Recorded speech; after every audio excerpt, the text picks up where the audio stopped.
Interchangeably formed. On page 3, in the defendant's signature block in black ink by the X, at least on my copy.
to the use of these, it's akin to a mugshot.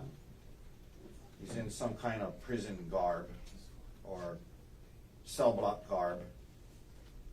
And for that reason, we are objecting to the use of those 3 photographs, as they are prejudicial in the sense that they look like a mugshot. So then there's a whole nother issue, but I don't know if you want to deal with that first. Yeah, let's deal with the photographs first. So let me pull 238, 239, and 129. 129. Hang on.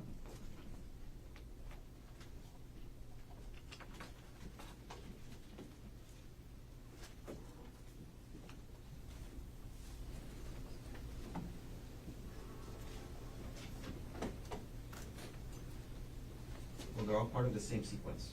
Yes. I believe so. The photos were taken by evidence specialist Mohammed Salame on March 25th, 2025 at around 5:40 p.m.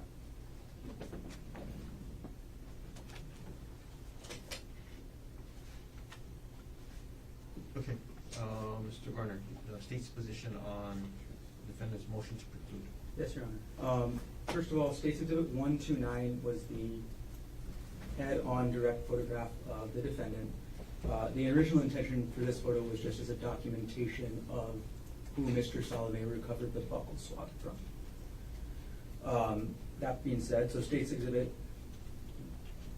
238 and 239 show the defendant's side profile from right and left views. As the trial and the evidence has developed, it has become clear that defense intends and is claiming self-defense in this case. These photos show the extent or the severity of the defendant's injuries on the date after the incident.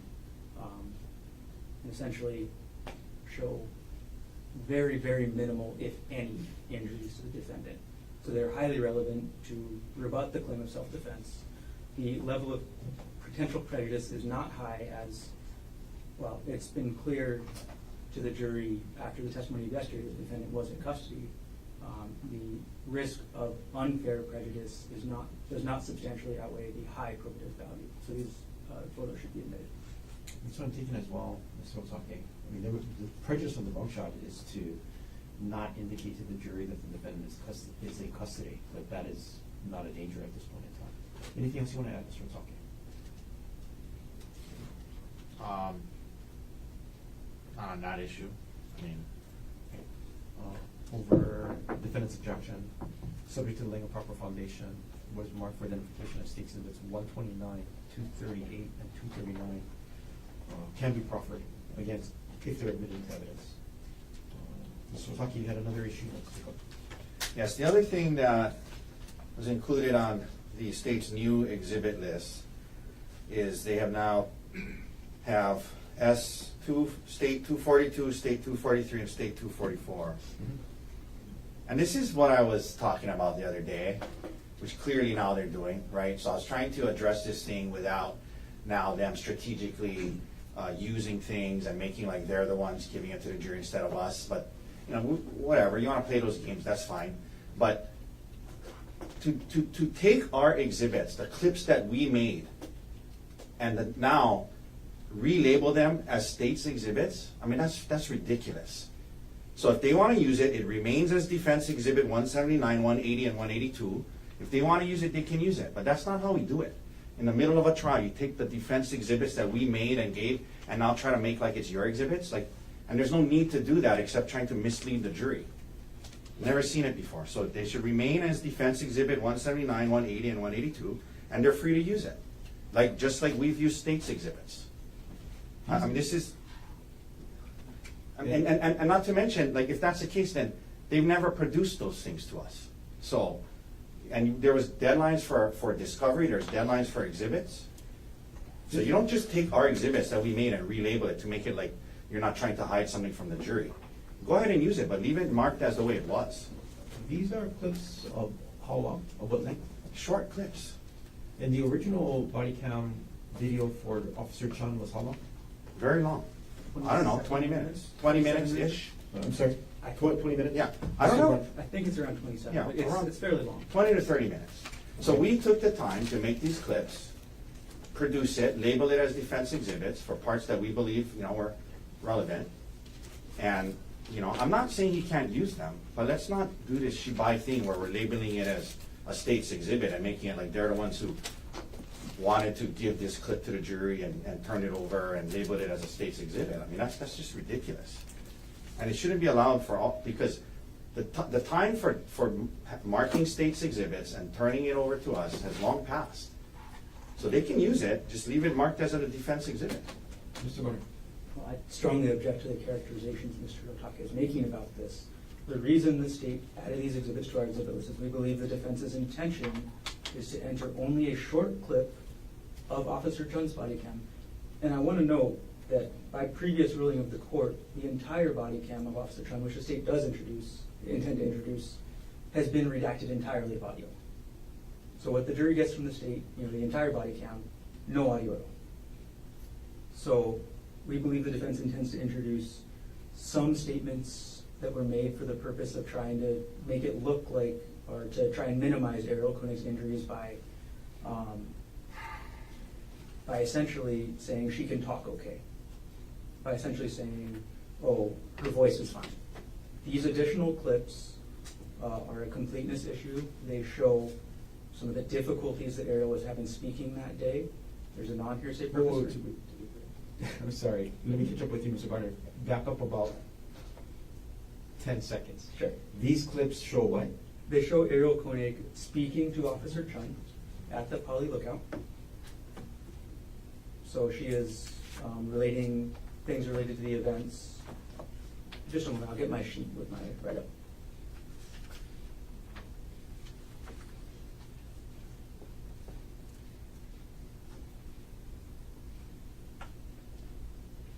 And while you're looking, I'm sorry, Mr. Dirks, I have a question for you. Court asked defense to provide a clip that defendant wanted to introduce via cross-examination of Officer Chun. I did have a chance to review it. Was that just one exhibit, or is that the entirety of the 3 clips that defendant had marked? That's exhibit 182, and that's just one exhibit. Understood. Okay, Yeah. thank you. And if I can just quickly clarify, just so we don't waste more time. So 179, 180, and 182, we did produce, okay? Now, what I'm saying is, anything that is admissible, and these may or may not be, he can try to admit them if they're admissible. We can talk about that, but they don't need to relabel them. Is my point. Number one. Number two, 182 to these other 179, 180. They may go beyond the non-hearsay purpose that we're planning to use, and it may be a problem for other reasons. Because if she's describing the incident and what happened, that's hearsay, right? So my first issue is I have no idea why we need to relabel anything to make it look like it's their clips. Number two, some of these clips may or may not go beyond what the court may allow as it relates to body cam because of hearsay issues. 179 and 181 is what you're talking about. 179 and 180. So I don't see the state having relabeled 180. We did not. Yeah, they only have 179 and 181. I don't know. What I'm looking at here, what was handed to me, S243 says Defense Exhibit 180. Oh, I apologize. So I don't know. I might have mislabeled that on the. I think it's 181. Well, I don't know. I mean, what makes you think that? Because it says 180 on the thing they gave us. The exhibit by electronic Oh, okay. copy that I have says 181. I'll double check it myself as well. But is there a 180? There must be a No. one. There's no 180? So what I have in the exhibit folder is State's Exhibit 242, which purports to be defendant's 179. I see. In terms of what they gave you this morning. Correct. Got it. Right, and then 243, State's 243 is what purports to be defendant's 181. Okay, so this is a typo, so it's really Defense Exhibit 181. Correct. Okay. And then State Exhibit 244 purports to be what has been marked as defendant's 182, which the court did have opportunity to review. Correct. Okay. And, you know, off the top of my head, it's been a while, I haven't memorized what's on 179, Defense 179 or Defense 181, but I'm just saying, there may be other problems with that we need to address. But at the very, like, my point is, none of these need to be relabeled, especially 182. But I would need a minute to go back and watch 179 and 181 to make other objections as far as, you know, hearsay, talking about the incident and things like that. Okay, you wanna do that now? Because it's gonna come up with Officer Chun, right, or Corporal Chun? Yes, I think if we have a second to look at it now, that would be helpful. It'd be helpful for the court too, because Okay. I did view 182 defendants. It's probably best for me to review 179, 181. Sure. Do you need me to speak about the relabeling thing that's been brought up? I'm sorry? Do I need to speak about the relabeling issue that's been brought up? Because, look, if I want to enter the exhibit, I need to be ready to enter the exhibit. I don't need to go ask defense counsel for their exhibit. That's just normal. So I don't see any problem with relabeling it, just to make sure that the exhibits I want to introduce, I have available to me. I know what the officer has reviewed, what he's signed dated on the disc. So that's the purpose in relabeling. It's not to hide anything. But I do want to add that, you know, it also avoids that risk of, by defense's motion, or by defense's request of the court, the entire clip has been audio redacted, right? And then suddenly defense is now introducing audio, and that makes, you know, the state look like we're hiding things, which is not the purpose. We're just trying to follow the court's order with the audio. So it cuts both ways here. There's nothing wrong with labeling these exhibits as the state's if we want to introduce them. Just a couple comments on that. I don't know what he's talking about. The court ordered us to turn over electronic copies of our exhibits to each other, which we did. So this idea that he can't get the defense exhibits, he wants to make sure he has access to them, I have no idea what he's talking about. The way it works is we turn over our exhibits, we mark them, we make exhibit lists with the court's deadlines, within the court's deadlines that are set. And that's what we did here. You don't, in the middle of the trial, take our exhibits that you can just use and use them as defense exhibits and relabel them and make like they're your exhibits. I've never seen that in 20 years of doing this. I mean, and he can say what he wants, but I mean, it's very clear why he's doing this. We're not dumb, you know, we're not stupid. You know, so he can say what he wants, like just use it as defense exhibits, which is what happens in every trial. Like we've used some state exhibits throughout this trial. Anything else with respect to these video exhibits? And I have one more thing before we go off record to review the clips. I have nothing productive to add. Then with respect to my last thing on my checklist before we recess, the live coverage, which you're welcome to have, and to members of the media, you're welcome to continue to live stream the proceedings. I would ask though that when we are not on record, that both audio and visual not be broadcasted. And the reason is this. During our recesses when we're not off record, the attorneys need to confer, they need to confer with court, defense needs to confer with Dr. Konig, and that should not be part of the broadcast made available to the public. So I would ask if the media could comply with that. Any problems with that? Copy that. Okay, thank you very much. One other comment, Your Honor, and again, I'm not saying it's this is the intent, but I've been told by people watching that at certain times there's been zooming in on, you know, what's on our table and on our computer, and I'm not saying that that's the intention to try and do that, but people have said it appears that way, and they've told us be careful, don't leave things on your desk because they're zooming in on it. So I just ask that stop as well. You know, you can, you know, whatever, zoom in on whatever you want, but just, you know, just be cautious about trying to zoom in on our work product on our table. Agreed. Thank you. Anything else before we take a recess? No. Nothing to the All right, recess. Can we go watch it in the? Go ahead. In the back there. Or witness room, whatever you want. Thank you.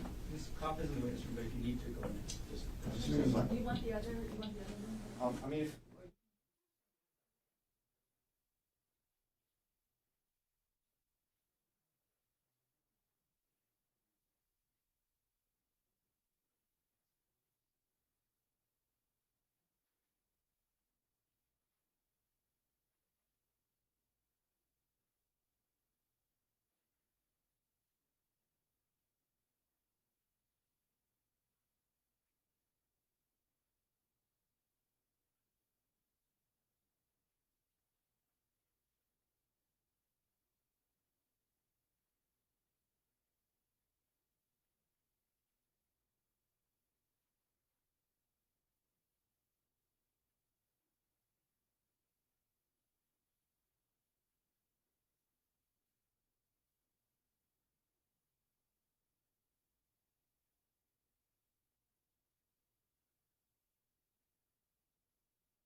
we're offering it not for the truth of the matter asserted. In other words, we're not offering it to show what she's saying is true.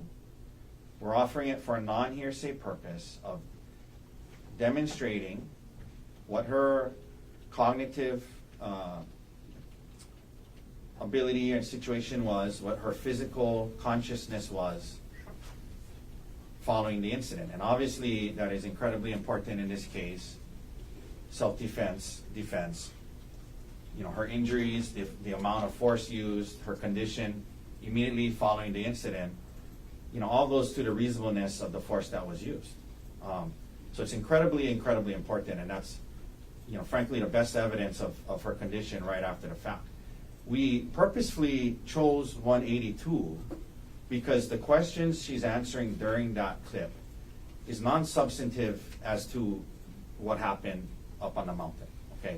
She's in 182, defense 182, he's asking her about what kind of clothing Gerhardt was wearing, his height, his weight, I think where he works is asked, his hair color, and the type of, potentially the type of car that's, I think, I can't remember, the car that they drove to there. So, nothing to do with the incident up on the mountain, all about just non-substantive things that demonstrate how she was cognitively, how she was physically, how she was in terms of her level of consciousness. All proper non-hearsay reasons. And we were going to suggest that the court give a limiting instruction that it's only being offered not for the truth of the matter asserted if the state wants a limiting instruction on that. It's not being offered for the truth of the matter asserted.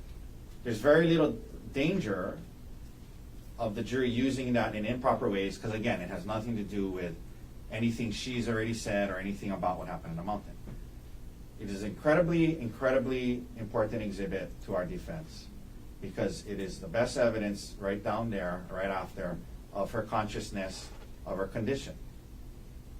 Now, if the state now wants to use defense 179 and defense 181, the difference is 179 and 181, and just so the court is aware, we made those exhibits in case we needed to impeach her with it, in case she said something different. We weren't using those exhibits to show this issue of consciousness and physical whatever, because it's very, very substantive what she's saying in 179 and 181. So we made those exhibits for the purpose of if she said something different, we could impeach her with those exhibits, right? So it was not going to be admitted unless it became impeachment. 179, she's, you can hear her saying, he said, you lying bitch, you whore, I can't do this anymore. Things that she frankly didn't even say on the stand, number one. 181, even more so. She's saying, I told him don't leave our kids without parents. He was bashing my head with a rock 10 times. So she's getting into the substance of what happened.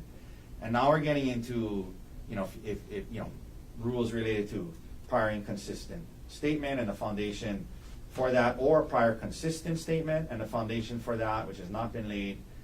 And there's a much greater risk that the jury is going to hear these things and not be able to consider it, for anything other than not factor it into their their decision about what happened up on the mountain in terms of,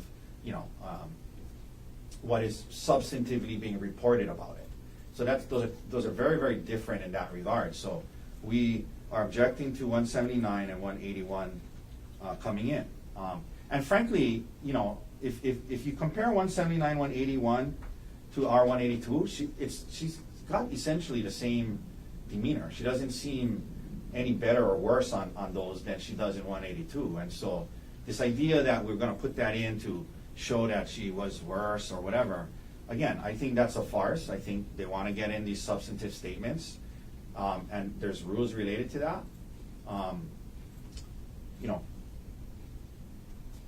They could have tried to do it with her if they wanted to, lay the foundation for prior consistent or prior inconsistent statement. They could have tried to do that. They didn't.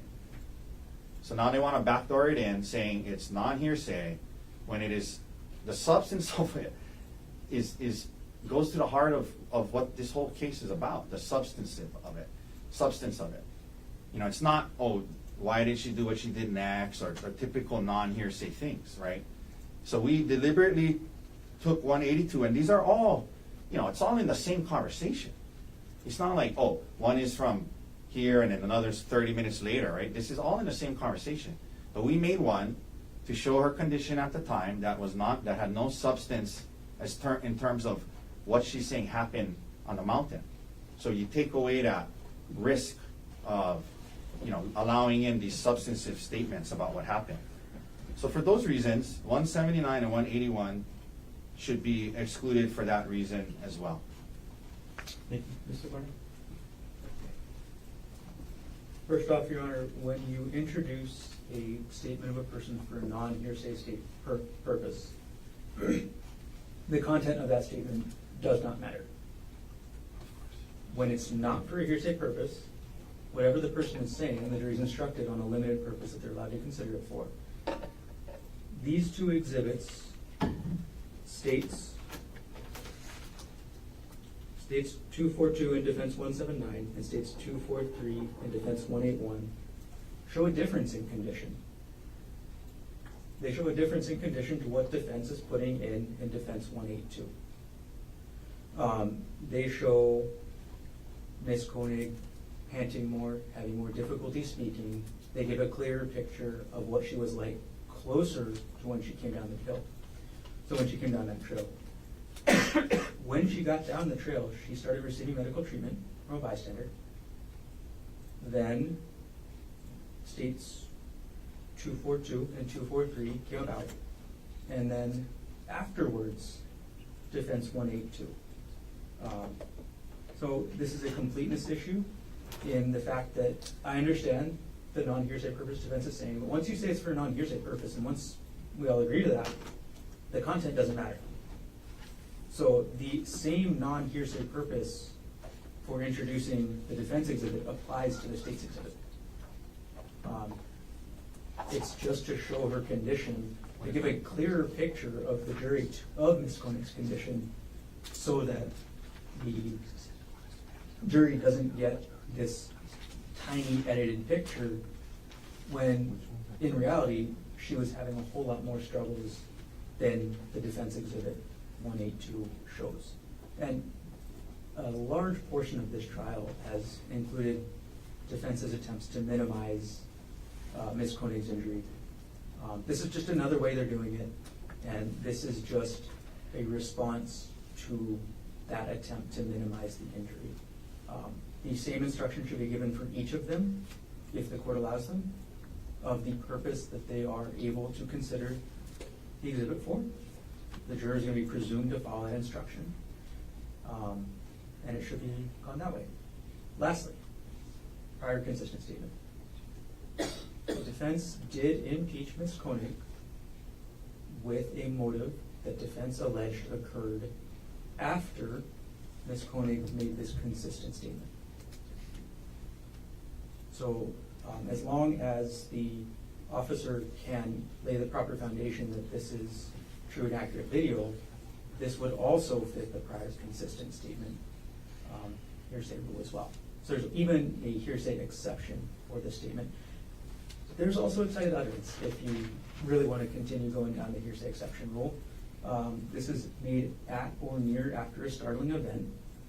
It's very clear from all the evidence in this case that this, calling it a startling event is, well, a complete minimization, but that's what the hearsay rule says. So there is clear hearsay exceptions for excited utterance and a statement of recent perception as well. So there's multiple different avenues of hearsay. This could be admissible. Regardless, there's a non-hearsay purpose. There's a purpose in responding to the exhibits the defense is putting in for their non-hearsay purpose. So for all of those reasons combined, these exhibits should be admissible. Just address a couple of things. So Go ahead. first of all, you know, this, again, we should, you know, Exhibit 180, 181. well, no, I'm sorry, Exhibit 181 and 182 are, I believe, if I'm doing the math correctly, less than 30 seconds apart from one another. Exhibit, 1 second, 181, it says, Yeah. it ends at 4319, right? Yeah. Okay, and this starts at 43. Yeah. Okay. So, Exhibit 181 and 182 is 24, 1 second. 24 seconds apart from one another. So this idea about, oh, one is from earlier when she first gone down the hill, and then the other one's from later, you know, it's making out like it's like 5-10 minutes apart. It's about 24 seconds apart. So that's number one. Number two, again, you know, never brought this thing up about prior consistent statement until I mention it, and all of a sudden, that's what he wants to do. Well, you don't lay foundation for a prior inconsistent statement. Prior consistent statement. I'm sorry, you don't lay foundation for a prior consistent statement with a police officer a day after the person testified. If he wanted to do that, he could have tried with her. So, that's that. And so that's not how this works. And that's, you know, again, that's not what he was earlier saying he was even using this for. So, Your Honor, these things should stay out. I mean, like you said in the beginning, what's at the beginning of this trial, when we talked about body cam, you basically said anything audio on the body cam, you know, it's hearsay, it's not coming in. And so, you know, unless there's a viable non-hearsay purpose for it. Well, unless there's an exception. It's hearsay, but if there's an exception. Right? Hearsay normally doesn't come in unless there's an exception. I understand that. But, you know, again, now that's what he's saying it's for? You said to the other and judge. Well, whether or not he says it before or says it after, is there a hearsay exception for the material to come in? Well, if we take these things one at a time. And I'm not concerned about excited utterance or Okay. statement of recent perception. I'm focused on So one consistent statement. Okay, so 179, you lying bitch, you whore, I can't do this anymore. She never said that on the stand. So it's not consistent with anything. That's a brand new statement. She never said that on the stand. She said on the stand, he said, I'm sick of this shit, get over here. So I don't know what that's consistent with. Now that this is the new theory we're trying to use. Fair argument. As to 181, please. he was saying, don't leave our kids without parents.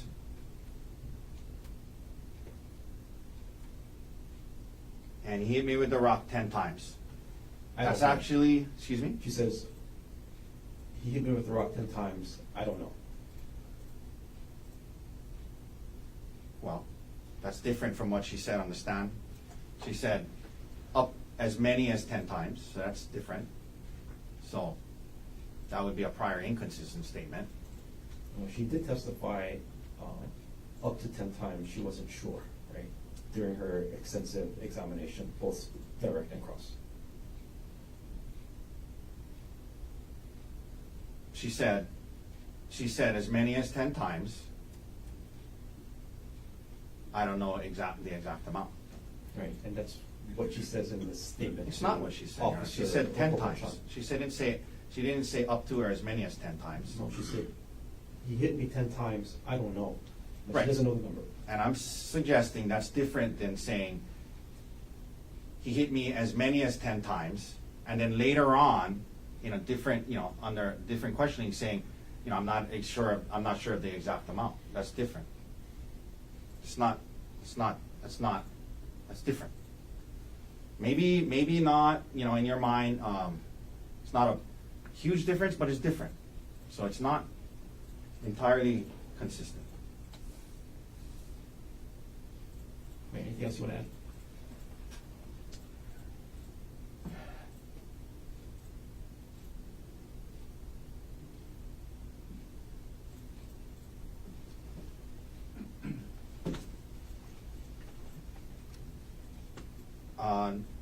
No. Counsel, I appreciate your thoughts. We might have to refine this further as well. With respect to what has been marked for identification as Defendant's Exhibit 182, again, subject to the laying of proper foundation through Corporal Chun, the clip can come in with the audio. It is for a non-hearsay purpose, and it will remain as Defendant's Exhibit 182. With respect to State's Exhibit 242, I'm sorry, which is Defense Exhibit 179. Yes. The objection is granted in part, denied in part. It is for a non-hearsay purpose, as we discussed in Defendant's Exhibit 182. The first portion of the clip, before she's describing the incident, when she's giving her name, her condition is different than what's displayed in Defendant's 182. And it indicates the condition that Dr. Grosjean was talking about when she first entered into the ER, when her respiration was 23 as opposed to 18 when she was examined by the medical professionals. Non-hearsay purpose, the first, I think, 10 or 11 seconds of the clip can come in. Again, it's not hearsay. The remainder of the clip, the objection is sustained, not a prior consistent statement, and will sustain the objection. So that exhibit needs to get recrafted and shortened, and it can be State's Exhibit 242. What has been marked for State's Exhibit 243 and is Defendant's 181, it's this court's position that there are portions of it that are admissible as prior inconsistent statements under Hawaii Rule of Evidence 802.1 sub 2, and that is offered pursuant to 613C. And what I'm talking about, it's the number of times that she's hit by the rock, and she says, I don't know. I'll have to go back again to see how we can splice the clip so that it only allows in what's an exception to the hearsay rule under what the court just cited as a prior consistent statement. There are other portions that are not consistent that we're going to have to excise out as well. Counsel? I'm sorry, Your Honor. Yeah. I'm just looking up the rule on my phone. I apologize. I'm not texting anyone. Go ahead. But just for clarification, I'm a little confused. So for Defense 181, I'm sorry, maybe I misunderstood, but you're saying that the part about how many times with the rock is consistent or inconsistent? Consistent. It's Okay, a prior so you're consistent saying statement. that it should come in under, it can possibly come in as a prior consistent statement? Yes. Okay, but, and the rest of it, so you just, so. I'm not sure, so I want to go back and listen. It's a short clip. But there are Correct. other things, and I understand the argument that you make, Mr. Talkin, and I agree with them. There are some things that are consistent. There are some things that are not. There are some things that cannot be consistent if she never testified to it previously. And that's what's driving the court's ruling. Okay. Okay, So this is kind of what I'm talking about the foundation, okay? My understanding under HRE rule, 613C is,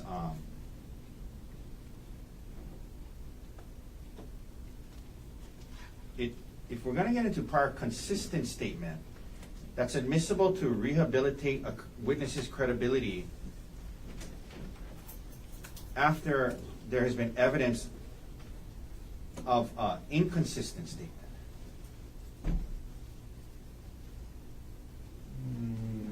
I'm looking at C2, and the rule states that evidence of a statement previously made by a witness that is consistent with the witness's testimony at trial is admissible to support the witness's credibility only if it is offered after an express or implied charge that has been made that the witness's testimony at trial has been recently fabricated or influenced by bias or other improper motive. Right? And the implication is she made this up to bolster the claims in the motion to set in the divorce case. No, but this is, we embrace that she's always said that it's been 10 hits. We're not saying that she's never said that. That's not what she said, though. We're not trying. She's always said it's been as many as 10 hits or up to 10 hits. She's always said that. We're not saying that that's something. That's not what she's saying. Right? She says up to 10. That's what I just said. We embrace that she said, always has said, it's been up to 10 hits. Right? She's been challenged on the number of hits.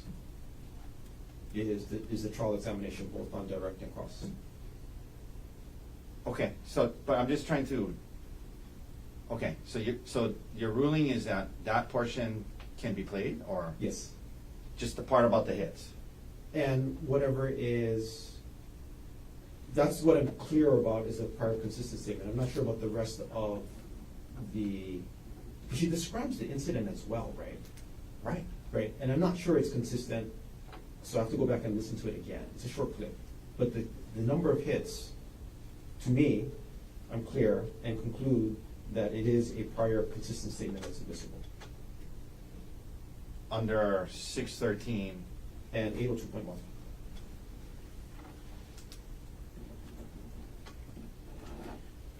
But I want to listen to the remainder of the clip. Assuming they can lay the foundation through this officer, but. Correct. And I also want to go back and listen to other parts, because your argument makes sense to me, Mr. Osaki, that some things that are on it are not necessarily consistent because she never testified to it before. Right, or, Which is the basis for the court's ruling on. Understood. Right, on defendant's 179, which is 242 for the state. So I want to go back and listen to 181 again to further refine the rule. Okay. Okay. As to the relabeling, 242 is state's exhibit because it's not a defendant's exhibit. You have to redact a portion of it. the new, when they make this new Yeah, clip. it's view 242. 182 defendant stays 182. And then 181. I think it's going to be 143 because it's going to have to get spliced. Because I don't think I'm relying all of it in. Okay. That's, okay. So recess. Let me go take a look at it and we can figure out the timestamps. Okay, thank you, Your Honor. Thank you. Oh, Mr. Garner, you have anything else? While we recess, I'm gonna go take custody.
373.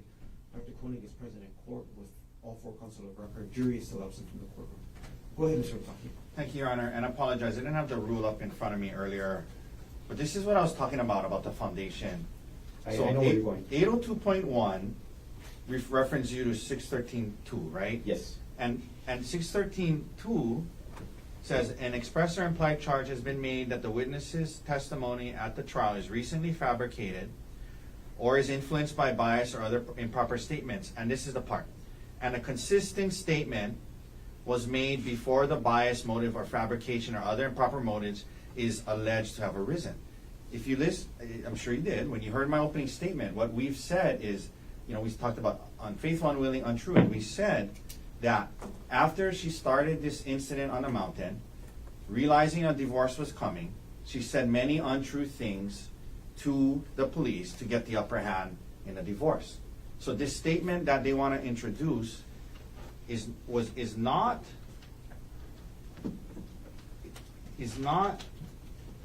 made before the bias, motive, or fabrication is alleged to have arisen. We're saying this statement, even to right then and there, that's what we've always said. That she said these untrue things because she knew at that point a divorce was coming. So we're not saying that this motive arose later. We're saying it arose at that time. That's what we've always said. So, it doesn't meet the exception. And further evidence of that is, as I stated, when we started this morning, that's not where he was going with this. It was only when I raised it that all of a sudden he's trying to say it applies. But it doesn't apply because the consistent statement, I guess what's on 181, would have to have been made before the bias, motive, or fabrication or other improper motive is alleged to have arisen. And we're saying that at the time she made that statement, it was untrue because she had a bias, interest, motive in protecting herself and getting the upper hand and was clearly going to be divorced. Okay. Go ahead, Mr. Yes, Your Honor. Opening statements should not be considered by the court for this purpose. The court should be considering the evidence and what happened on cross-examination. And what happened on cross-examination yesterday was Gerhardt Konig was crossed about what happened before the incident. Nothing about divorce was discussed before the incident.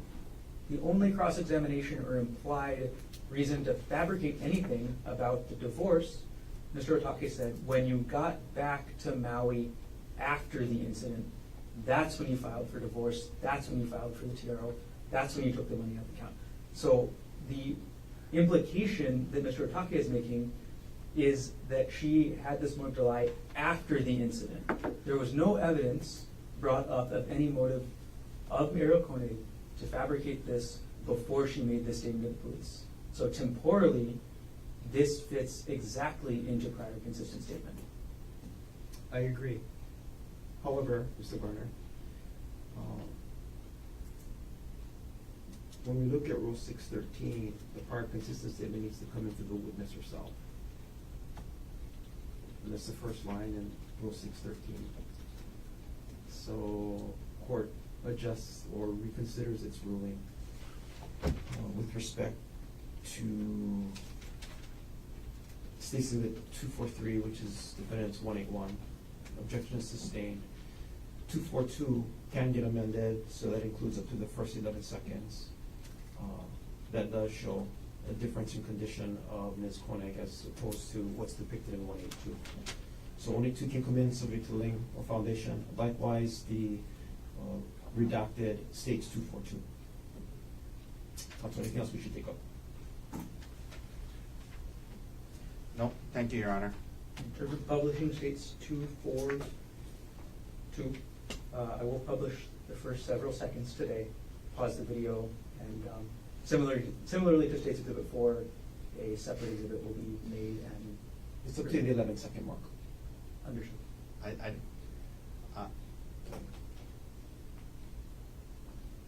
That's a little dicey in case we don't pause it at the right time and the rest, you know what I mean? Like, it's right after, so I mean, I understand we don't want to take a break, but I'm just, I just, You if wanna we're see going to the- do that, we got to make sure that it's, You want to say the 10-second mark just to be safe? No, I agree with what you're saying. I'm just saying if we're saying, like, if he tries to stop it and it keeps playing because it doesn't stop, then the jury hears it. So I mean, if you're confident you can stop it right then before what's not allowed comes in, then it just seems risky. But I mean, you guys, if you think we can stop it, or maybe Mr. Dirks can be ready with the power button or something, I don't know. But Do you want to give me a moment to practice? Why don't you? I think we should be safe. I mean, I understand the concern. Okay, it is going to be on the screen up there because I'm currently filming. So State's Exhibit 242, publishing from the beginning.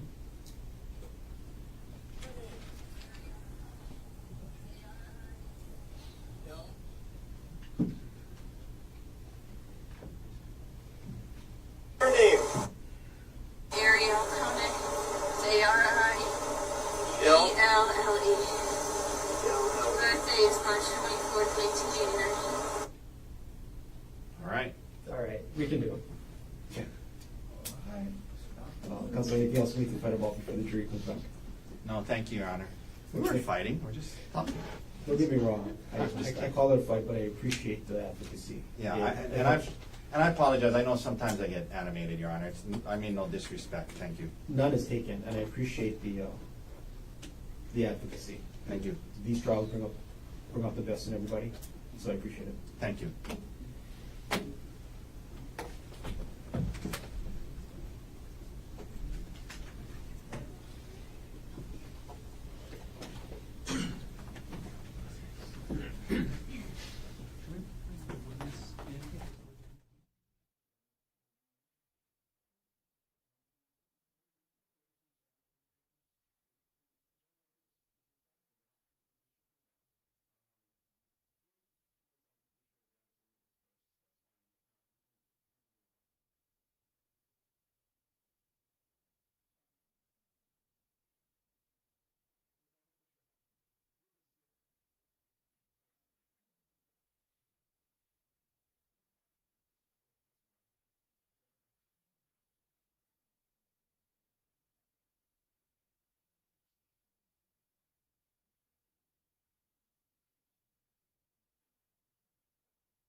Recall case number 13, State of Hawaii versus Gerhardt Konig, 1 CPC-25-373 for further jury trial. Counsel, can I have your appearances, please? Good morning, Your Honor. Good morning, ladies and gentlemen. Deputy Prosecuting Attorney Joel Garner for the state. Also present is Deputy Prosecuting Attorney Franklin Don Picaro Jr. Morning again, Mr. Garner. Morning again, Mr. Picaro. Good morning, Judge. Good morning, Your Honor. Good morning, ladies and gentlemen. Good morning, Corporal. Thomas Otake on behalf of Gerhardt Konig, also present on his behalf is Mr. Manta Dirks. Morning again, Mr. Otake. Morning again, Mr. Dirks, and you as well, Dr. Konig. Good morning again. Morning, Your Honor. Gentlemen, all of you can be seated. Ladies and gentlemen of the jury, good morning to all of you. Welcome back to courtroom 15. I apologize for the wait. I think you know by now, lawyers are terrible keepers of time. I apologize for that. I should have shared with you the analogy I share with other jurors about jury trials and delays, especially now when we have to travel by air. Jury service is very much like air travel. Right? You fight traffic in the morning, you get to the parking lot, you gotta fight for a parking space.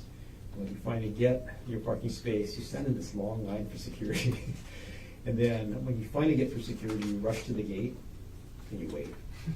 Sorry, the jury service is very much like that. I apologize. The silver lining, though, in the wait this morning is I did have very good discussions with the lawyers, and they have even further streamlined the case. So even though you were left waiting outside, we did make progress, and you are still on schedule. So thank you very much for your flexibility and your patience. Corporal Kevin Chun is on the stand. Corporal, good morning to you. Morning. Welcome back, and you are still under oath. Yes, sir. And Mr. Garner, whenever you're ready, you may continue on with your direct examination. Good morning, Corporal. Good morning. Welcome back.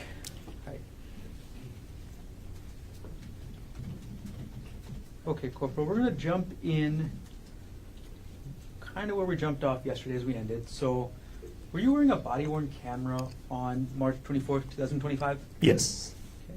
Okay. And I'm going to approach you now with what's been marked as State's Exhibit 232.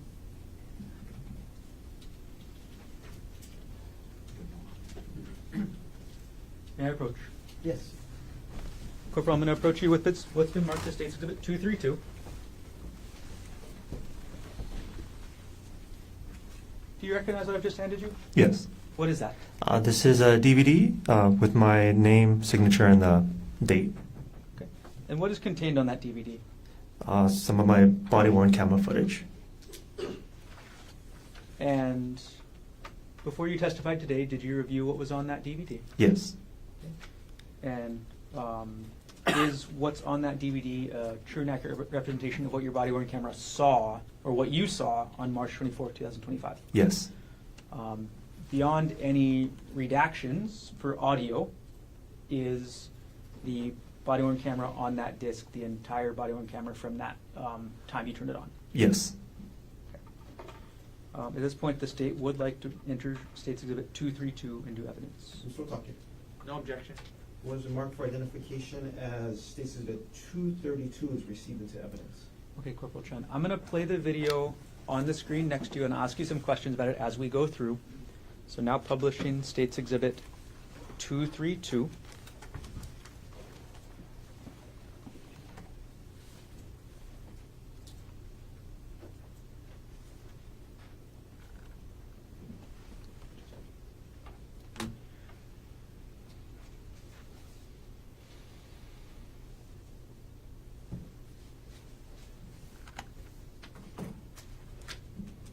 Okay, Corporal, what are we seeing right at the start of this camera? This is me driving to the scene. Okay, I'm going to fast forward a little bit until you get there. So fast forwarding to timestamp on the video of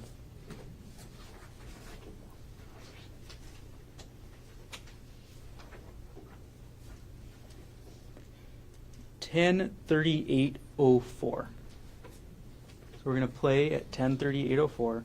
And before I start playing, Corporal, what are we looking at before we start playing this on this freeze frame? Again, like in the photo, this is the entrance to the Palipuka Trail. And we're playing at 10:38:04.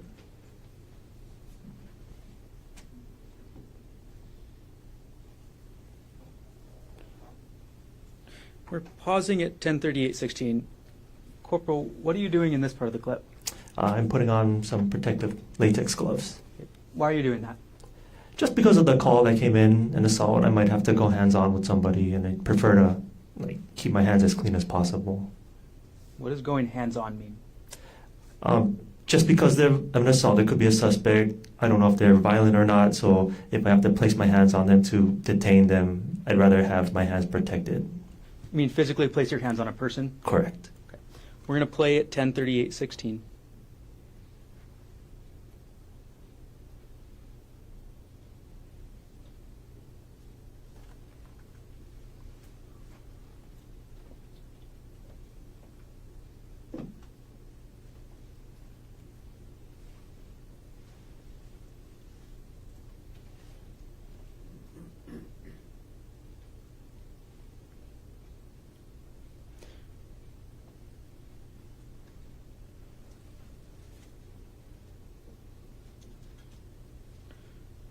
Corporal Chun, I'm pausing at 10:38:50. What are you doing waiting? I'm trying to see if there's any other backup come in, if I can hear anything inside the trail, see if the suspect is around, just trying to not to just rush into the situation. Got it. Okay, playing at 10:38:50.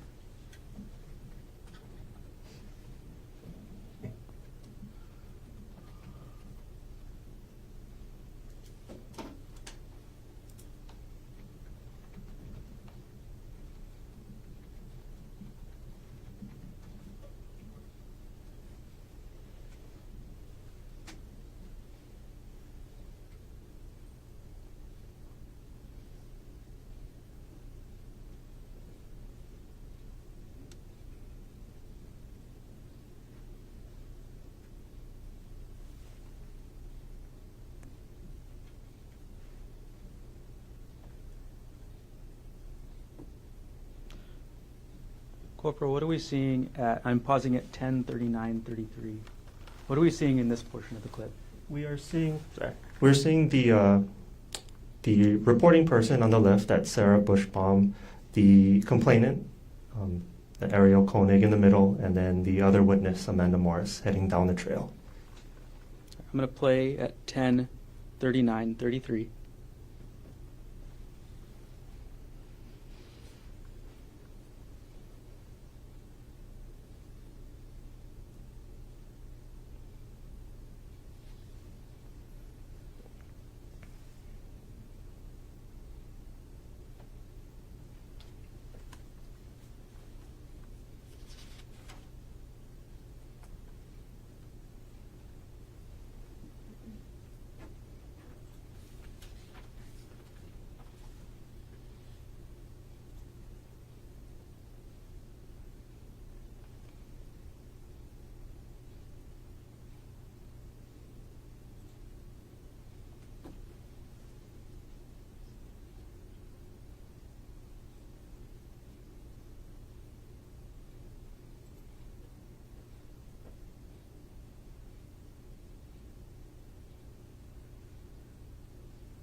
Corporal, I'm pausing at 10:40:54. What are you doing at this point? So right now I'm trying to determine if a crime had occurred. If a crime did occur, I'm trying to find out. Pause you right there. Sorry. What are you physically doing? I saw your phone in your hand just a moment ago. What are you doing with your phone? I'm about ready to take a picture and then see if I could locate the suspect as well, because that's my work phone, so we're able to search up people. Okay. Is that the same picture that you showed us yesterday? Yes. Okay. Playing at 10:40:54.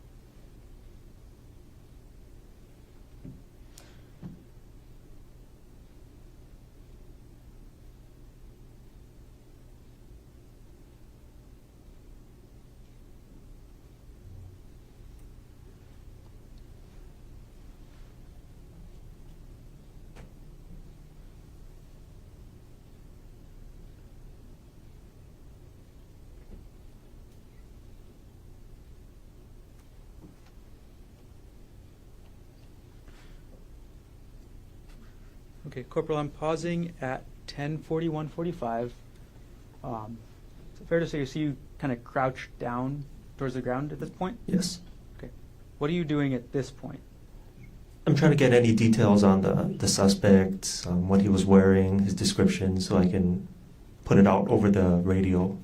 Okay. Okay, Corporal, I'm going to scoot ahead a little bit in time with the body cam. So now I'm scrolling ahead.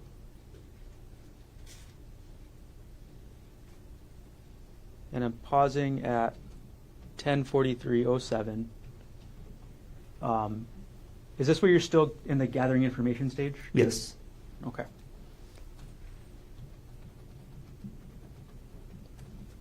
I'm going to play at 10:43:07.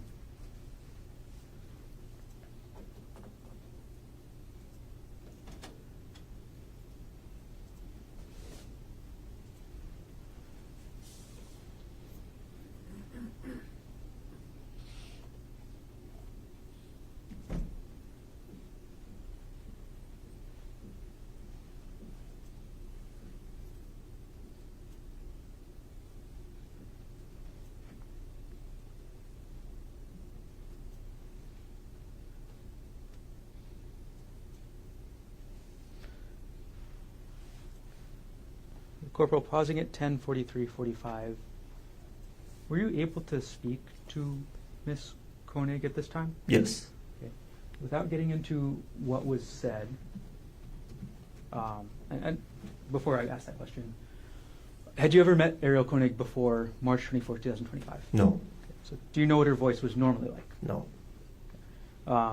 Despite that, did you make any observations regarding her voice as you spoke to her that day? It sounded weak and kind of, she took a lot of pauses, out of breath, understandable. Okay. Playing at 10:43:45.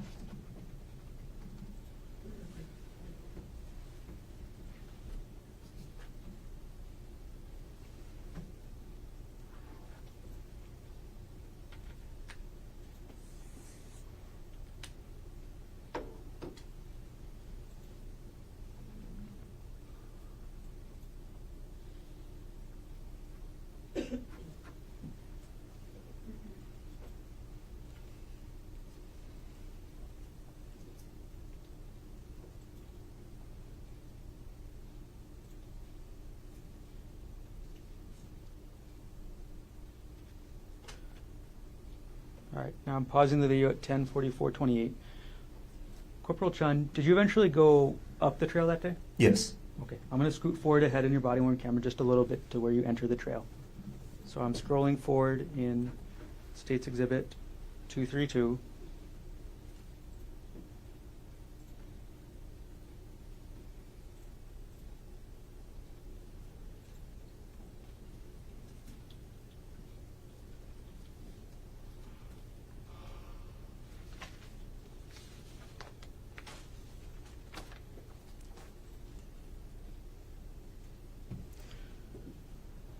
All right, and starting to play at 10:50:07 timestamp.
Sorry, Corporal Chun, I'm going to pause here at 10:51:39. Where's your hand right now? I believe it's on the ground. On the ground or your knee? I have no idea. I think I was just trying not to pass out. Corporal Chun, are you a hiker? No, no. Okay, sorry for that pause. I'll move on. We'll play at 10:51:39.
Corporal Chun, I'm pausing now at 10:53:24.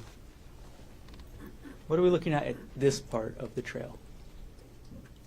I think that's sort of towards the top of where like the steep part ends. So that, I believe that's Corporal Bulagai. I'm not too sure. I can't tell too much, but still, this isn't the scene of the incident.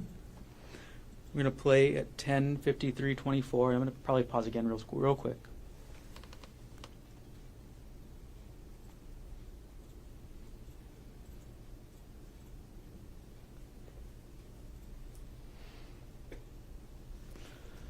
Okay, Corporal Chun. On the right side of the screen, what do you see? On the far right. I see a sheer fall. Okay. Do you know how tall the drop is? No, not 100% sure, but it's very, very far. And what were the wind conditions like that day? They're pretty windy. Usually over there, it's kind of windy. Playing now 10:53:36.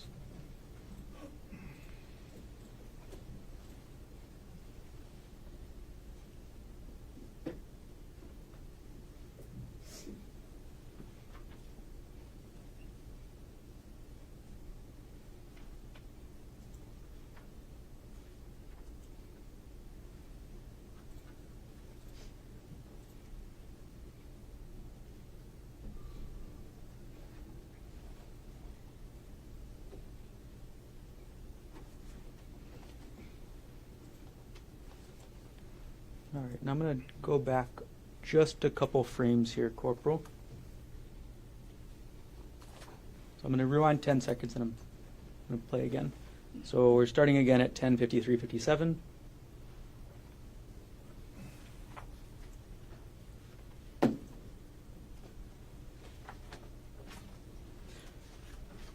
What's on the right side of the screen here?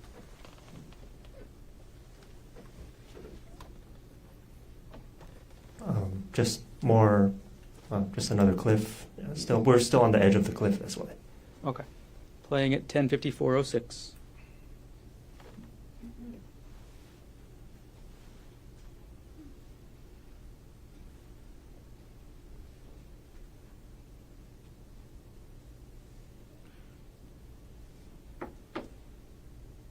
Okay, Corporal, and pausing at 10:54:22.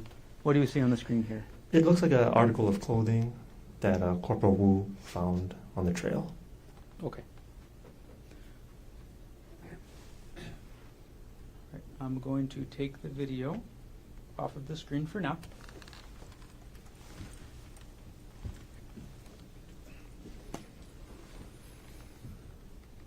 Okay, Corporal Chun.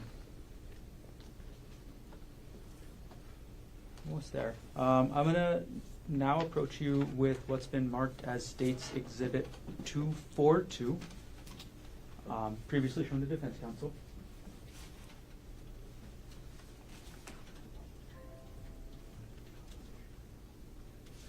Okay, may I approach? Yes.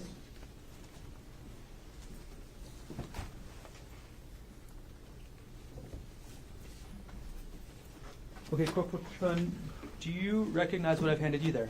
Yes. Okay, and that's State's Exhibit 242. Oh, Can you check the back? yes. Okay. Do you recognize what is it? Yeah, it's more body cam footage. Okay. And is this your entire body cam or just a clip? Just a clip. And what does this clip fairly and accurately depict a portion of the earlier body cam we watched with sound? Yes. Okay. Is it a fair and accurate depiction of what you observed on March 24th, 2025? Yes. Okay. At this point, the state will move Exhibit 232 into evidence. Mr. Talking. 232 or I'm sorry, 242. 242? No objection given. what we Subject to the discussed. record that we made this morning, would have been marked for identification as State's Exhibit 242, received into evidence. Okay. I'm going to reserve publishing for the moment. I'm going to collect both exhibits from the witness. Please.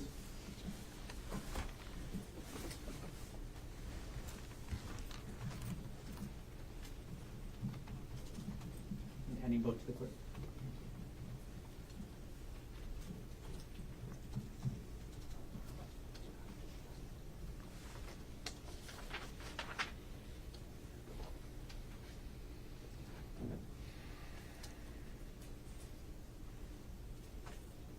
Okay, Corporal Chun, did everything you testified to occur in the city and county of Honolulu, state of Hawaii? Yes. Thank you. I have no further questions at this time. Thank you.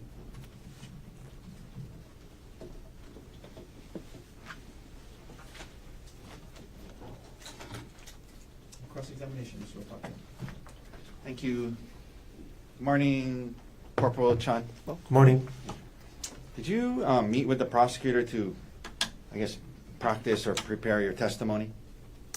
Practice? No, just review footage and go over notes. Right, like you met with him and he went over what he was going to ask you, right? Oh, yes. So for example, this thing about it being really windy that day, I mean, that's not in your report, is it? No. Okay. But I've hiked there before and it's always pretty windy. No, I understand that. So I guess I'm just asking, like, it's often windy, you know that, right? Yes. Okay, but as far as that day, you didn't put in your report the weather conditions, correct? No, correct. Okay.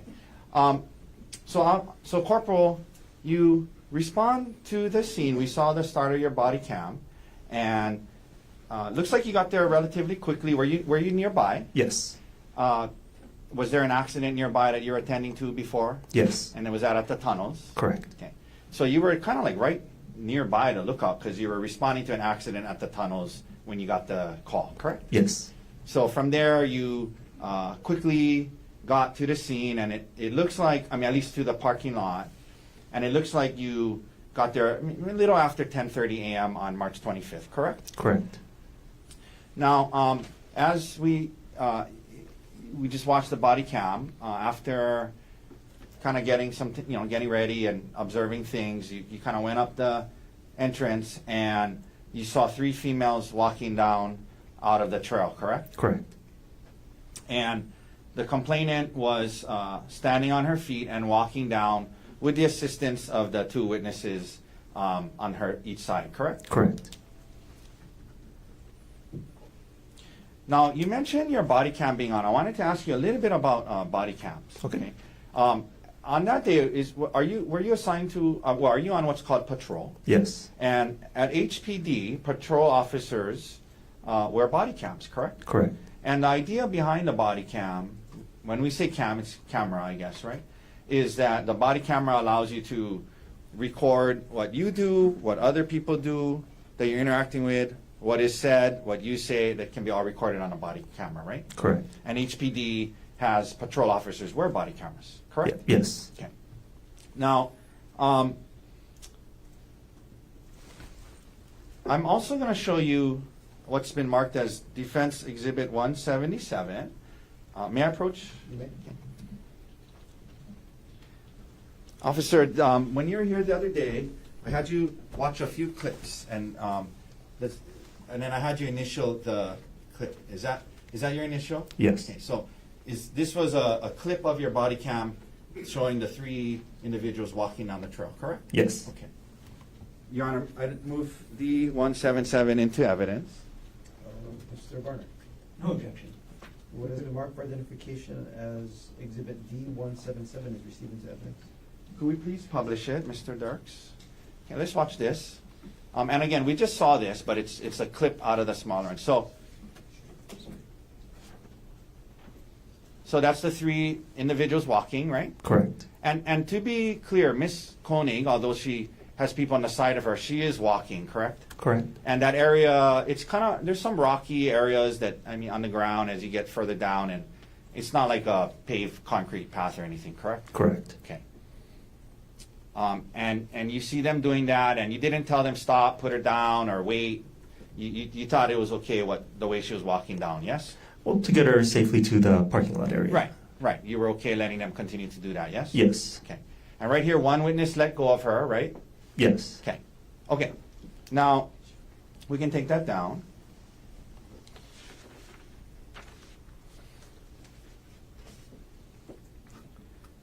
And at least from the time that you started dealing with Ms. Konig, she was conscious, yes? Yes. You mentioned that you start to ask Ms. Konig some questions about what happened, correct? Correct. You mentioned part of it is you gather information to try to figure out what's going on, yes? Yes. Now, you said today that, her voice sounded, weak, but you never spoke to her before today, correct? Correct. Okay. But that being said, she was coherent, yes? Yes. Okay. And coherent means she was able to understand and answer your questions, yes? Correct. And again, you were right at the lookout, you get the call, you rush over there, and get there, and then you're interacting with her pretty quickly, yes? Yes. So coherent, able to answer questions, and your body cam recorded how she appeared physically, but also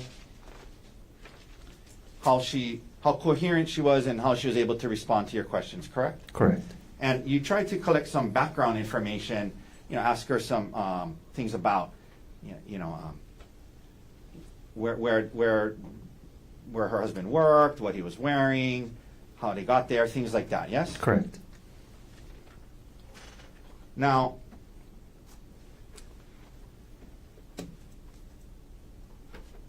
I'm going to approach, Your Honor, please, with D-182. Okay. And again, last week, Corporal, I asked you to watch a clip and another one and asked you to initial it. Is that your initials? Correct. Yes. Okay. And this was a clip of at least not all, but a portion of when you were gathering background information from Ms. Konig, correct? Correct. And this would demonstrate, at least, how her ability to answer, her how coherent she was, and her consciousness at the time, yes? Yes. Okay. Your Honor, I'd like to move D-182 into evidence. Mr. Garner. Is this a fair and accurate depiction of what you saw Ms. Konig responding to your questions with on March 24th? I'm sorry, are you objecting, or what? I'm glad you did. Well, you need to ask permission to do that first, so, Are you objecting? Can I have what you did? well, I'll just ask, is this a fair and accurate depiction of how she appeared that day? A portion of it, yes. Yeah, okay, thank you. Then- Your Honor, I move D-182 into evidence. Mr. Garner. Subject to that foundation, no objection. And what is the mark for identification of exhibit 2182 is received into evidence? I'm sorry, D-182. Yes. Okay, I'm sorry, 182. maybe I misheard. May we please, so this was, again, you got there within minutes probably, right? One second. Yeah, you got there within minutes, yes? Yes. Okay, the call comes in, 911 call, dispatch tells you you're there within minutes, and you're interacting with her within minutes of the call, correct? Correct. Okay. If we could please publish D-182. Where does he work? He works for TMG at Maui Memorial Medical Center. TMG's called it At Maui? Memorial, yeah. So TMG's a group of anesthesiologists. Did you guys drive here today? Yeah. Which is your car? It's a Nissan Rogue. Do you remember the license plate? If not, that's okay. It's not our car, we live on Maui. What color is it? The Nissan. It's like black or it's gray. It's gray. Can somebody just wet my mouth? Like a wet paper towel or something, my mouth's filled with the ropes. I don't have any more here, so. Sorry, I know it's not. No, you're an angel. We can try to stop the bleeding until they get here. No, I know. What was Gerhardt wearing today? He's wearing like a light gray shirt and dark blue or light blue shorts, like athletic shorts. Thank you. Thank you. So that's all I needed. How tall is he? 5'9". Yes, sir. About how much does he weigh? 160. 60. What kind of hair does he have? Short or? Short brown. It's not super cropped. It's like a little longer on the top. No, he has a Yeah. Does he have facial hair? no. Husband, wife. Okay, we can take that down.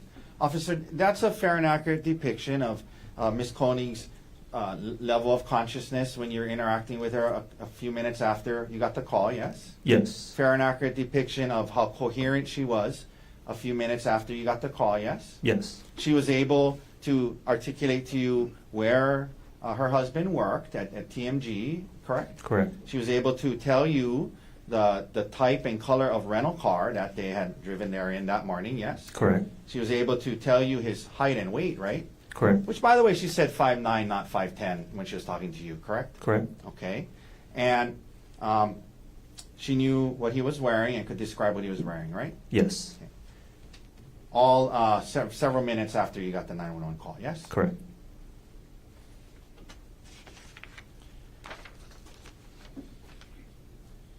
Corporal Chun, that's your typical area of patrol, including the poly lookout. Yes. Okay.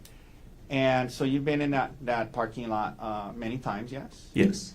And it can be a busy parking lot, correct? Correct. And in fact, on the morning when you got there, it was a busy parking lot, correct? Yes. Now,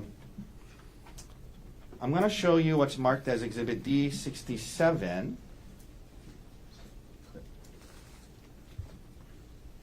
And may I approach? Yes. Okay.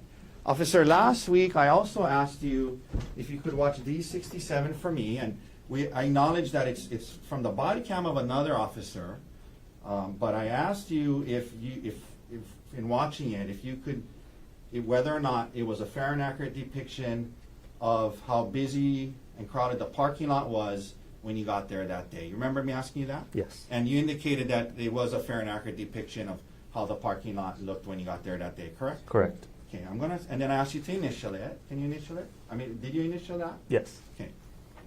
And this is a fair and accurate depiction of how crowded and busy the parking lot was on that morning, yes? Yes. Okay. Your Honor, I move D67 into evidence. Mr. Brennan? I have voir dire, Your Honor. Yes. Okay. Just to clarify, whose body-worn camera is this exhibit? This was from my scene supervisor, Sergeant Russ Malloy. Okay. And do you remember what time this body cam is from? Sorry, I don't really know. Do you know if this body cam is from when the defendant and Gerhardt Konig actually arrived at the Poly Lookout on the morning of March 24th, 2025? No. So this body cam is sometime after that, Correct. During the investigation. during the investigation, so sometime after 10:30 in the morning. Correct. But again, you don't know the exact timestamp? Correct.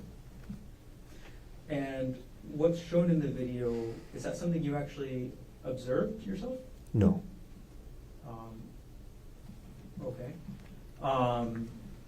Is it showing the area of the Poly Lookout where the Poly Puka Trail is? It's a little bit, if you're looking towards like the lookout area, it's a little bit to the right. Then, thank you. The state will object relevance and lack of foundation. Sustained. Officer Malloy got there, Sergeant Malloy got there shortly after you, correct? Correct. And the question I asked is, when you saw this clip of the parking lot, that's how the parking lot looked when you were there, yes? Correct. Okay. And it's a fair and accurate depiction of how the parking lot looked when you got there, correct? Correct. Okay, Your Honor, move to admit. Mr. Brennan? Same objection. Okay. Over state's objection, what's been marked as Exhibit D67 is received. And obviously, it was not taken at the time that Dr. Konig and the complainant got there, because you guys weren't there when that happened, correct? Correct. I'm just asking if this is how it looked when you got there, and it is, correct? Correct. And again, you got there shortly after the call, correct? Yes. Like within minutes, right? Correct. Okay. Could we please publish D67, Mr. Dirks? Let's watch this here. Can you make it bigger, or? Okay, no problem.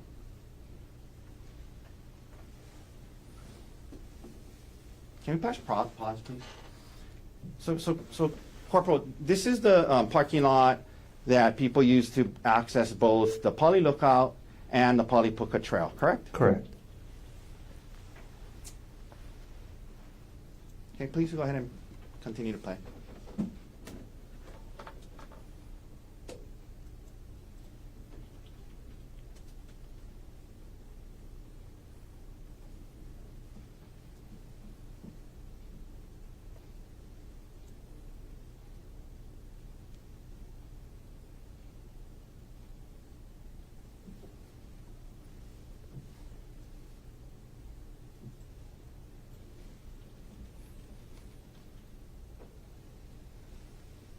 Okay, we can take that down.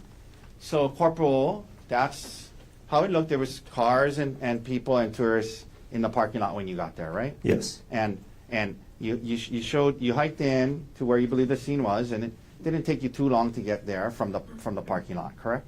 Correct.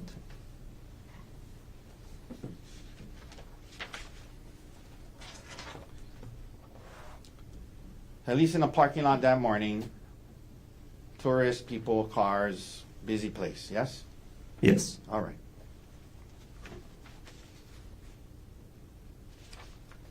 One second, Corporal.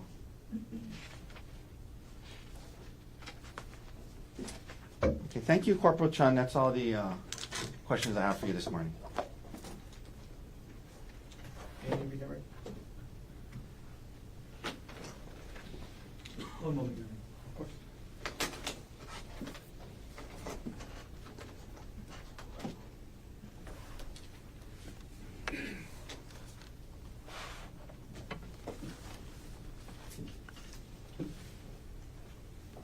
Okay, Corporal Chun, good morning again. Morning. I apologize if I misspoke and said the wrong name when I was speaking earlier. Oh. My bad. Follow up real quick. So you met with Mr. Otake last week as well? Yes. So you met with both sides before testifying? Correct. In the video clip of Ariel at the end of the trail, on the Polipuka Trail, to your observation, was she walking normally? No. And you discussed with these videos of, or with the video about, you were asked about Ariel's cognitive state, or the video that would show how she was talking. You said a portion. Does the rest of your body cam video have other indications of Ariel's condition? Well, when I was talking to her, getting the information, she was sitting down, so she didn't have to worry about standing up and talking to me. So I believe that's what kind of helped her kind of concentrate on giving me the information that I needed. Okay. And I'll follow up. You said something about her voice and her breathing. What was that like again?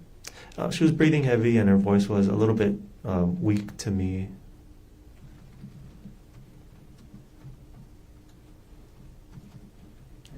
Thank you. No further questions. Any recross based on what's else on the redirect? One moment, Judge. Oh, sorry. Sorry. Can we take a moment? Yep. No further questions. Sorry. Okay. Mr. Otake, recross based on what's else on redirect? Just very briefly, Corporal Chun, this meeting you had with me last week when you were here to testify, to be able to admit these exhibits, I needed to show them to you ahead of time so you can say you initialed them and that this is what they reflected what they were, right? Correct. And we went out there for a few minutes and we watched the clips, right? Correct. And beyond that, I didn't ask you anything else about what I was going to ask you or go through questions. All I did was show you those clips as we need to do in order to admit it, correct? Correct. Okay. Now, the meeting you had with the prosecutors, did that take place in person or is that by Zoom or by phone? By phone. Okay. And in that meeting, you guys went into what happened and what he was going to go over with you and the questions and things like that, yes? Correct. All right. Thank you, Corporal. Any other questions for Corporal Chun? No further questions. Corporal, thank you. Thank you. Sit down. Watch that first step. Mr. Warner, state next witness.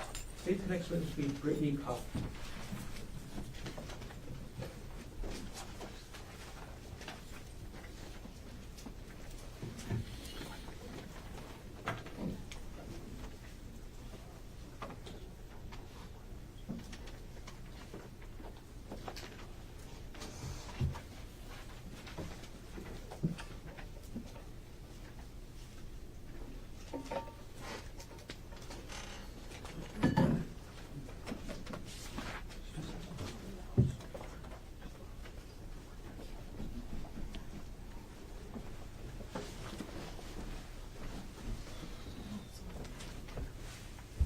Please raise your hand. You do solemnly swear or affirm that the testimony about to give shall be the truth, the whole truth, and nothing but the truth? Yes. Please have a seat. So I'm just going to take a moment here for the TV.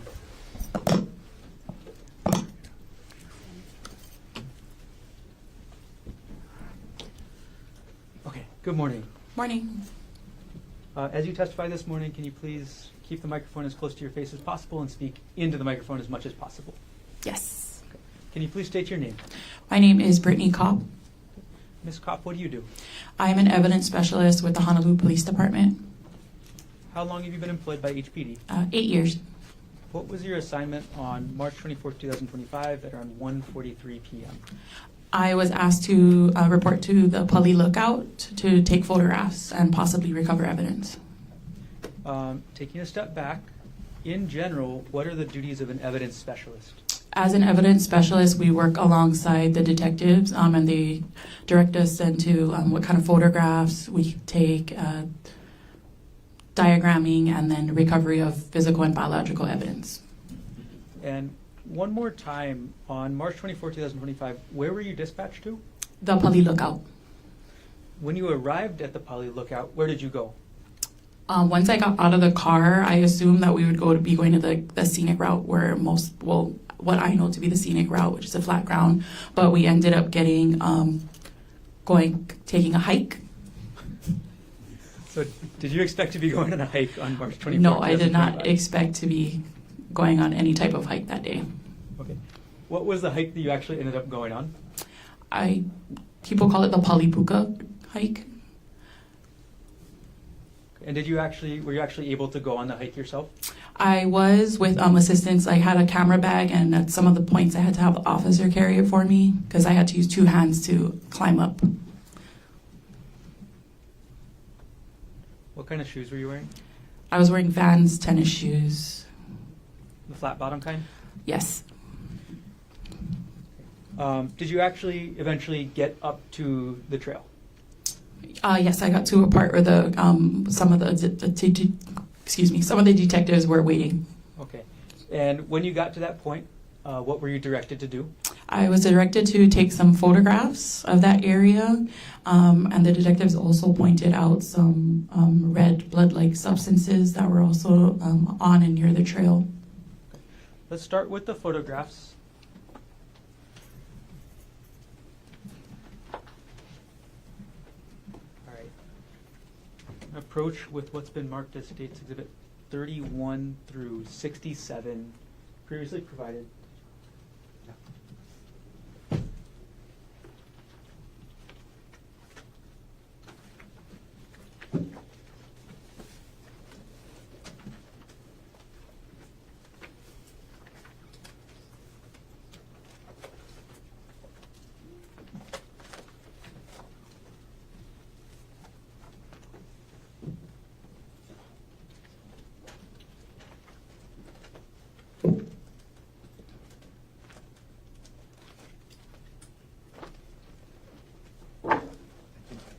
Your Honor, may I approach the witness? You may.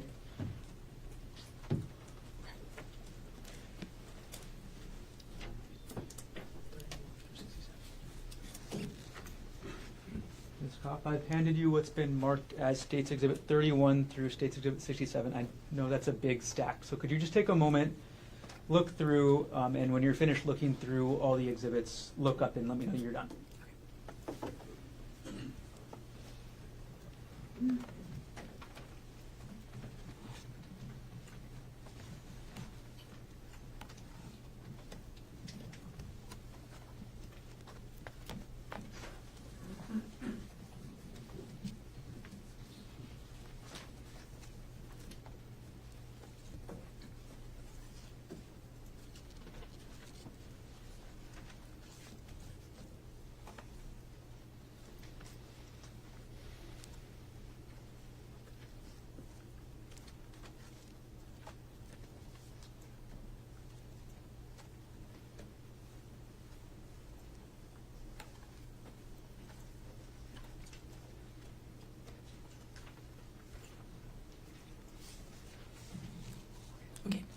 Okay, so do you recognize that stack of exhibits? Yes, I do. Okay, what are they? These are the photographs that I took on March 24th March 24th of 2025. of 2025. And you said you were the one who took these photos? Yes. Do these photos fairly and accurately depict the Paulipuka Trail as you were up there and as you observed it on March 24th, 2025? Yes. The state now moves States Exhibit 31 through 67 into evidence. Mr. Wozowski. No objection. What has been marked for identification as States Exhibits 31 through 67 inclusive will be received into evidence. Okay, Ms. Kopp, we're going to publish them one by one. So I'm going to publish States 31 right now. And we've got that on the screen next to you. And just so you know, to your right-hand side on the witness stand, there's a pointer stick that if you need to refer to anything on the TV screen, can you please use that? Okay.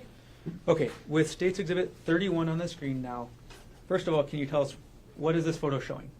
This is showing the main trail that I was on, and this is where I was instructed to start taking photographs. Okay, you say main trail. How many trails were you looking at up there? There was this main trail, and then there was an area to the right of us that looked like it was kind of like a side trail to go off to walk towards the cliff area.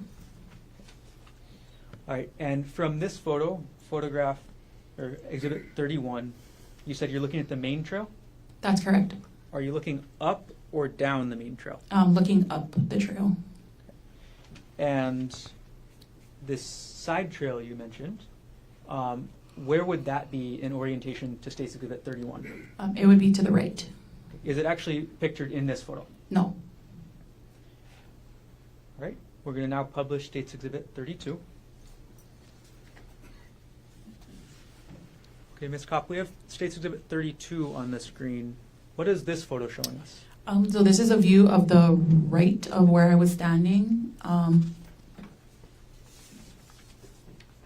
Where the pointer is pointed, this is a hole in the bush that we're looking at, and then here is kind of where you can see impressions in the leaves, kind of like the side trail that I'm talking about.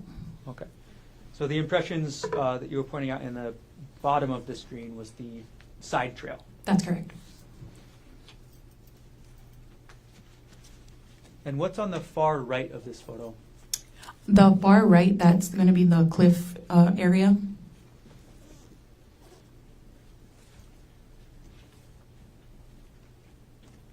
All right, moving on now to States Exhibit 33.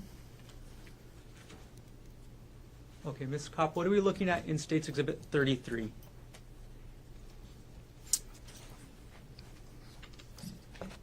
This is a view of the hole in the bush here, and then here is to the left is the main trail, and then you can see this is the side trail.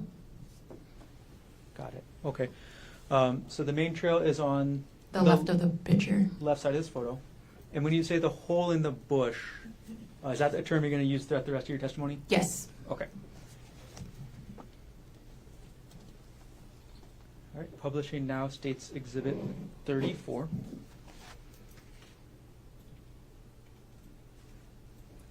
Okay, Ms. Kopp, what are we looking at in this photo? That is going to be in the top right corner, you can see the cliff area, and then here towards the middle bottom is the side trail. And closer to the left side of the photo, that's going to be the hole in the bush. Okay, so which direction are you facing then for this photo? Are you facing towards the main trail or towards the side trail for this photo? I'm facing towards the side trail. Publishing now States Exhibit 35 up on the screen. Ms. Kopp, what does this photo show? That shows a closer view of the cliff view area. At this point where you're taking this photo, are you on the main trail or the side trail? I am on the main trail and I just zoomed in. I see. So between States Exhibit, I'm going to publish them both together. So the left side is going to be States Exhibit 32. The right side is going to be States Exhibit. I'm sorry, I'm misstating myself. The left side is States Exhibit 35, and the right side is going to be States Exhibit 34. Okay, can you describe what you mean by zoomed in?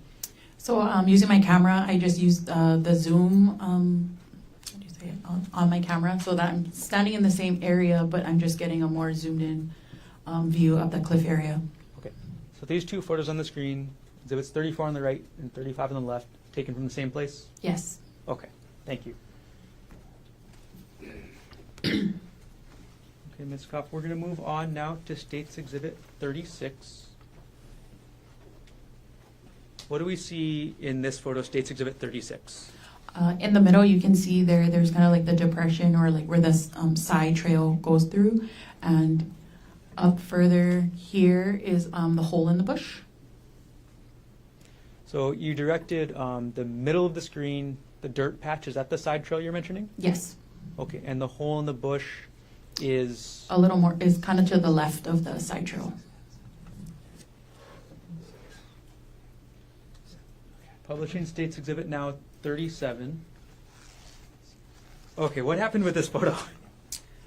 This photo is a little it's underexposed, but I was taking a photograph of a rock that was pointed out by one of the detectives.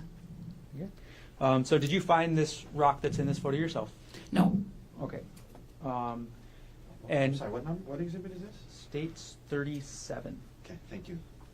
And before I get any further, when you say underexposed, how does a photo get underexposed? Underexposed meaning either due to the shade, because there's a lot of trees, could be a factor. Also, that my flash didn't fire, so that's why there wasn't enough light when the photo was taken. Okay. All right. We're going to move on to State's Exhibit 38. Publishing now.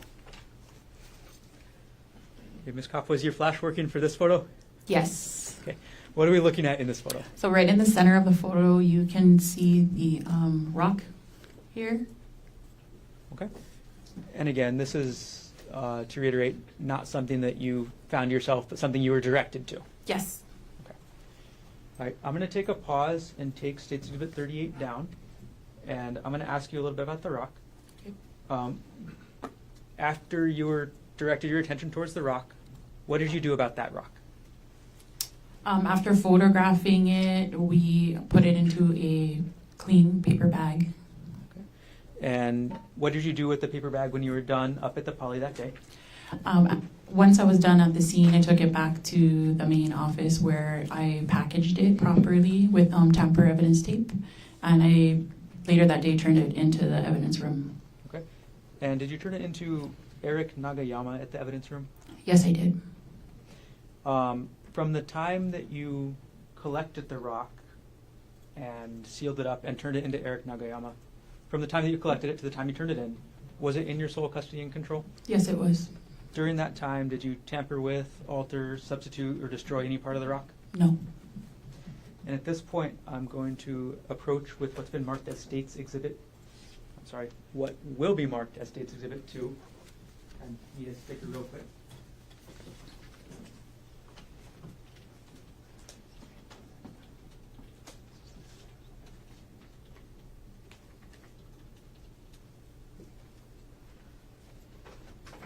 All right, and this has previously been shown to defense counsel. Thank you.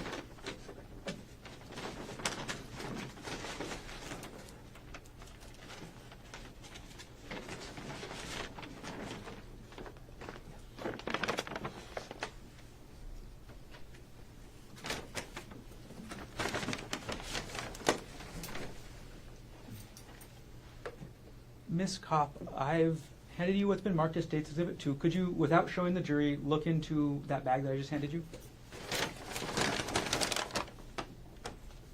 Okay. Do you recognize what's in that bag? Yes. What is it? It is item 2, the rock that I recovered. Is item 2 that rock in the same or substantially the same condition as when you recovered it on March 24, 2025? Yes. At this point, Your Honor, the state will move to admit State's Exhibit 2 into evidence. Mr. Otake, No objection. what has been marked for identification as State's Exhibit 2 is received into evidence. And, Your Honor, I'd like permission to publish to the jury. Granted. And could I publish by handing it to the jurors to pass around for a moment? Is it sealed? Yes. Yes. Thank you.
Now retrieve the exhibit from the juror. Thank you.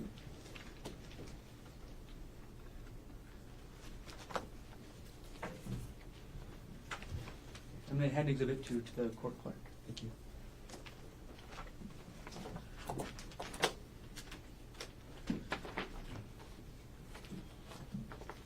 Okay, Ms. Kopp.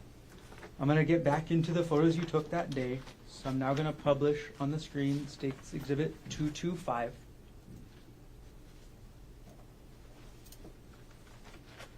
What does this photo show? That is another view of the rock. Publishing now State's Exhibit 40, and I misspoke. The last exhibit was 39. Thank you. So now publishing State's Exhibit 40.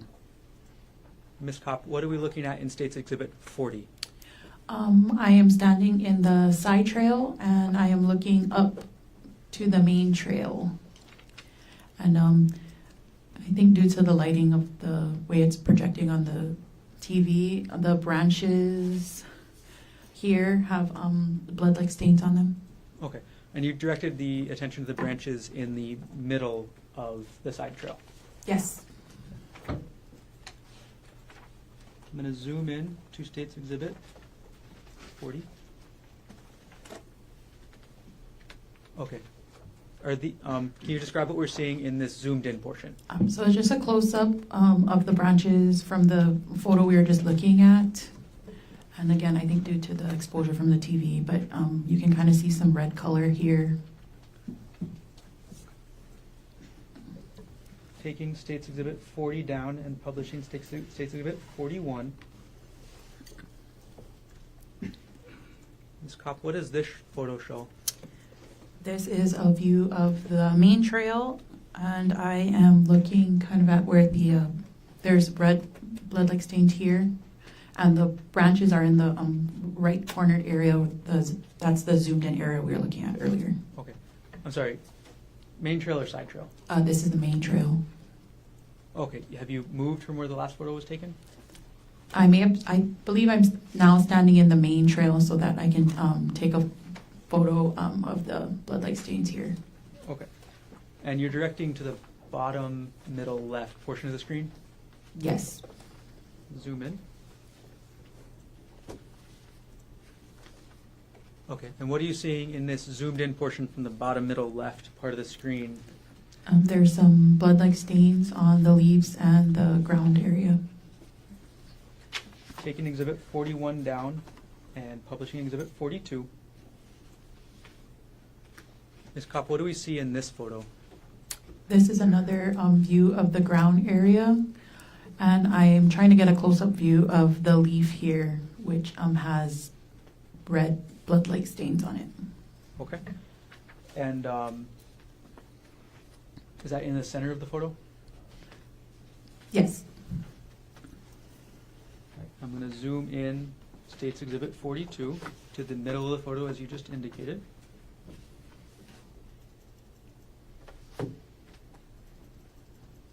Okay.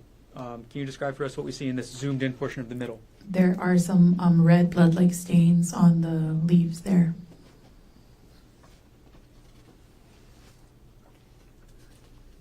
Okay, now publishing State's Exhibit 43. Ms. Kopp, what are we looking at in State's Exhibit 43?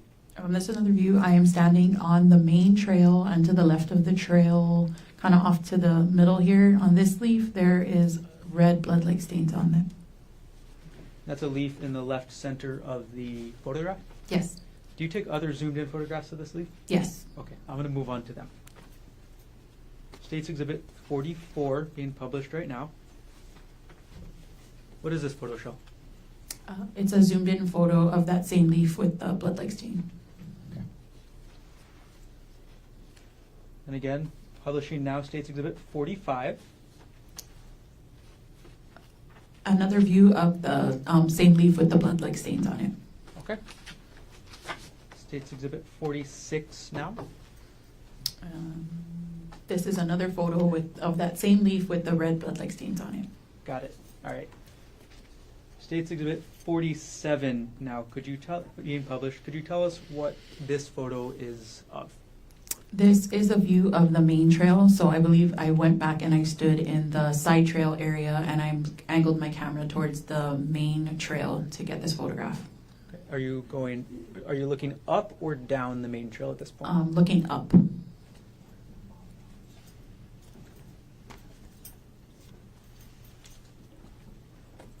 Now publishing States Exhibit 48. This is another, I'm standing in the side trail still, and I took another photo looking up at the main trail.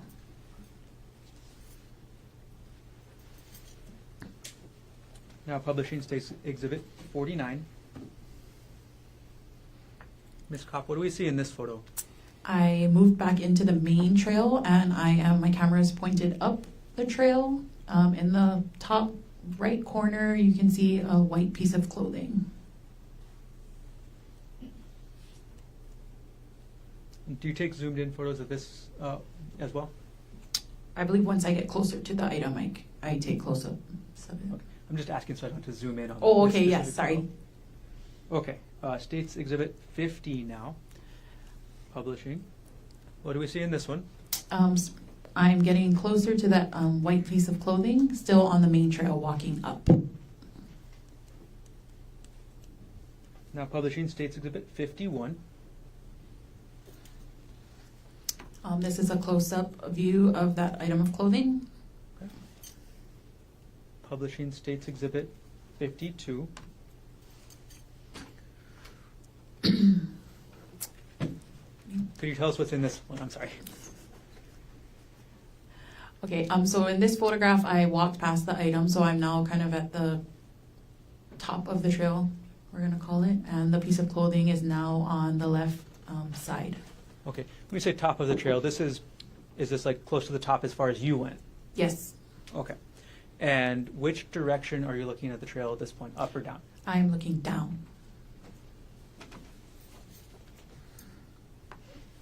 Publishing States Exhibit 53. What does this exhibit show? I'm still at the top of the trail looking down. The clothing item is still in the photo, and that hole in the bush that I was speaking about earlier is going to be here to the left. And that's the same hole in the bush that you saw on the side trail? Yes. Now publishing States Exhibit 54. What does this exhibit show? It's another view of the same. I'm standing at the top of the main trail looking down. Any difference in flash in these two photos? I think the flash is better here, so the photo's brighter. Gotcha. Now publishing States Exhibit 55. Ms. Kopp, what is this photo showing? This photo, I am still at the top of the trail, but I moved to where the item of clothing was recovered, and I'm shooting downwards to get that view. Okay, so you're still standing at the top of where you went on the trail? Yes. Okay, are you zoomed in at all at this point? I might be a little zoomed in, but I know that I did take a few steps forward because the item of clothing is no longer in the photograph. Gotcha. Okay, so you took a couple steps down the trail before Yes. taking this exhibit. States Exhibit now 56. I walked further, a few more steps down from the previous photo, and I'm still shooting down the trail. And I know this because some of the detectives were waiting for me to finish photographs, and there you can see feet at the top center here. In the top center of the photograph, that's somebody's Yes. legs and shoes? Yes. Got it. Where's the side trail in proportion to this? The side trail is going to be to the left side. Is it to the left side of where you're standing? I would see it would be a little bit more up, but it's before the detectives that were waiting, so it's like here, the side trail. Got it. Okay. States Exhibit now 57. What are we looking at in this exhibit? There is some blood-like stains again to the right on some of the right greenage leaf area there. So here. Okay, and you've directed the pointer probably as far as you can reach, but to the middle of the screen right now? Yes. And what you're referencing is just to a little bit to the right middle. Yes. I'm going to zoom in to the right middle portion of the screen. Is this what you're referencing as blood-like stains? Yes. Publishing now, States Exhibit 58. Ms. Kopp, what does States Exhibit 58 show? This is a close-up view of the branches from the previous image. Okay. And I got to ask, I see something in the top right corner. What is that? A shoe. Is that one of the police officers you mentioned earlier? Yes. Got it. And then, where are you on the trail as you're taking this photo? I'm standing on the main trail, and I believe I'm still coming down the trail. Okay. Where are you in relation to the side trail? The side trail is still going to be to the left. Got it. All right, publishing now, States Exhibit 59. This photo, I walked back up the trail to where the item of the clothing item was recovered from, and this is kind of where I'm going to refer to the hole in the bushes here. Okay. And you've pointed to the left middle portion of the screen, and that's the hole in the bush? Yes. Is that the same hole in the bush you referenced when discussing the side trail? Yes.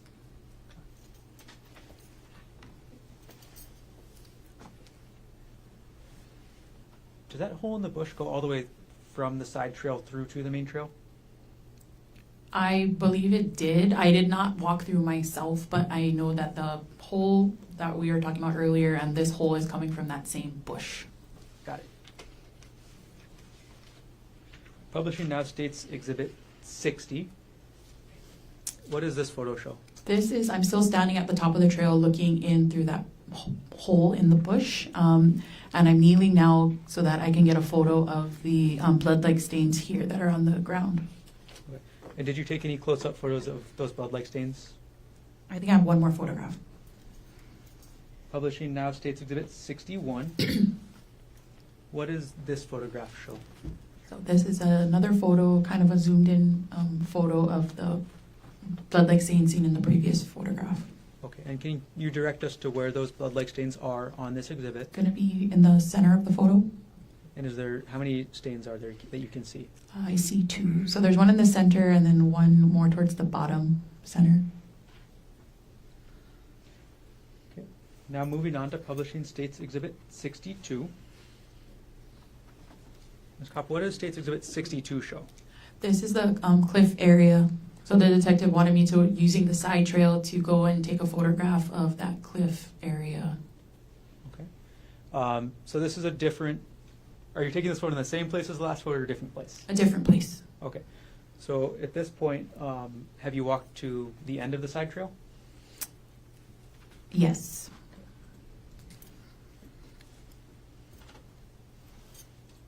Publishing now, States Exhibit 63.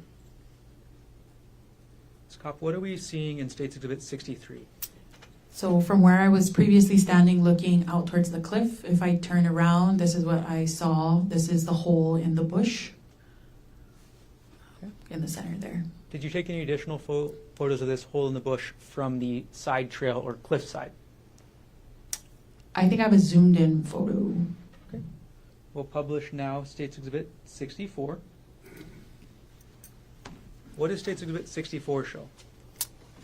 So this is a zoomed in photo of the previous photo, and there is blood-like stains there in the middle. Okay. I'm going to pull up a side-by-side now between States Exhibit 64, which is going to remain on the left, and States Exhibit 61 on the right.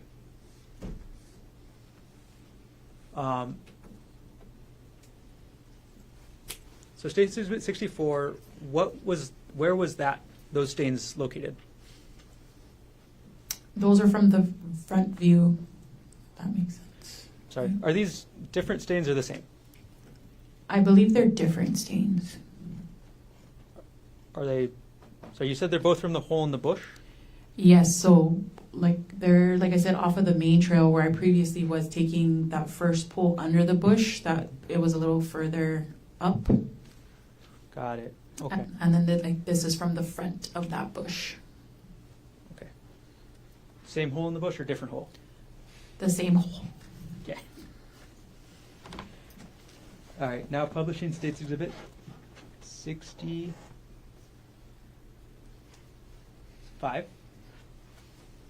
What do we see in State's Exhibit 65, Ms. Kopp?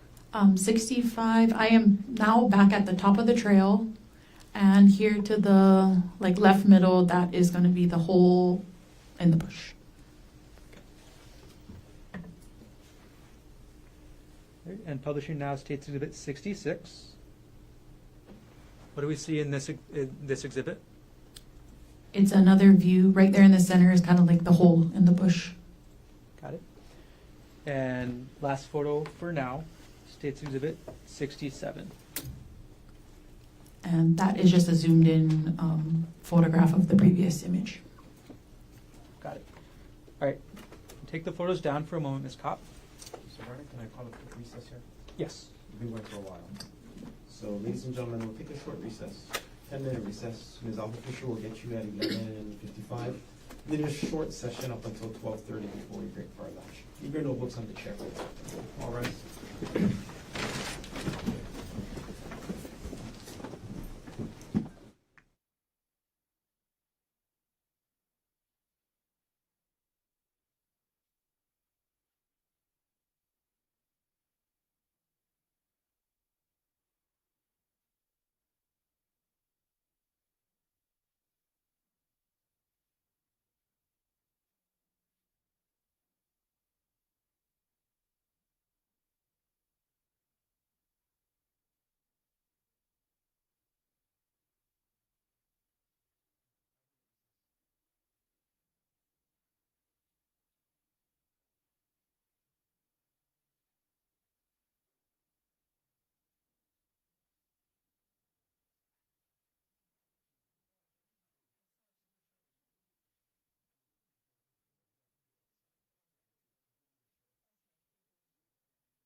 Ms. Kopp is on the stand, still in trouble.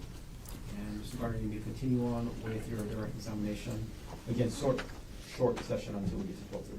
Understood. Thank you. Okay, Ms. Kopp, in addition to taking the photos we went through already this morning and collecting item number 2, the rock, did you collect any other evidence from the Palipuka Trail? The item of clothing, which I believe was a cardigan, was also recovered, and I recovered some swabs. Okay. How many swabs? 4. And just in general, how do you collect an evidence swab?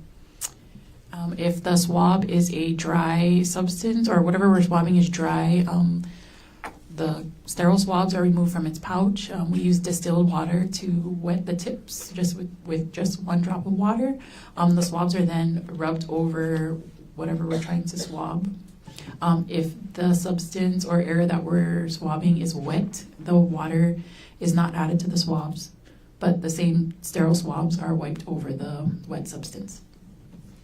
And what did you end up swabbing on March 24, 2025? I swabbed the leaf that I took multiple photographs of. That was to the side of the main trail. I also swabbed the leaf that was on the ground on the main trail. And I also swabbed that branch area that was, when I'm looking up towards the trail, that branches that were to the right, that was also swabbed. And then that blood-like stain that was from the, when I recovered the swab, I stood in the front of the hole in the bush, and I swabbed that blood-like stain that I could see there. So the swab, the last one that you mentioned from the, we're just going to keep calling it the hole in the bush. When you say from the front, is that from the side trail side or from the main trail side? After coming off of the side trail, like I said, I was facing the cliffside, and when you turn around, the bush was right behind. Got it. Could you, real quickly for a moment, just thumb through the exhibits that you have up there with you and pick an exhibit that shows where each swab was?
Already?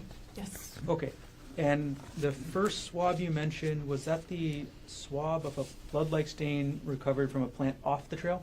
Yes. Okay. What exhibit is the photograph that shows that? Exhibit 46. I'm going to put that up on the screen. Publishing now states Exhibit 46. Okay. And could you direct us on the screen to the area you swabbed? So I swabbed this area here, that red blood-like stain there. Okay. And was that swab designated as evidence item number 3 under HPD report 25-110958?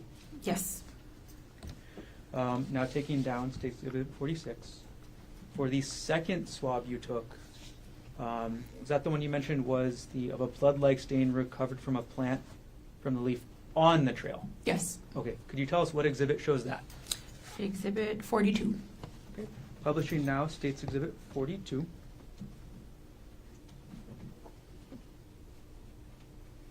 Okay. And which area of this photo did you take that swab from?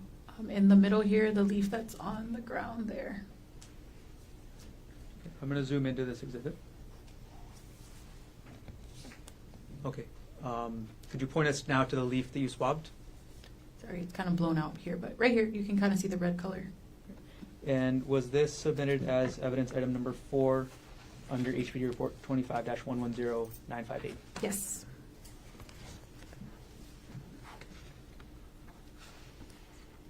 Okay, the third swab you took, I think you mentioned, I'm taking down the exhibit, I'm sorry. Third swab that you took, it was the blood-like stain recovered from the tree branch, is that right? Yes. And could you tell us which exhibit shows where you took that swab? Exhibit 40. Now publishing States Exhibit 40. Okay, could you show us on this exhibit where you took that swabbing from? So it's going to be from the branches located here. The branches in the middle right of the photo? Yes. Okay, I'm going to zoom in.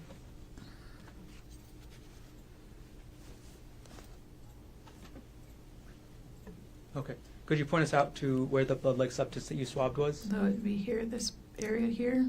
Okay, and you're directing us to the left side of those branches. Yes. And was this swab of the branches from right next to the trail, was that designated as item number 5 under HPD report 25-110958? Yes. Okay, and the last swab you mentioned, where was that from? I recovered it standing from the front of using the side trail and then viewing the hole in the bush from that side, from the front of it. I swabbed the blood-like stain that was located where I could see from there. Okay. And what exhibit shows that best? Exhibit 64. 64. Publishing States Exhibit 64.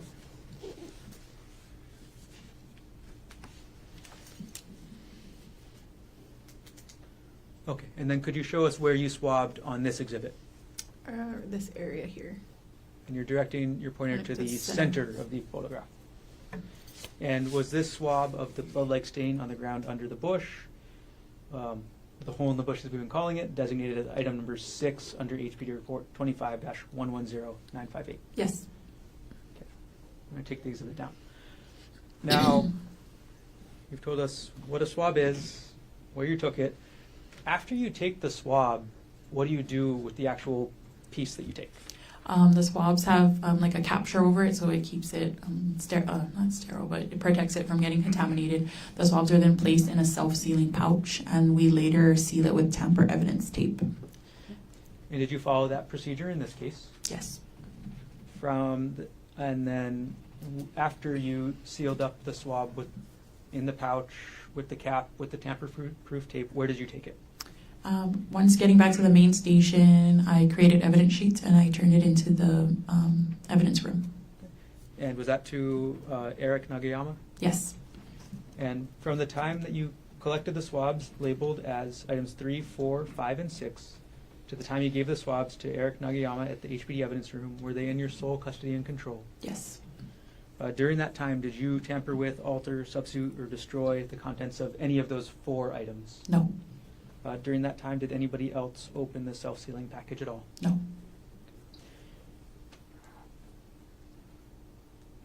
Okay. One last section, Ms. Kopp.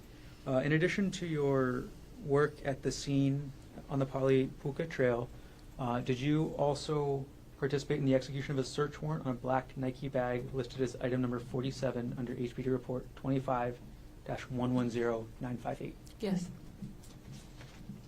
What was your role in the execution of that search warrant? I was assisting taking photograph of its contents. Okay.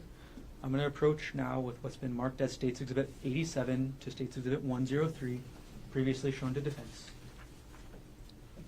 May I approach the witness? Yes. And I'm going to collect all the other exhibits from those.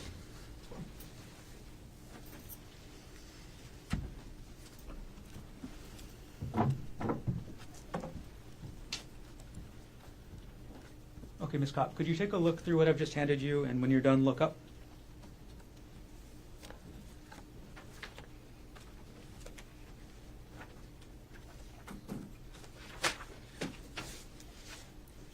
Okay. Do you recognize what I've handed you? Yes. What are these? These are photographs from the search warrant I assisted with.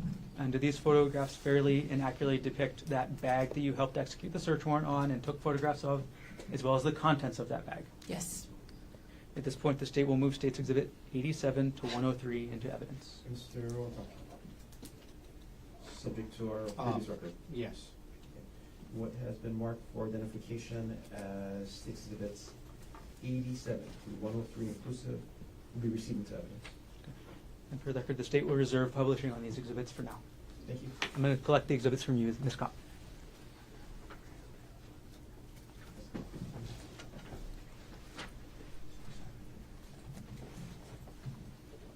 Okay. Ms. Kopp, did everything you testified to occur in the city and county of Honolulu, state of Hawaii? Yes. Thank you. I have no further questions at this time. Thank you. I'm going to hand the exhibits to the clerk. Please. I'm going to hand exhibit 2 to the clerk as well. Thank you.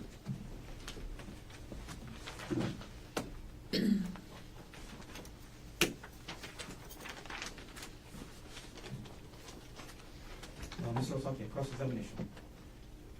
Oh, I'm so sorry. Yes, Your Honor, 1 second.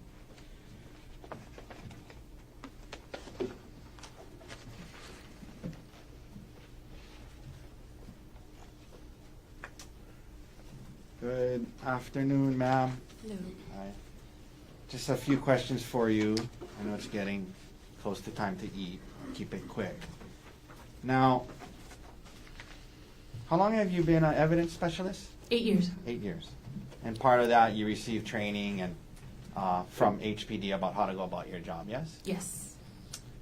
And on the date of this incident, when you went there and took these photographs that we've been discussing, you were not that morning, you didn't know you were going to have to go on a hike that morning, correct? That's correct. And so you were in, I think you said Vans, tennis shoes. Yes. And you walked up the hike. Yes. Now, you arrived at the scene at 1:43 p.m. in the afternoon, yes? Yes. Okay. And we know that because you document that in your report, yes? Yes. Okay. So 1:43 p.m., that was approximately, well, that's a little over 3 hours after 10:30 a.m., yes? Yes. 11, 12, yeah. A little over 3 hours after 10:30 a.m., correct? Yes. And so it's safe to say that the responding officers, the first officers there, had arrived at the alleged scene a lot earlier than you, yes? I suppose I'm not, like, I don't know specifically what time they arrived, but yes. Yeah, like, all I mean is you weren't the first person from HPD there, correct? Correct. So there was a responding officer named Officer Wu who testified that he was one of the first officers there. He would have been there before you, correct? Yes. Now, you go up on this trail and you take some photographs of the rock, yes? Yes. Let's, if we could we please pull up State's Exhibit 37? Okay. Let's maybe go to number 38. Sorry. Okay, 38. So this is a picture of the rock that you took, correct? Correct. And let me ask you this: when as an evidence specialist, do you agree, and part of your training, you want to document and photograph evidence, ideally in the location it was initially discovered, correct? Yes. Okay. In other words, that's part of what you're doing. You're there to document evidence and show where it was when the police first got there, yes? Yes. Okay. And so when you got up there, you took a picture of this rock, and it was right in that area there with the leaves around it and whatnot, yes? Yes, sir. Okay. And this would have been after the first officers, including Officer Wu, got there, correct? Yes. Could we please, Mr. Dirks, pull up what's already in evidence marked as State's Exhibit 6? Okay. So you see here, this is State's Exhibit 6. And the rock is kind of in that clearing little pathway. Yes. Okay. And that's not where you photographed it, was it? No.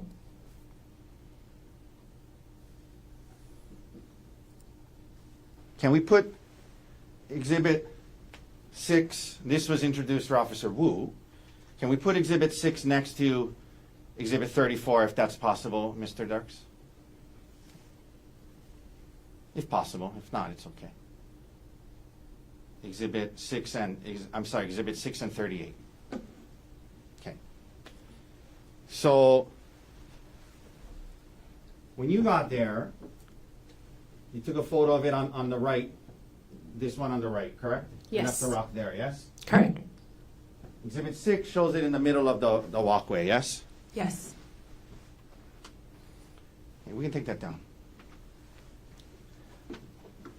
When you testified today, prosecutor didn't ask you about that. Did you know that it had been moved before you photographed it? No.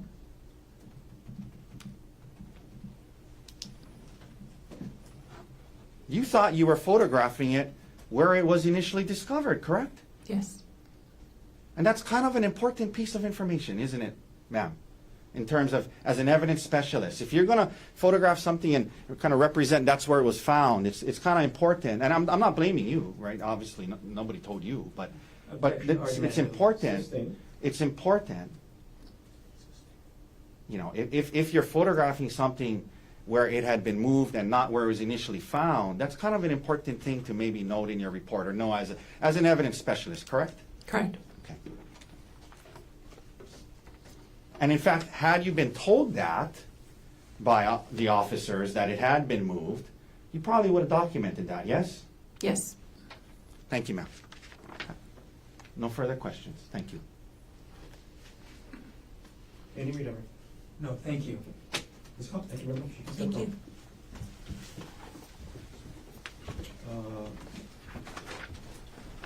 Officer Kirsch.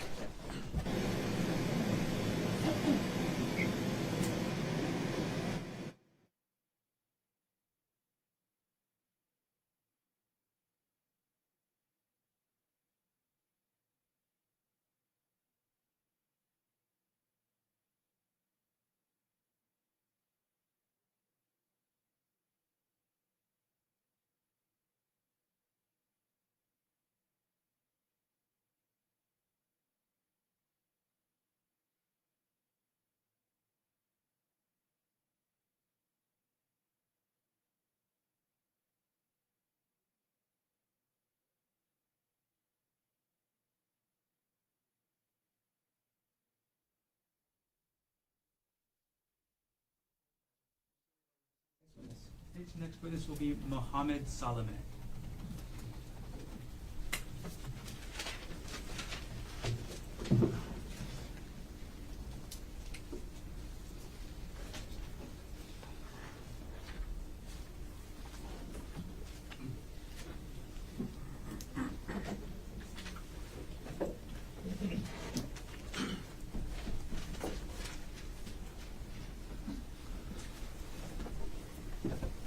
Raise your right hand, please. You do solemnly swear affirm that the testimony about to give shall be the truth, the whole truth, and nothing but the truth? I do. Please have a seat. Thank you. Good afternoon. And before you start testifying, could you just take the microphone as close to you as possible and speak into the microphone as much as possible, okay? Good. All right. Can you please state your name? My name is Mohammed Salame. And what is your occupation? I'm a police evidence specialist with the Honolulu Police Department. How long have you been employed by HPD? About 3 years. What was your assignment on March 25th, 2025 at around 5:40 p.m.? To take photographs and collect evidence, DNA reference sample. In taking a step back, in general, what are the duties of an evidence specialist? To process and document crime scenes, including individuals, through the use of photography, diagramming, and evidence collection. And on that date at 5:40 p.m., what type of evidence were you assigned to collect under HPD report 25-110958? A DNA reference sample or a buccal swab. And what is a buccal swab? Buccal swab is a swab sample used to reference a known DNA sample. And where would you collect a buccal swab from? The interior cheek area of the mouth of an individual. And who did you collect a buccal swab from in this case? Mr. Gerhardt Konig. And before you collect the buccal swab, do you document or photograph the person you're collecting the swab from? I do. Mm-hmm. At this point, Your Honor, I'm going to ask to approach with what's been marked as States Exhibit 129, States 238, and States 239. Yes. Previously shown.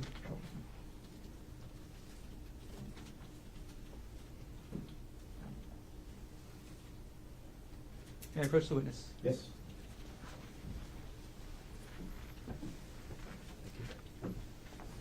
Mr. Salome, I've handed you what's been marked as States Exhibit 129, 238, and 239. Could you take a look at those three exhibits, and when you're done, look up? Do you recognize what I've handed you? Yes. Okay. What are these? These are photographs of Mr. Konig. Okay. And you took these photographs? I did. And again, was that on March 25th, 2025 at around 5:40 p.m.? Yes. Do these photographs fairly and accurately depict Gerhardt Konig on that date and time? Yes. At this point, the state will move States Exhibit 129, 238, and 239 into evidence. Mr. Otake is subject to our previous record. No objection, thank you. Okay, what has been marked for identification as States Exhibits 129, 238, and 239 will be received into evidence. Okay.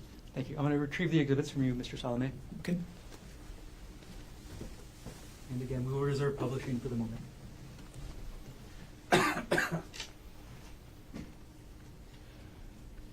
Okay. Could you walk us through the mechanics of how you actually collected the buccal swab from Mr. Konig? Of course. Or Dr. Konig, I'm sorry. Yeah. I start with a new pair of gloves, new pair of swab. I begin by swabbing or collecting the sample from the interior cheek area, left and right cheek area, also known as the buccal. And then after collecting the sample, I cap the sample, place it into a self-seal envelope, and then seal it into a manila envelope. And is that the way you actually collected the sample on March 25th, 2025 in this case? Yes. After you collected the swab and sealed it, what did you do with it? I submitted it to the evidence room. Okay. And who did you give it to at the HPD evidence room? Ms. Jeanette Moses. Okay. And did you do that on March 26, 2025? I did. From the time that you collected the buccal swab from Gerhardt Konig on March 25, 2025, to the time that you submitted it to Ms. Moses on March 26, 2025, was the swab in your sole custody and control? It was, yes. And also, was the swab designated as evidence item number 45 under HPD report 25-110958? Yes. During that time, from the time you took the swab to the time you submitted it, was it in your? I'm sorry, repeating myself. Did you tamper with, alter, substitute, or destroy the contents of the packaging in any way? I did not. No. Tamper with the swab in any way? No. During that time, did you or anybody else open the self-sealing package at all? No. Okay. Did everything you testified to occur in the city and county of Honolulu, state of Hawaii? Yes, it did. Thank you. I have no further questions at this time. Thank you. I'm going to hand the exhibits to the clerk.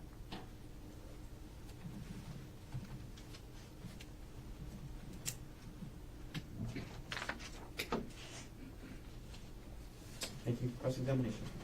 Very briefly, thank you, Your Honor. Good morning, Mr. Salome. Good morning, Is that sir. how, is I saying that right? That's Salome? correct. Thank you for being here. I just had a couple of questions. The photographs that you just, you were just shown, 238, 239, and 129. Did you take those at the same time that you were doing the buccal swab? Yes. Okay, so you indicated that on March 25th, 2025, the buccal swab you took at 5:40 p.m. Roughly, yes? Yes. And you would have done the photographs roughly at that same time, correct? Yes, prior to collection. Right before. Okay. Yes. So 5:40 p.m. on the 25th of March is 10:30 a.m. on the 24th of March. 5:40 p.m. is about 31 hours later, correct? I wouldn't be able to. Yeah. So if we go 10:30 a.m. on the 24th, Okay. then we go to 10:30 a.m. on the 25th. That's 25 hours, right? Okay. And then from 10:30 on the 25th to 5:30, that's 7 hours, right? 10:30 to 5:30, right? 10:30 to 5:30. Yeah. Okay. So you took these photographs, 24 hours plus 7, 31. You took these photographs 31 hours after 10:30 a.m. on the 24th, correct? Sorry, 25 plus 7 is 32. 24 plus 7. 24 plus Yeah. 7, 31. Yes. Yeah, Okay. Yeah, 31 hours after 10:30 a.m. on the 24th, Okay. correct? Yes. Okay. And let's publish it. Let's publish these now, since they're in evidence. Okay. So if we could, exhibit 238, it's gonna be on the screen here. Okay. So that's a photograph you took when you were doing the buccal swabs of Dr. Konig, yes? Yes. And this was at the Honolulu Police Department, The central receiving desk. Central Receiving, correct? Yes. Okay, 31 hours later. Let's go to 239. Okay. Can we zoom in on his ear and his cheek? Is that possible? Okay. So that's his ear and his cheek, 31 hours later. And then if we could go with 129.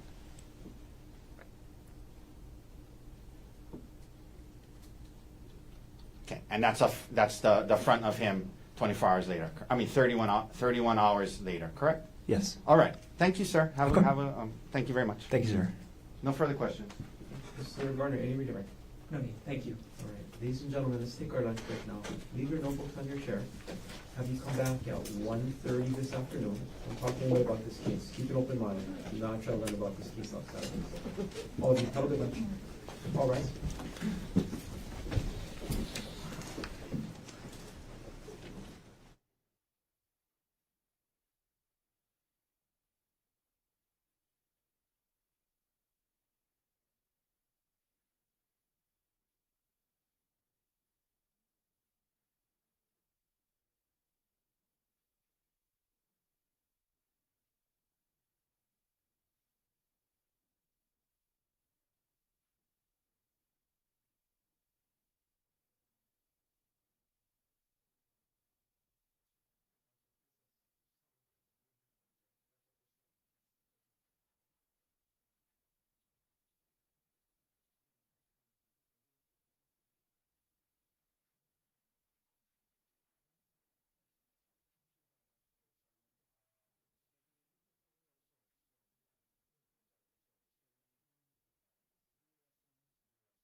with case number 13, State of Hawaii versus Gerhardt Konig, 1 CPC-25-373. Dr. Konig is present in court with all 4 counsel of record. All jurors are back in the courtroom. Good afternoon, ladies and gentlemen. We'll continue on with the presentation of the evidence. Mr. Garner, state's next witness. The state calls Chauncey Nicola.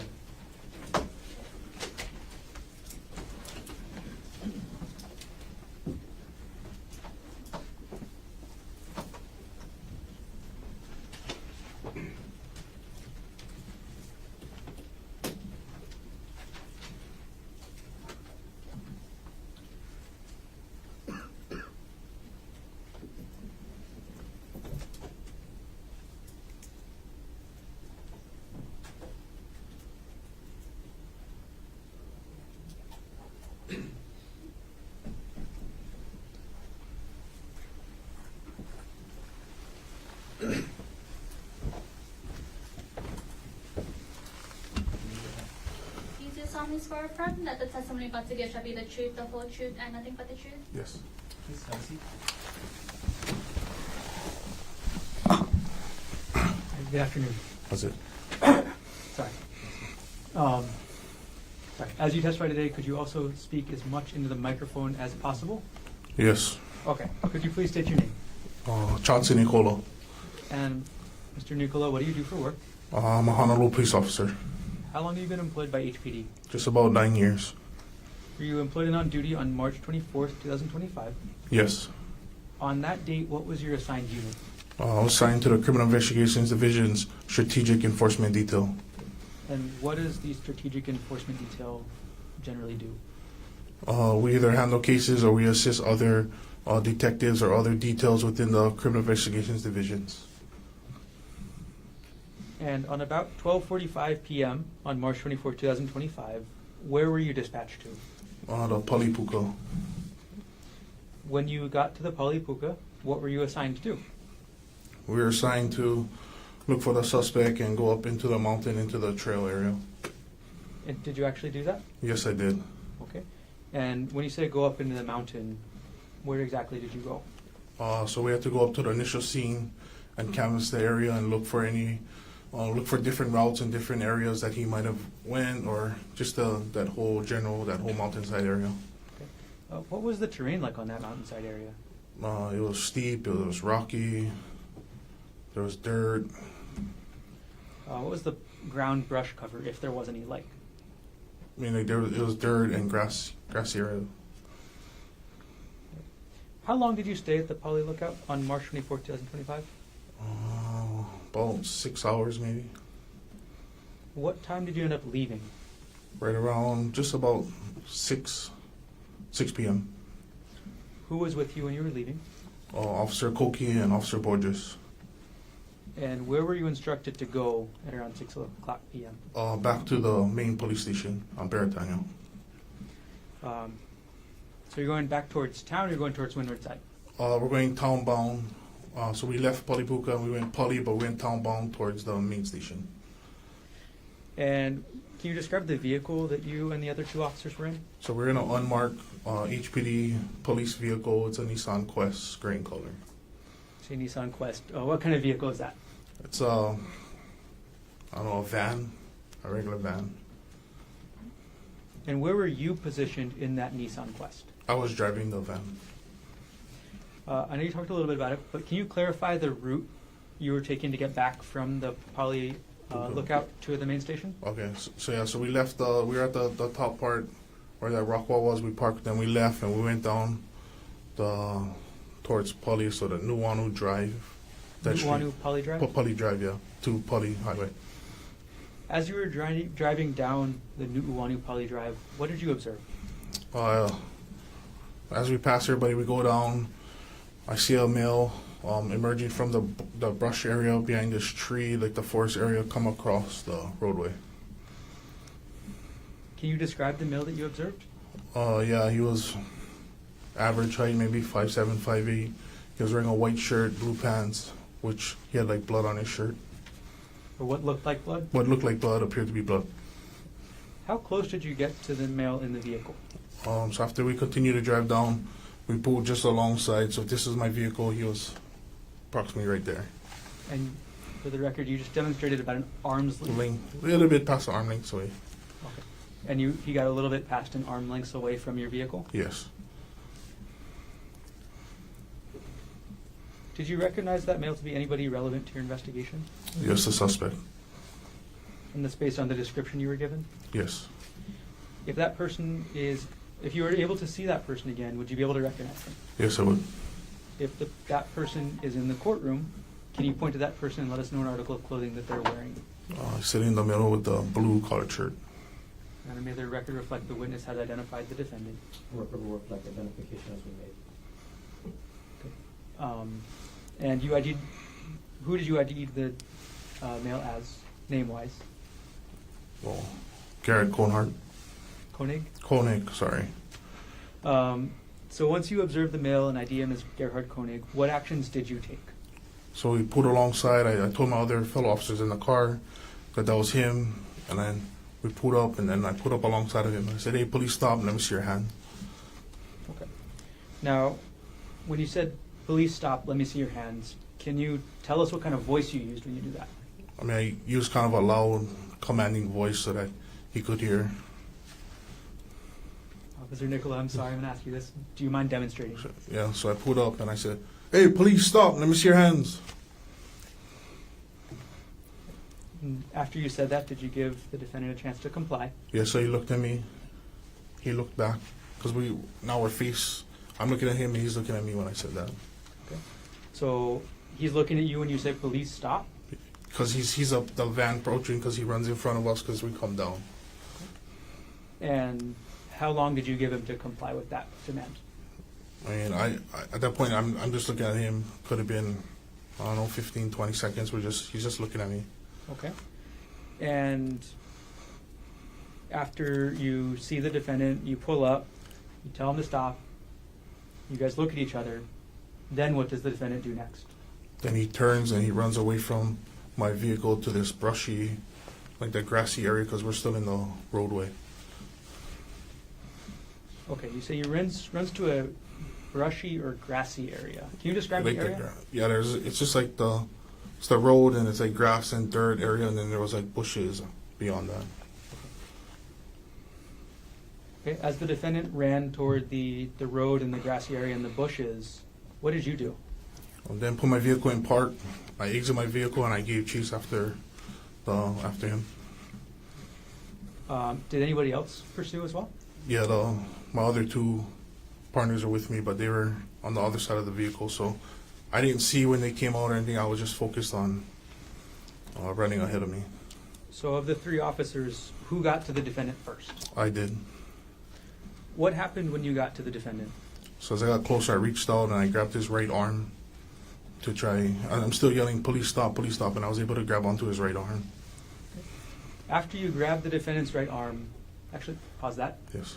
Restart the question. You said you kept yelling, "Police, stop"? Yes. How many times?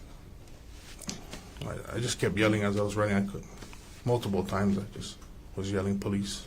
Okay. And going forward again now, Yes. after you grabbed the defendant's arm, what did the defendant do? He tries to pull break my grip, so he tries to pull out and continue running away from me to get away from me. And as the defendant's pulling away from you, Right. when you're grabbing his right arm, what happens with you and the defendant? We're in this like grassy, like muddy area, so I lose my balance and he loses balance, so we both fall down and I fall on top of him. Right. Who falls on top of who? I fell on top of him. Okay, so now at this point, you and the defendant have both fallen, and you've fallen on top of him. What did the defendant do next? Starts reaching for, he has this like black, I don't know, side bag, I don't know what you call it. It's like, he has it around him, he starts to grab for it. And once you see the defendant reaching for this bag, what do you do next? I'm trying to use my physical strength to pull the bag away from him, which I was able to, and I'm able to pull it off of him and get it away from him.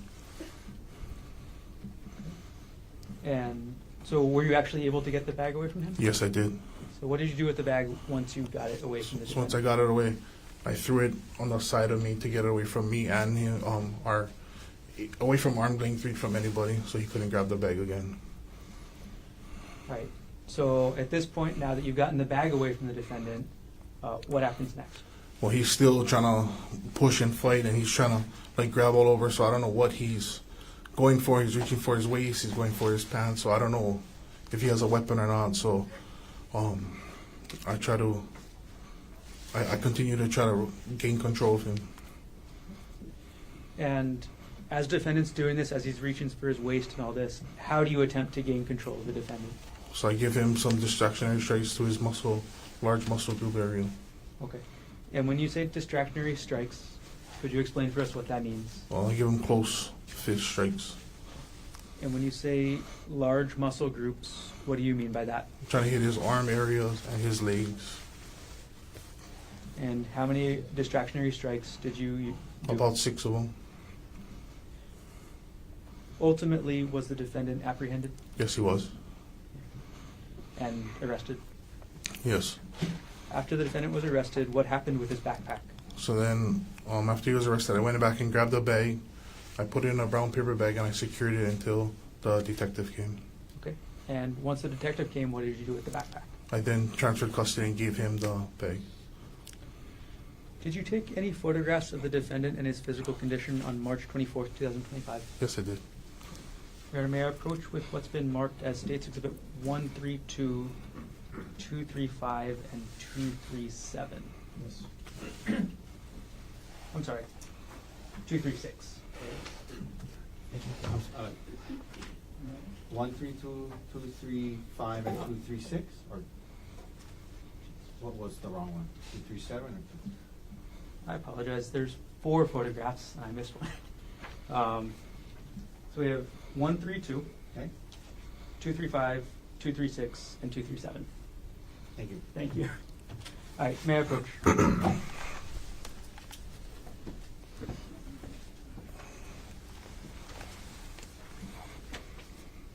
Okay, Officer Nicola, I've handed you 4 photographs now. Yes. Could you take a look through all 4, and when you're done, look up and let me know? Yes. Okay. Good. Do you recognize what I've just handed you? Yes. What are these? The photos after he was placed under arrest. And these are the photographs of the defendant. Yes. Do these photographs fairly and accurately depict the defendant as you observed him on March 24th, 2025? Yes. At this point, the state will move to enter 132, 235, 236, and 237 into evidence. No objection.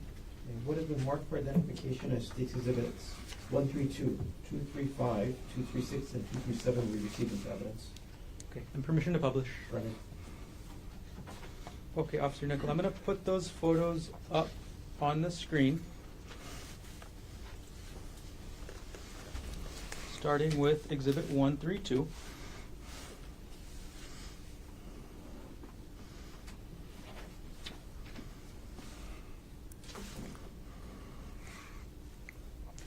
And now rotated correctly. Officer Nicola, what does this photograph show? Full body picture of the suspect.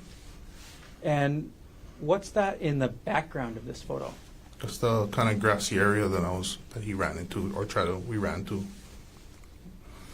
And how big are the trees back there? Very big. Publishing now State's Exhibit 235.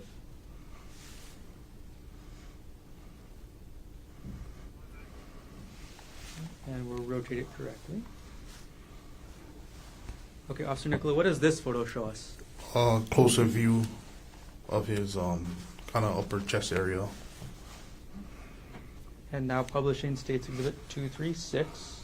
And apologies, I might have to rotate it again. Okay, what does this photo show? This is a left profile. And lastly, Exhibit 237. And again, we'll rotate it upright. What does this photo show? His right profile.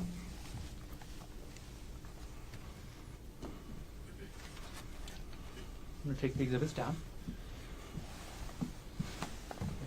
After you arrested the defendant, Officer Nicola, where did you take him? Took him to Straub Hospital. Why did you take the defendant to the hospital? Just because when we took him down, there was force used and stuff, so We always take the suspect to the hospital. How long did you and the defendant stay at the hospital? Probably about 5 hours.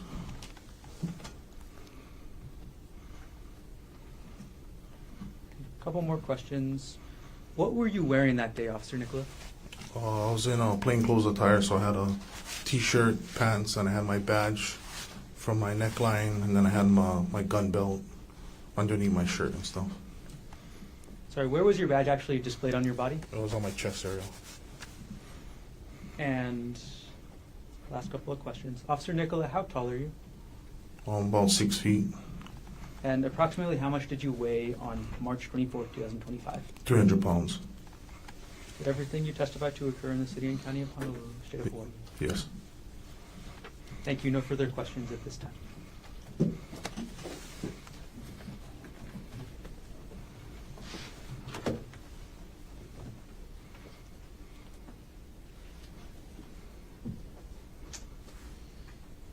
Okay, cross-examination. Good afternoon, Officer Nicola. That's right. Just a few questions for you. You mentioned that you, on the day of this incident, were part of something called the Strategic Enforcement Detail, is that right? Yes.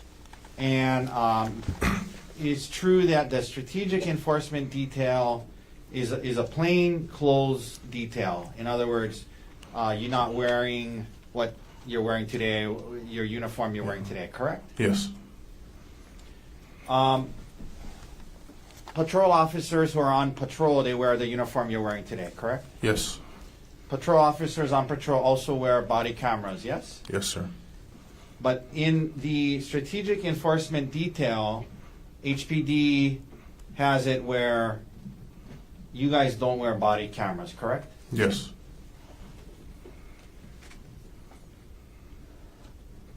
So the patrol officers who have body cameras on, it records the interaction, it records what you guys did, what the suspect did, what was said, what wasn't said, correct? For a patrol officer, right? Yes, sir. But you guys, no body cameras, correct? No, sir. And that's a decision by HPD, yes? Yes. You mentioned being in an unmarked van, is that right? Yes, sir. And when you say unmarked van, sir, you just mean it's just like a van, like it doesn't have any HPD. No logos, no lights and sirens, nothing like that. No sirens. Nothing. And no dash cam either? No, sir. No body cam, no dash cam, unmarked vehicle, correct? Yes, sir.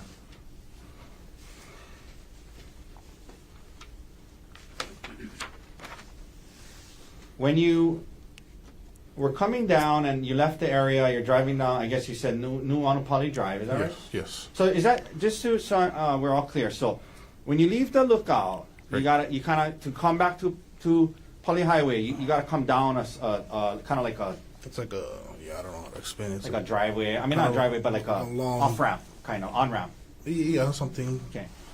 Like it's what people use to get back on Pali Highway from the lookout, right? Yes. Okay. And it's around 6 p.m., yes? Yes.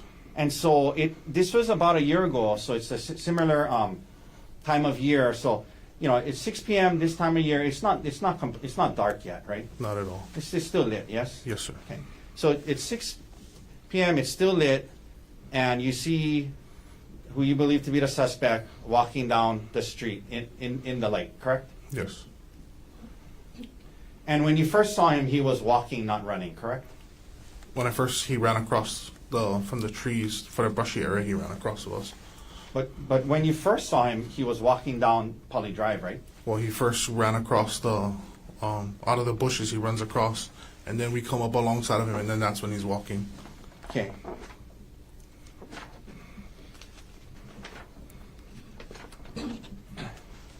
Oh, I see. So he ran across, and then he was walking. Then he's walking alongside Got because it. we drive up, right? Got it. Okay. And then he was walking down when you guys put up next to him. Yes. Okay.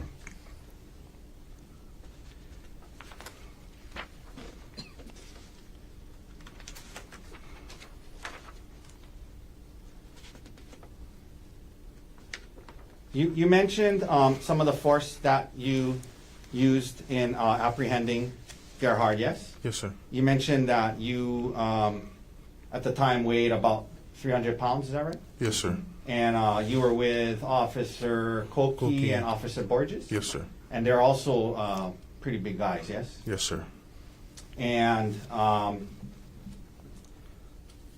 you mentioned some strikes to his large muscle area to get compliance. I think you said maybe about 6 strikes to his large muscle area, correct? Yep. And his muscle area you're talking about is like his arms, his legs, the core of his body, correct? Yes, sir. And you know, when you use force, officer, you have to fill out something called a use of force form after, correct? Yes, sir. And in this case, you did your best to fill that out accurately, yes? Yes, sir. So it's true then that in the process of apprehending him these strikes, you did not hit him in the face or head, correct? Yes. That's correct. Yep.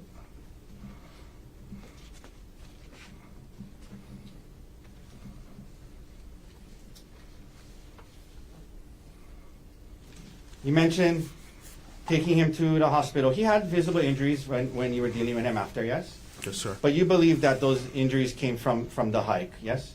Or the incident, correct? The incident from when we both fell down. Yeah, and from the hike, yes? Sure. Yes. And then you took him to Straub. Straub Hospital. And then at Straub, did you stay with him the full 5 hours? I stayed with him up until about the last hour. Then Officer Koki came and relieved us, and we went back to the station. Okay.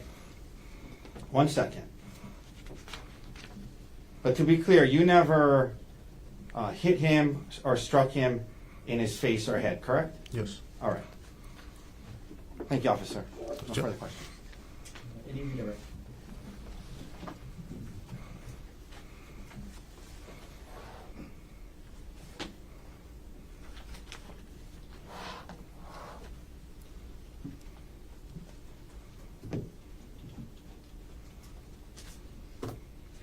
Officer Nicola, do you know what body part the defendant landed on when you fell on top of him? So we went forward, and he landed on his head area, like, because I went down and I was trying to grab him to stop, and we both just fell down. Thank you. No further questions. Any rebuttals? No. Thank you, officer. Officer, thank you. You Is said there one no. out there? I think that's over here. You keep me well, they can get there. Watch that first.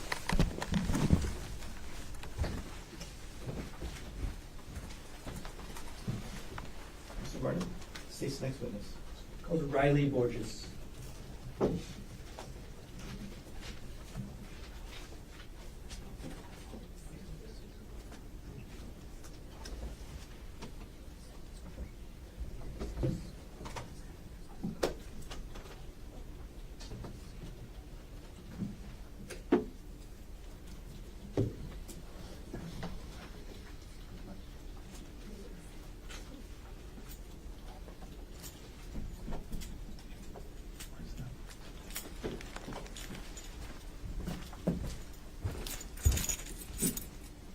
You do solemnly swear affirm that the testimony about to give shall be the truth, the whole truth, and nothing but the truth? That's right. Please have a seat. Thank you, Your Honor.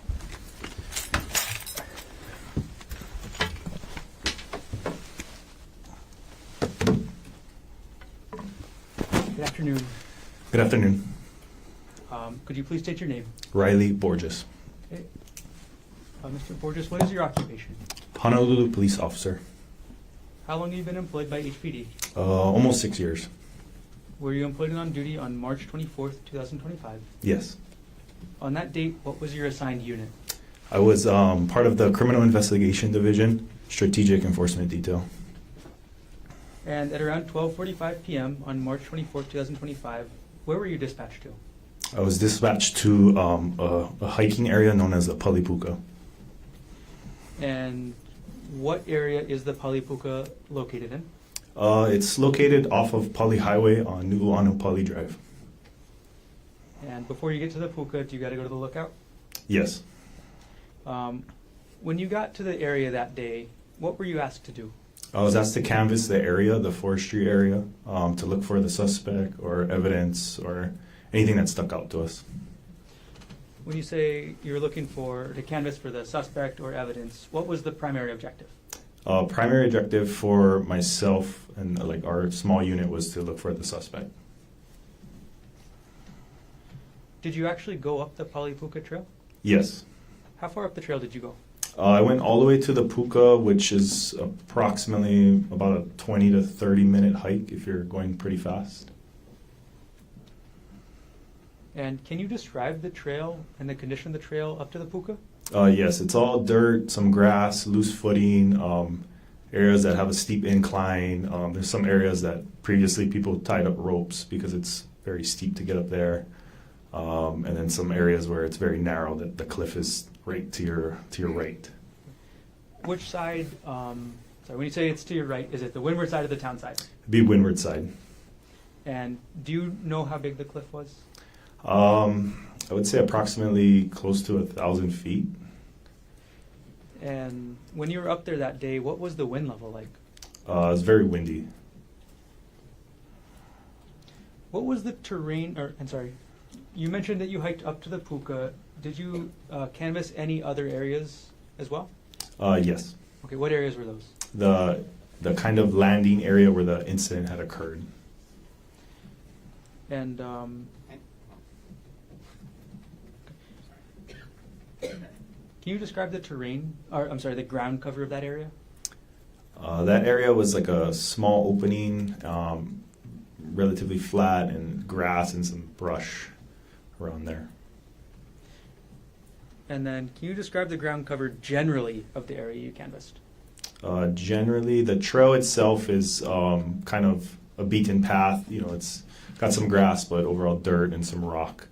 But as soon as you go off the trail, it gets to dense forest, dense bamboo, and other shrubs and bushes. Did you search the bottom of the cliff yourself? The windward side, you're asking? Yes. No, we weren't able to access that area. How long did you stay at the Palilokat area on March 24, 2025?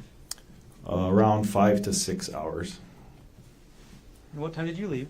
Approximately 1800 hours, 6 p.m. Thank you. Who was with you? I was with Officer Nicola and Officer Koki. And where were you instructed to go? I was instructed to go back to the main police station. And that's 801 South Beretania Street? Yes. What was the route that you guys were taking? So we exited the parking lot of the lookout, and we're on New Honolulu Road, headed townbound towards Pali Highway. Can you describe the vehicle? We were in a Nissan Quest, gray. It's like a van. Is this a police car or no? It's an unmarked vehicle. No police lights or sirens. Where were you positioned in the vehicle? I was in the second row, and I was in the middle, so I could see like the windshield. Yeah. Sorry, could you describe a little bit about this type of van and what you mean by that? I guess the best way to describe it is like a soccer mom van. It's, you know, a passenger van. It can hold like 7 people. It's got the automatic sliding doors, that kind of stuff. Got it. Okay. And then, so second row, was there a row behind you? Yeah. And as you were driving down New Wanupali Drive in the middle seat, what did you observe? From about 100 yards away, I could see a male exit what appeared to look like he exited the brush area and onto the road. Can you describe the male that you observed? From about 100 yards away, I could just see that it was a male, lighter in skin color, and I saw like blue clothing of sort. How close did you get to him in that vehicle? From 100 yards, when we first saw him, we drove right up to him. And then once you drove right up to him, what window of the vehicle were you seeing him out of? The windshield, primarily. And were you able to make any other visual observations as you got up right up close? Yes. While we were still driving, from about 20 yards away, I was able to identify who the suspect was. Who did you identify him as? Gerhardt Konig. And how did you identify him? I previously looked at his Hawaii driver's license on our computer system to familiarize myself with his appearance. If you were to see that person again, would you be able to recognize them? Yes. If that person is in the courtroom today, could you point at an article of clothing and let us know what they're wearing? Yes. A blue long sleeve button up shirt. Your Honor, may the record reflect the witness has identified the defendant. Record reflect identification was made. Okay, so Officer Borges, you observe the male and identify him as Gerhardt Konig. What actions do you take next? From there, Officer Nicola parks the vehicle, and he exits first, and simultaneously we're all trying to exit, but I have to exit through the right side, which is the passenger side, and that is the opposite side that the suspect is on. Were you saying anything as you exited the vehicle? Yes, I was saying, police, stop, resisting. Could you tell us the type of voice you were using when you were saying police stop?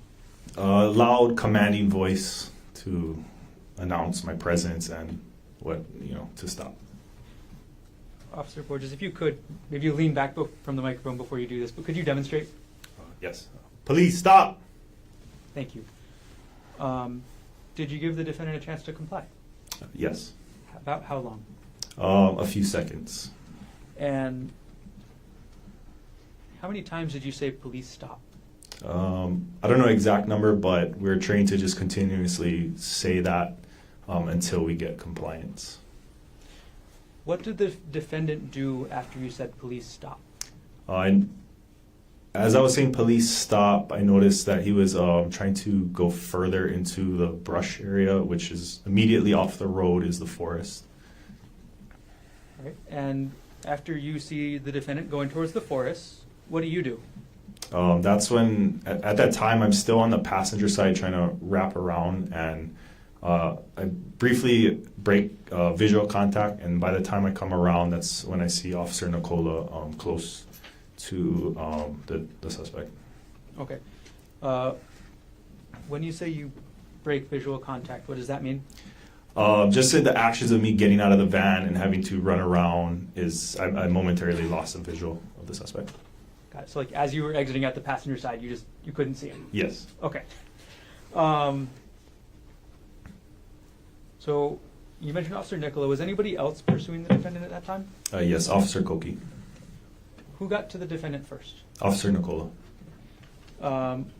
Did you see Officer Nicola and the defendant's first contact together? Not the first contact. Okay. Can you describe what you saw as you came around the vehicle? As I came around the vehicle, Officer Nicola and the suspect, they were already on the ground, and Officer Nicola was attempting to detain or subdue the suspect. And what did you observe the defendant doing as Officer Nicola was trying to detain him? He was on the ground, flailing his arms, kicking his legs, trying to move his body. Was the defendant doing anything with his arms? Yes, he was. In addition to flailing it, he was tucking it under his chest area while he was prone on the ground. Did you have any concerns over seeing the defendant tuck his arms under his chest area? Yes. What were you concerned about? I was concerned that the suspect would be reaching for his waistband, which is a common area that people hide tools or weapons of such. Okay, so after you see this, can you explain the steps that you took? Yes. So by that time, Officer Nicola, Officer Koki were trying to subdue the suspect. I went around to kind of his legs area and just tried to take a hold of his legs and hold it down. Okay. Was that able to work? Not initially. We were able to keep him on the ground, but we're still trying to restrain him. Okay. Sorry, maybe I should rephrase that. When you grabbed the defendant's legs, were you able to gain control immediately?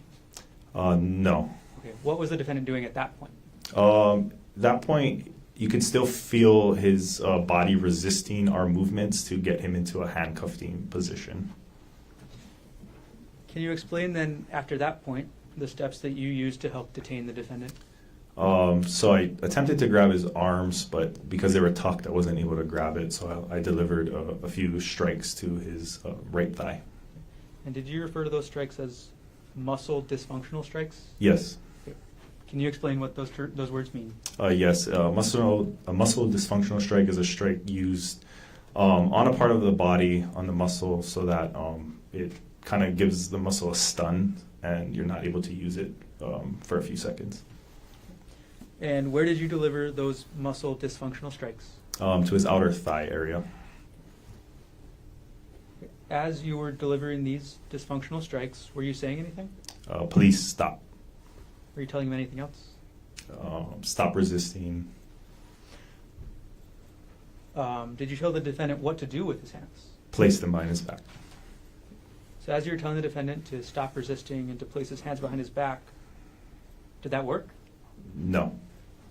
So after you've now done the muscle dysfunctional strikes, you told the defendant to place his hands behind his back, what was your next step? The muscle dysfunctional strikes weren't working, so I switched to more of a pain compliance type of strike.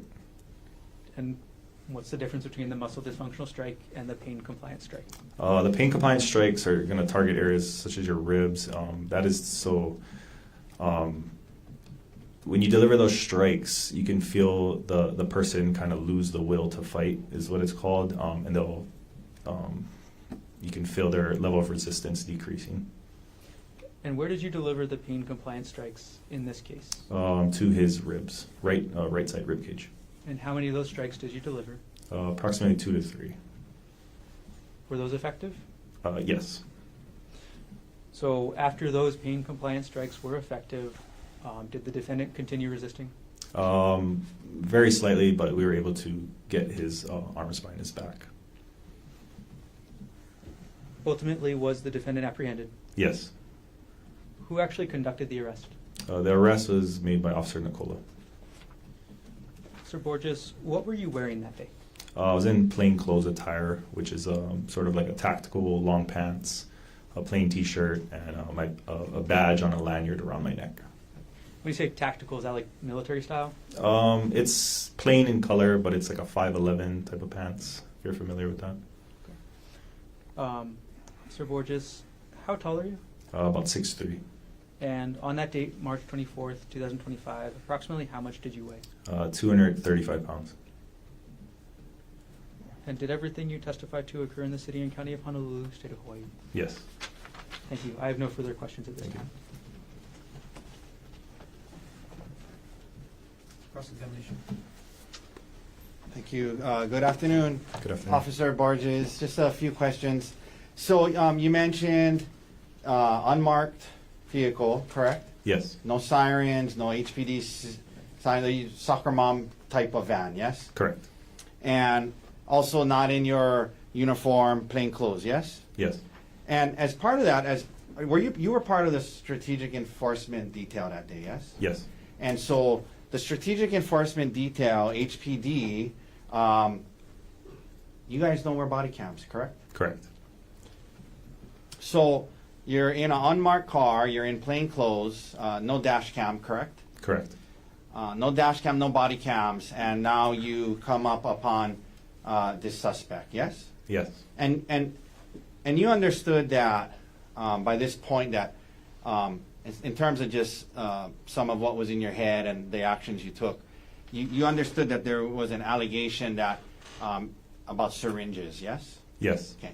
And obviously, when you're apprehending a suspect, officer safety is one of the, very, very important, yes? Yes. You don't want to take any chances, correct? Correct. So the three of you, and you mentioned did you say at the time you were 6'3"? Yes. 6 foot 3 inches tall. Correct. And 235 pounds. Yes. Officer Nicola told us he's 300 pounds at the time. And I guess we're going to hear from Officer Koki, but he's a good-sized guy too, correct?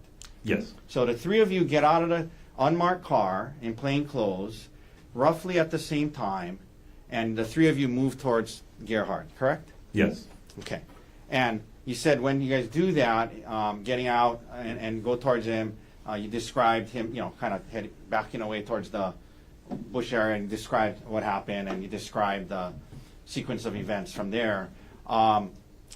Following an incident like this, or whenever force is used, you have to fill out a use of force form, correct? Yes. And you do so accurately and honestly, yes? Yes. And isn't it true, Officer Borges, that in this process of apprehending him, as you described, you did not strike him or punch him in the head or face, correct? Correct. Okay.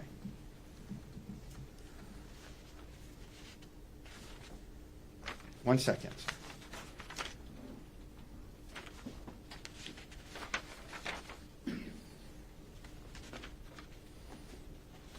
All right, that's all the questions I have for you, officer. Thank you. Thank you.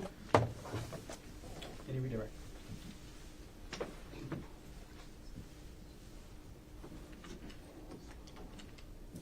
No, thank you. Officer Borges, thank you very much. Thank you, Your Honor. Watch that first step. Yes, thank you. Mr. Garner. Today's next witness, Aston Kofi.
You do solemnly swear or affirm that the testimony about to give shall be the truth, the whole truth, and nothing but the truth? Yes.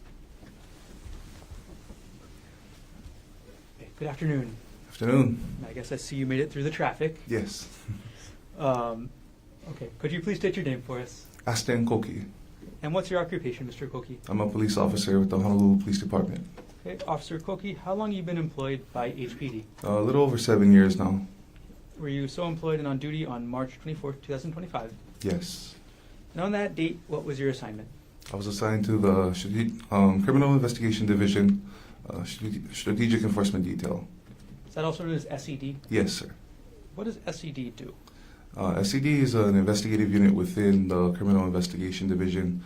We investigate criminal cases involving firearms, murders, attempted murders, and whatnot, and also assist with the other details within CID, or Criminal Investigation Division.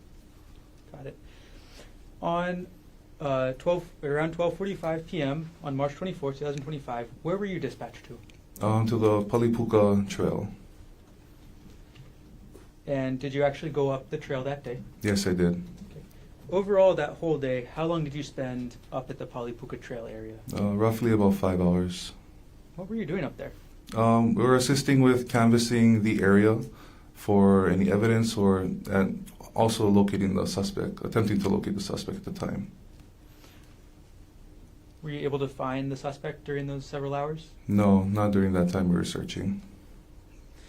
And can you describe the area you canvassed?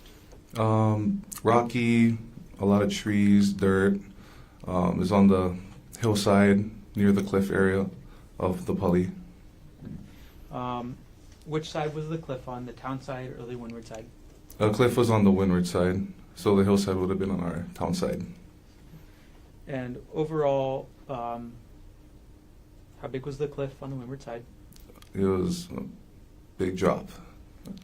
And the hill or the mountain on the town side, could you describe that for us? It was very steep, filled with a lot of like grassy brush area, trees. Okay. And all right, were you able to find any evidence as you canvassed the area? Not myself, no. Okay. So you yourself didn't find any evidence during those several hours of canvassing? No. And you said you stayed there for, I'm sorry, again, about 6 hours? Roughly 5 to 6 hours. And what time were you leaving? I left at around 6 p.m. Who was with you? Officer Nicola and Officer Borges. And where, at that point, were the three of you guys instructed to go? We were instructed to go back to the main police station. Main police station meaning 801 South Beartana Street? Yes, correct. And can you describe the vehicle that you three were in? It was an unmarked city-owned police vehicle, described as a gray Nissan van. Where were you positioned in the vehicle? I was in the front passenger seat. And what road were you taking back down? Nuuanu Drive. And as you were driving down Nuuanu Drive, what did you observe? I saw about 100 yards away a male exit the brush area from the hillside, crossing over Nuuanu Drive, running across towards the Pali Highway. Can you describe the male you observed? Caucasian male, white shirt, with like a brownish reddish stain, similar to blood, and blue shorts and a black crossbody bag. How close did you get to that male in your vehicle? Roughly about 10 feet away. Based on your visual observations, were you able to ID the male? Yes. Who did you identify him as? Gerhardt Konig. And if you saw that person again, would you be able to recognize them? Yes. If that person's in the courtroom today, can you point out that person and let us know an article of clothing that they're wearing? He's wearing a blue dress shirt, sitting there. Your Honor, may the record reflect the witness has identified the defendant. Record will reflect identification was made. All right, Officer Koki, once you observe the male and identify him as Gerhardt Konig, what actions do you take? The vehicle came to a stop, so I exited my passenger side, opened the door, stepped out, and I gave a verbal command to the suspect. What verbal command did you give? I told him, "Police, show me your hands and get on the ground." And what tone of voice did you use? A commanding voice. I was yelling at him, basically. Could you maybe lean back from the microphone and then demonstrate for us how you yelled that? Okay. Police, show me your hands. Get on the ground. And did you give the defendant a chance to comply with that? Yes. What did the defendant do after you said, "Police, show me your hands and get on the ground"? He began to flee, townbound, into the brush area near Nuuanu Drive. As the defendant attempted to flee into the brush area, what did you do? I began chasing on foot as well, and until we were able to catch up with him. Okay. Who else pursued him? Officer Nicola. And who got to the defendant first? Officer Nicola did. And what happened? And what happened when Officer Nicola got to the defendant, if you saw? Officer Nicola got a hold of the suspect. They both fell to the ground at that point. After Officer Nicola and the defendant fell to the ground, did you physically engage as well? Yes, I did. Why did you decide to get involved? As Officer Nicola was on the floor with the suspect, I saw he was struggling a bit, so I intended to help by physically getting involved. And what kind of force did you use when you got physically involved? I used a joint lock technique to get a hold of his arm and also hold his legs down. You said joint lock. Do you also mean wrist lock? Yep, wrist lock. Could you explain to us what a wrist lock is? Basically, gaining control of his hand, putting his wrist in a position where I could still withhold control of him without allowing him to move at that point. At the point that you were trying to do the wrist lock, and you also mentioned holding the defendant's legs down, were you in contact with anybody else? I was trying to get in contact with other officers that were in the area via our police radio. And ultimately, was the defendant apprehended? Yes. Okay. Who conducted the arrest? Officer Nicola. Officer Koki, how tall are you? I'm about 6'3". And as of March 24, 2025, how much did you weigh? 300 pounds. What were you wearing that day? I was in plain clothes, non-uniform. So I was wearing a t-shirt, long pants, covered shoes. I also had my firearm with me, extra magazines, handcuffs, and a police radio. And then, did you have a badge on you that day? Yes, I did. It was worn around my neck. And where was the badge actually on your body? It was in my chest area, openly displayed. I'm going to go back to something I meant to ask earlier. Officer, did you search the bottom of the cliff on the windward side? Like over the edge? Yeah. I couldn't really see down there. No problem. Did everything you testified to occur in the city and county of Honolulu, state of Hawaii? Yes. Okay, thank you. No further questions.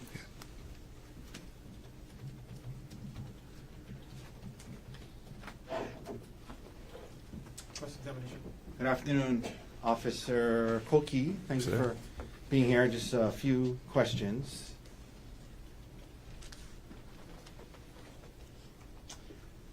Officer, you indicated you were part of the strategic enforcement detail Yes, of sir. the Honolulu Police Department on the date of this incident, correct? Correct. We also heard from Officer Nicola and Borges, who are also part of the strategic enforcement detail of the Honolulu Police Department, correct? Correct. You, at the time, when you were in the strategic enforcement detail, were 6'3", 6'3", 300 pounds, yes? Yes, sir. Officer Nicola, who was part of the strategic enforcement detail, testified today that he was 300 pounds. That's about right to you. He's 6 foot, 300 pounds, Officer Sure. Nicola, Yeah, roughly. roughly. Officer Borges testified today.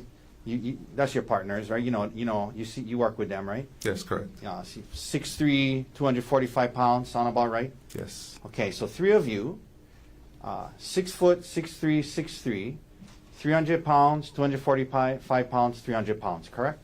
Yes. All part of the strategic enforcement division, yes? Yes, sir. Okay.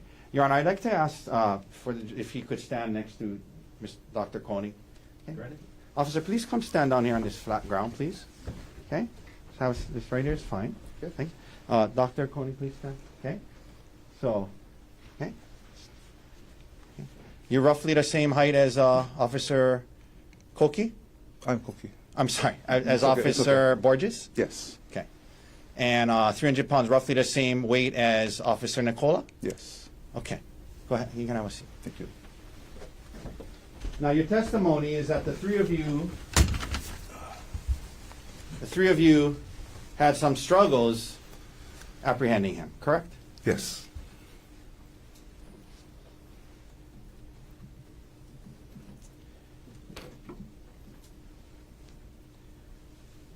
Sir, help me understand this. So,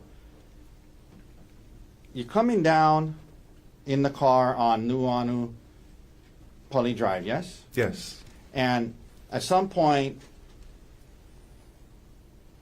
the suspect, Dr. Konig, is spotted up ahead, correct? Correct. And is he on the right side of you or the left side of you? He is on the immediate right side when he comes out of the brush. Okay, and then, as you approach, did he cross the street? Yes, he did. He crossed prior to us arriving closer to make identification. Okay. And then he was on the right side of you as you guys approached, correct? No, he was on our left side. Okay, I apologize. No worries. He came out and he crossed, and he was on the driver's side of you as you guys approached, yes? Correct. And Officer Nicola was closest to him, right? Yes, he was driving. And from when you guys pulled up to him, you're on a roadway, yes? Correct. And he was on the roadway on the left of you, right? He was just off to the side, right off of the roadway. Right. And then the roadway ends, and then there's it's just a 2-lane roadway there? Yes. Okay. And you guys are in the right lane heading down? Yes. Or is it a one-way? If that's a one-way street, right? There was 2 lanes. Okay. Yeah. Well, is it a one-way street or is it a two-way? No, it's a 2-way. Okay. So you guys are in the lane on the right Mm-hmm. going down, right? Correct. And he's on the left in the other lane. He's not in the lane. He's on the side. On the side in the nearest to the brush area. He's on the grass. Grass, yeah, sorry. Okay, grassy area. so where you are Yeah. is you're in the lane, the right, well, you're driving down, Yeah. so you're in the right lane, right? Yes, yes. And then there's a lane the other way, right? Correct. And then there's a grassy area, Correct. and that's where you say he was when you guys put up to him, right? Yes. And then right after that grassy area is the brush, correct? Yes, correct. And your testimony, well, and from the three of, well, when the car pulls up to him, right? Yes. And Officer Nicola is in the driver's seat, right? And he gets out. And then you got out. Yes. Which side did you get out of? The passenger side on the right. And you had to come around, right? Yes, I came around the front side. Okay. And then when Officer Nicola got out, according to you guys, he started to try to flee towards the bushes, right? Yes. Can we please pull up? But Officer Nicola, as he's fleeing towards the bushes, when he's on the grass and you guys are getting out of the car, Officer Nicola gets to him before he gets into the bushes, according to you guys, right? Yes. Okay. Can we please pull up 132, which is already in evidence? Okay. You can look at this, sir. This is Officer Nicola said this is where the incident took place, basically, roughly? Yeah. And that's the grassy area on the bushes, right? Yes.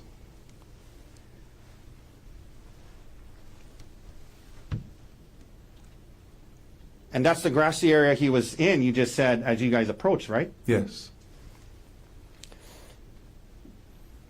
And your testimony is that he's in that grassy area, you guys are in the lane away, and you guys get out and he starts to flee, and Officer Nicola gets to him before he goes into the bushes? Yes. So Officer Nicola gets out, he's on that grass right there, you guys start trying to cross the lane to get to him as he's fleeing, and you get to him before he's in the bushes? Yes. He didn't make it to the bushes. But according to you, he was fleeing from the time you guys got out of the car, right? Yes. You see that grass area there from where the road ends into the bushes? You just maybe what, 2 feet? I see that. No further questions. Thank you, officer. Any redirect?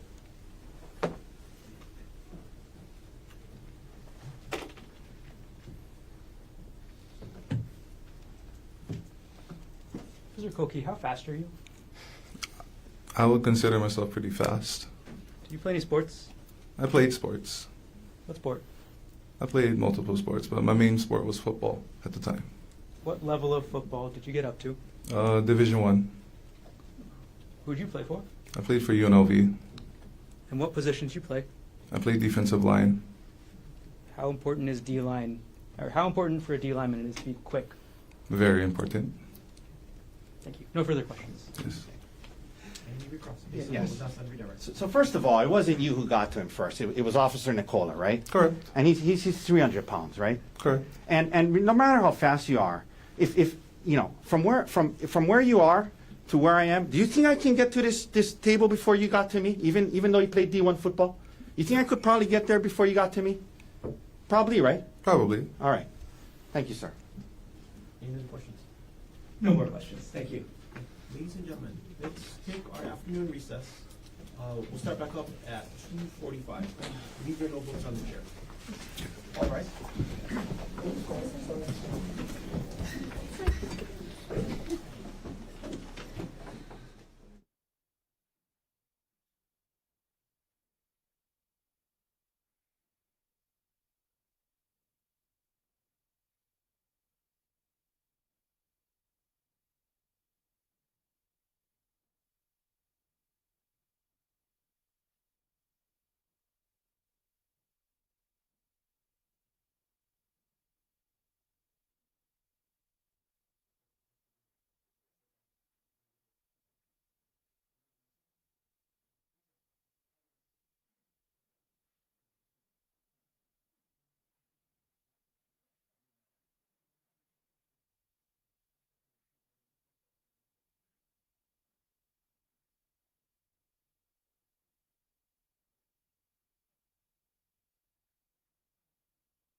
C-25-373. Dr. Konig is present in court with all four counsel of record. All jurors have left in the court. Mr. Garner, state's next witness. The state calls Tracy Spacek to the stand.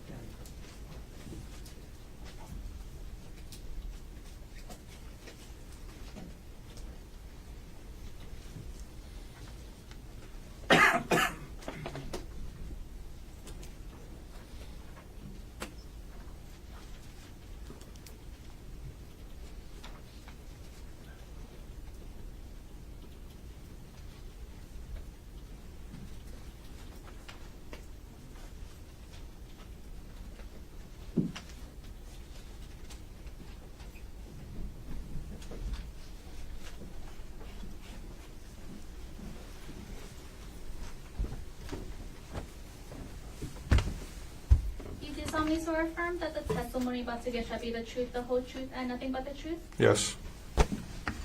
Listen.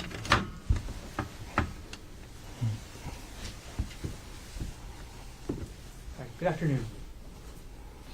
Before we start with your questions, can you pull the microphone close to yourself and then try to speak into the microphone as much as you can? Yes. Can you please state your name? Tracy Spacek, And what is your occupation? detective for the Honolulu Police Department. How long have you been employed by HPD? Just shy of 21 years. Were you assigned to be the lead investigator for an attempted murder second case under HPD report 25-110958? Yes. What's the role of a lead investigator in these kind of cases? For these type of cases, role would be to go to the scene, delegate duties to other personnel, canvass the area, conduct interviews, search for physical evidence. So when you say delegate, what does that mean? Big cases like this, there's a lot of people involved, and it would be delegating different duties to different units. So you don't do everything yourself? No. In the course of delegating and overseeing, do you oversee and integrate the work of other agencies that may be helping with the investigation? Yes. During the course of your investigation into this case, did you determine what the scene of the incident was? Yes. What was that scene?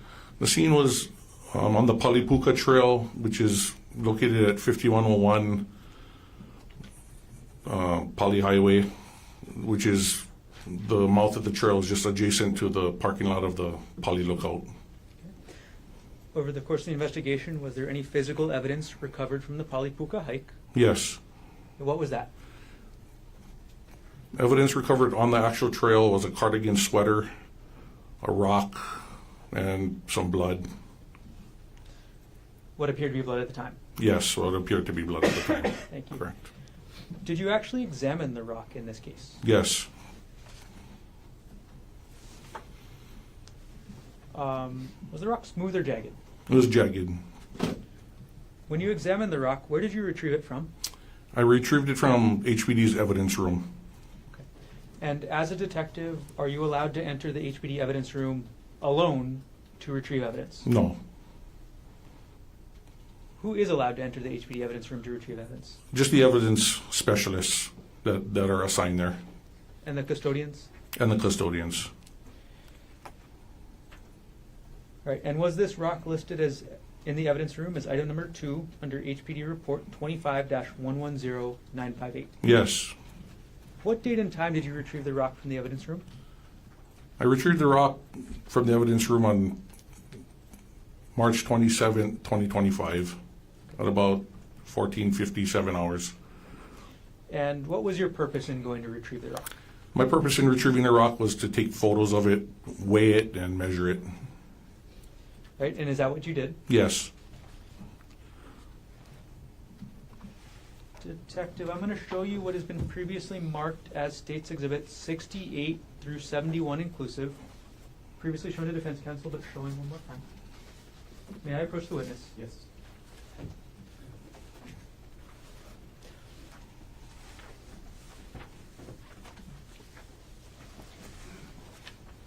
Okay, Detective Spacek, I've just handed you what's been marked States 68 through State 71.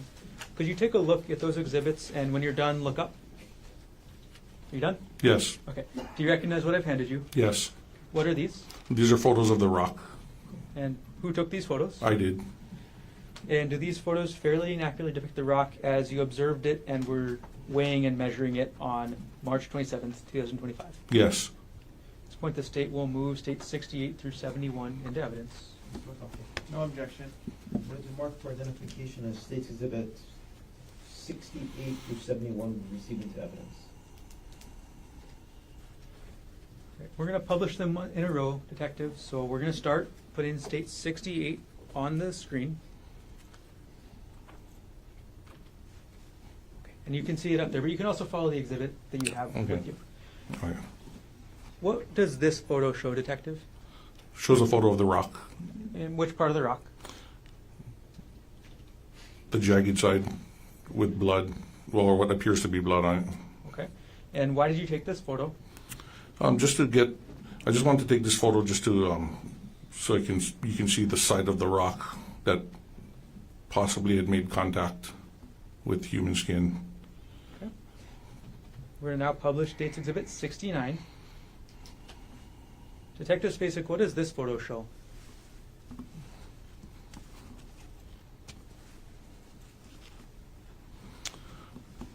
This photo shows, it depicts a close-up of the rock with strands of possible human hair stuck to it or attached to it. Okay. We're going to publish now States Exhibit 70. Okay, we've got States Exhibit 70 on the screen, Detective. What does this exhibit show? This exhibit depicts the rock and one of the measurements that was taken with a ruler. Okay. And our last photo for now, publishing States Exhibit 71. What does this photo show? This photo depicts the rock sitting on a scale. Okay. Now, was this a super technically calibrated scale? I don't believe so, no. Okay. What was the purpose in taking the photo? Purpose in taking the photos is just to show the consistency of the surface of the rock, what was on the rock at the time it was recovered, and also to show the dimensions of the rock, the width and the length, and also the weight. Okay. And when we're speaking about weight, we're speaking generally, right? Generally, yes. So the general weight of the rock. Okay. And what was the general weight of the rock? The general rate of the weight of the rock was a little over a pound, maybe like a pound, 1.2 pounds. Okay. I'm going to zoom in on the screen on the scale right there. Does that say, and you can look at the screen here, Detective, Okay. say 1 pound, 2 ounces? Yes. Okay. I'm going to take the exhibit down. Okay, and I'm going to actually walk up and retrieve those exhibits from you now, Detective. Okay.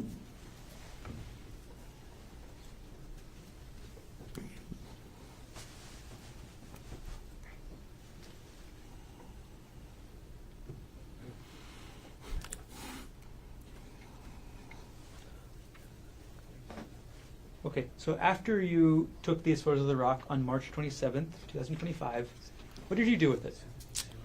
After taking photos, I put it back in the bag it was recovered in and resealed it and submitted it back into evidence. Okay. To this same evidence custodian or different? Same evidence custodian. And during the time that you took the rock from the evidence custodian to the time that you gave the rock back to the same evidence custodian, was that rock in your full custody and control? Yes. Did anybody else touch the rock at all during that time? No.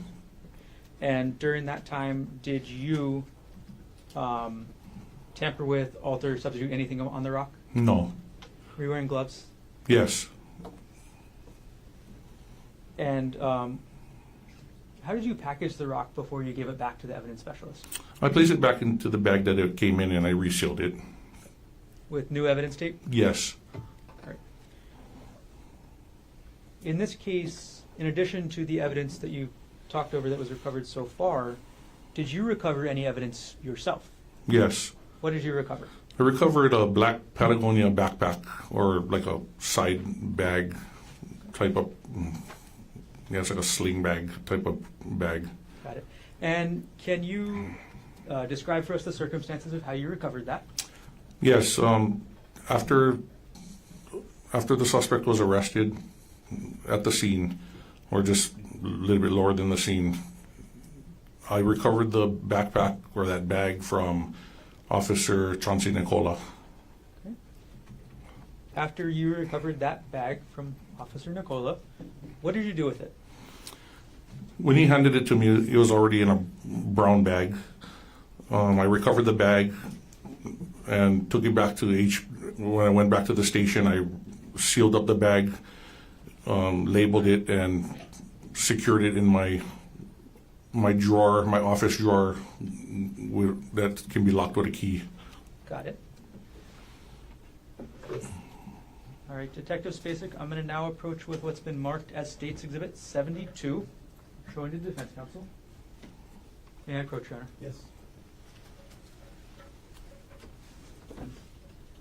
Okay, Detective, I've just handed you what's been marked as State's Exhibit 72. Do you recognize what I've just handed you? Yes. What is it? It's the bag that I sealed and labeled. Is it a photograph of that bag? Yes. Okay, and where's the bag in the photograph? It's in the drawer that I secured and locked it in. And does this photograph fairly and accurately depict the bag after you put it in that drawer at your desk? Yes.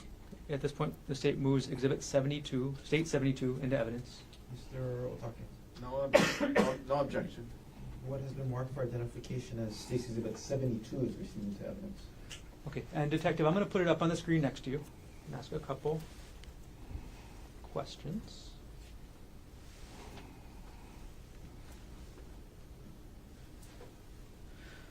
Okay, when you say you sealed the bag, where did you seal the bag? I sealed it at the police station at the 801 South Beretania Street. Okay. I think that might have been a bad question. Where on the bag did you seal it? The bag was placed in a brown paper bag. The top of the bag was sealed with red evidence tape. Got it. Okay, and looking at the photo right there, is the evidence tape we see at the top of the bag, that's what you're talking about? Yes. Okay. Sorry for the confusing question. Is your desk at the HPD station in a place that's open to the public? No. How is the HPD building secured?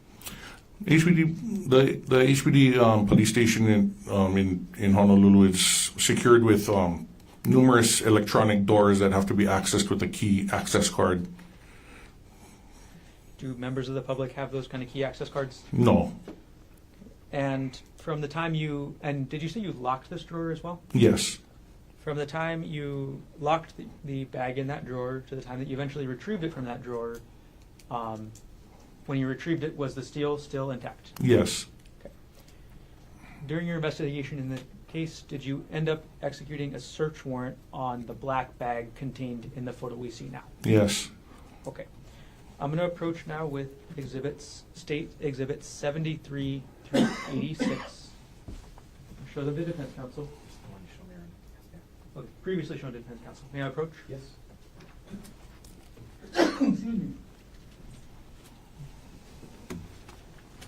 I'm going to retrieve 72. Thank you. Thank you.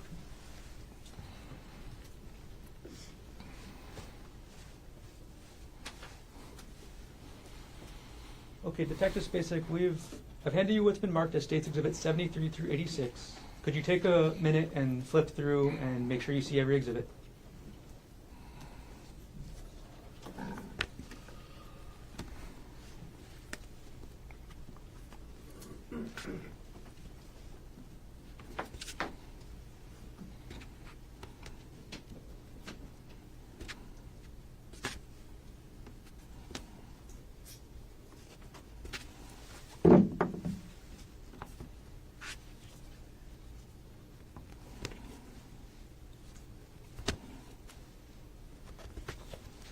Okay, Detective Spacek. After reviewing all the exhibits, do you recognize what they are? Yes. What are these exhibits? These exhibits are pictures of the items that were recovered from within the Patagonia bag upon the execution of the search warrant. Okay. Do these photos fairly and accurately depict the bag, its contents, during your execution of the search warrant? Yes. At this point, the state moves exhibits 73 through 86 into evidence. No objection. Okay, what has been marked for identification as State's Exhibit 73 through 86 inclusive are received into evidence? Okay, Detective Spacek, we're going to go through each photo one by one. I'm just going to ask you, what is the photo showing, okay? Okay. Publishing now, State's Exhibit 73. What does that photo show us? Photo showing the backside of the bag, where if you were wearing it, that part would be touching your body. There's a big red stain that appears to be possibly blood, but we don't know that. Okay. And publishing now, State's Exhibit 74. This photo depicts the bag if you were wearing it, and that's the part you'd actually see that's on the outside. Again, red stains all over it, depicting possible biohazard blood, possibly. Okay. State's Exhibit 75. This picture depicts the bag laying on a desk with like a side view profile. Again, you can see red stains all over it. States, and I'm going to pause right here. Actually, I'm not. I'm going to keep moving, sorry. State's Exhibit 76. This picture depicts, this is the middle side pocket. Is this the middle side pocket or the strap pocket, Detective? Objection, beating. This is a strap pocket. Okay. No problem. Did you find anything in there? Yeah, no, nothing was in there. Sorry. Publishing now, State's Exhibit 77. This is the middle side pocket. Okay. And what can you see inside that middle side pocket? A black eyeglasses case. Okay. And now we're going to go to State's Exhibit 78. What does this photo show? It shows the black eyeglasses case with its contents. Okay. Same one from the middle pocket you were just talking about? Yes, the middle, the side middle pocket. Thank you. All right, publishing now, State's Exhibit 79. What does this exhibit show? This shows an orange whistle with the lanyard along with the sunglasses case. Okay. Which pocket did the orange whistle with the lanyard come from? Came from the middle side pocket. Same pocket or different pocket as the sunglasses case? The same pocket. Publishing now, State's Exhibit 80. What does this photo show? And this photo depicts two sunglasses and lactase tablets in packets that came out of the sunglasses case. Okay. Next photo, State's Exhibit 81. What are we looking at in State's Exhibit 81, Detective? This photo depicts a large side pocket with contents in it. In terms of size of the pockets in the bag, could you rank the ones we've done so far? Yeah, so the first one was the strap pocket. The second one was the middle side pocket, and this one that we're currently looking at is the large side pocket. Okay. And all right, do you later photograph the contents? Sorry. Did you later photograph the contents of this pocket? Yes, yes. Okay. I'm going to publish now State's Exhibit 82. What does this photograph show? So this photograph depicts the contents that came out of the middle side pocket, or the large side pocket. Excuse me. Okay. Were there any other contents of the large side pocket other than these? No, just that. Publishing State's Exhibit 83. What does this photo show? This photo depicts an Apple iPhone. Okay. And from the same pocket we've just been seeing? Yes. Publishing now State's Exhibit 84. What does this photo show? This photo depicts the same Apple iPhone with the side of it with a little bit red stain on it, possibly from the same stain that was all over the bag, along with the empty SIM card slot. Okay. Could you use the pointer that's right next to you on the witness stand to direct everybody's attention to the SIM card slot you were just mentioning? Okay. So that's in the direct center of the photo? Correct. I'm going to zoom in on that section. Okay. And now that we've seen the SIM card slot, is this a zoomed in photo? Yes. Detective Spacek, we're now publishing State's Exhibit 85. What does this photo show? This photo depicts the actual SIM card, a loose SIM card, and a SIM card holder. When you open this Patagonia backpack, where were the SIM card and the SIM card holder? They were just in the bag, in the actual pouch, the large side pocket, just loose, just lying there. Was there any SIM card or SIM card holder installed into the phone? No. Do you recall if the phone was on or off? It was off. All right, publishing now State's Exhibit 86. Detective Spacek, what does this exhibit show us? This picture depicts the cash that was found in there, along with various credit cards and Hawaii driver's license. This was all actually clipped to money clip, this carbon fiber money clip. Could you use that pointer and point to us where the money clip that this all came in Yes. is? All of these items were all bunched up and clipped into this money clip right here. Okay, and you're directing your pointer to the left side of the screen? Correct. Okay, thank you. Okay. I'm going to take the exhibit down. And I'm going to retrieve that stack of exhibits from you now, Detective.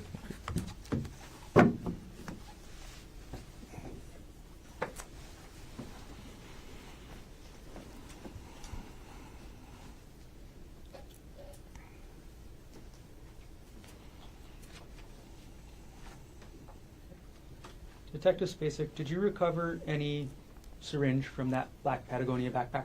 No. Other than the items that we've seen in these photos, was there anything else in that black Patagonia backpack? No.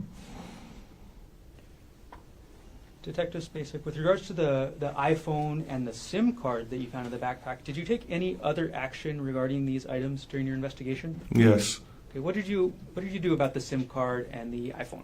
I prepared a search warrant. Are you a techie kind of guy, Detective? No, I'm not. So who ended up executing that search warrant on the phone and the SIM card? That search warrant was executed by Detective Thomas E. Inuma, who is from Cybercrimes. During the course of your investigation, did you execute a search warrant on a different bag? Yes. Which bag was that?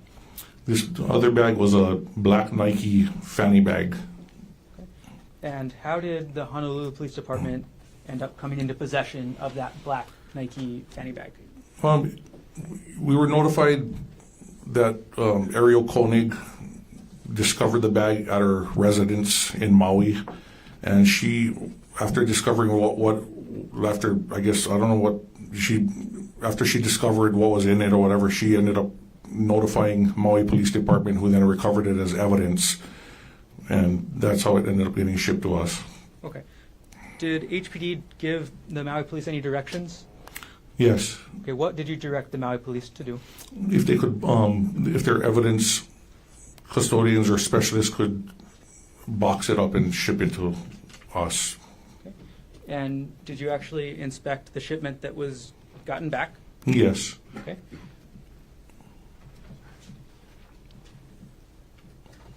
All right, I'm going to publish now what's already in evidence. State's Exhibit 87.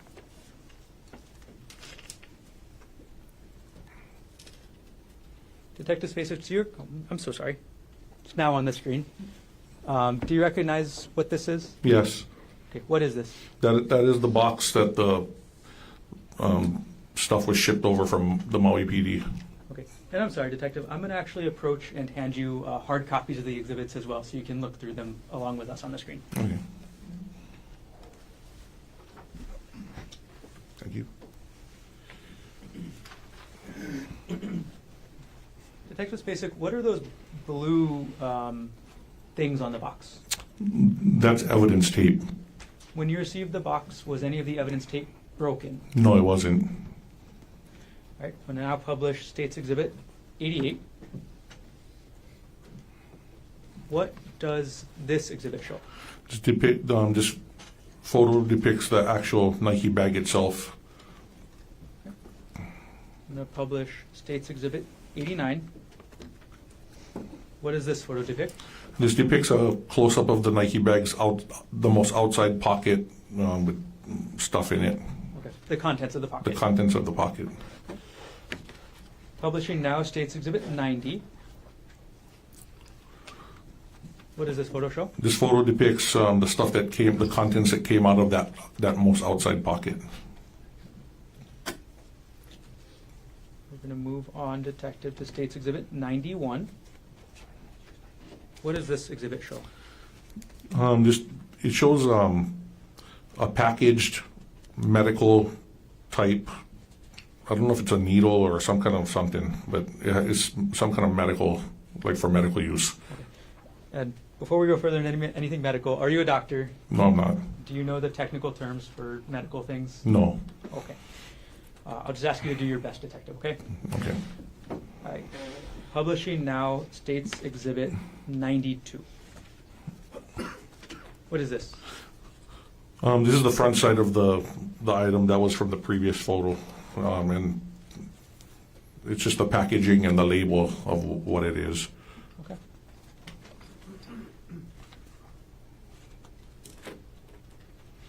All right, I'm going to publish now State's Exhibit 93. Detective Spacek, what does State's Exhibit 93 show?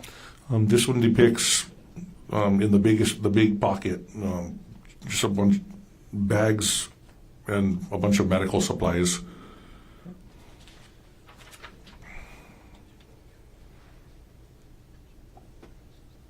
I'm going to publish State's Exhibit 94. What does this exhibit show? This shows all the contents that was in that pocket of the bag. Okay. And although you may not be an expert, do you recognize any of the medical supplies? Yes, it looks like a stethoscope, syringes, a bunch of maybe medicine vials. Looks like IV bags, safety glasses. Publishing State's Exhibit 95. What does this exhibit show? This shows vials of medication, and I don't even know what that is. In the red, the top right. On the top right, you don't recognize what that is? No. It's okay. We'll publish now State's Exhibit 96. Do you know what these are, Detective Spacek? No, I don't. Okay. We'll move on. Publishing now State's Exhibit 97. Do you recognize what this is, Detective Spacek? Yes, it looks like a syringe and there's a liquid in it, but I don't know what that is.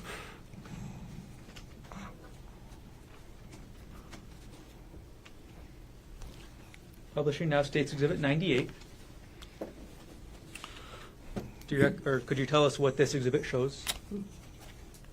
Yeah, Exhibit 98, it depicts a Ziploc type bag with like 3 syringes and 2 medicine vials in it. Publishing now State's Exhibit 99. What does this photo show? 99 also shows a Ziploc bag with different type of syringes and 2 medicine vials. Publishing State's Exhibit 100. What does this show? It also shows another Ziploc with looks like big syringes, maybe some small ones, and a medicine vial. State's Exhibit 101. What does this exhibit show? This one depicts a Ziploc bag with a bunch of unopened syringes in packages. All right, and publishing State's Exhibit, we're almost at Detective. State's Exhibit 102. What does this photo show? This photo shows the very back pocket. Like if you was wearing the bag closest to your body, that's the contents of that back pocket. And publishing State's Exhibit 103. And this photo depicts, looks like a charging cord, the lactase tablet packets. I don't know if that's a mask. Looks like some metallic hooks maybe to hang IVs. I'm not sure. And his work ID maybe. I'm sorry, what exhibit number was that? Exhibit 103. And then the green, I'm not sure if that's needles or I'm not sure. Okay. Got it. All right, I'm going to take the exhibit down.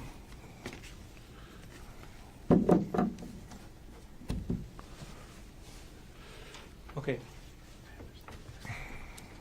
In addition to this black Nike fanny bag that was shipped from Maui, was anything else shipped over? Yes, in the box was along with the bag was a laptop computer. Okay. And what actions did you take with regards to the laptop computer? I prepared another search warrant. Did you execute the search warrant on that laptop yourself? No. Okay. Do you know who did? Detective Thomas E. Numa from Cybercrimes.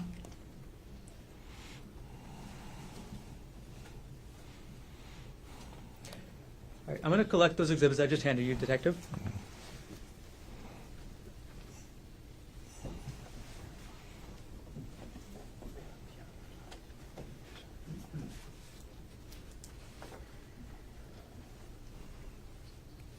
Okay, Detective Spacek, did you respond at the Poly Lookout on March 24th, 2025? Yes. How many different HPD divisions responded? At least 13. I'm going to say, okay. Any other government agencies? Yes. We had DLNR out there also. Did HFD also respond? HFD also, yes. Did you direct officers to search for any evidence at the scene? Yes. What did you direct them to search for? I directed them, all the units involved, to, of course, we were searching for the suspect, but at the same time we're looking for any type of evidence that may have been connected to the incident. Syringes, vials. Did you, as a result of all that search up at the Poly, were any syringes recovered? No. Were any vials recovered? No. Was a phone belonging to Ariel Konig ever recovered? No. Was a purse belonging to Ariel Konig ever recovered? No.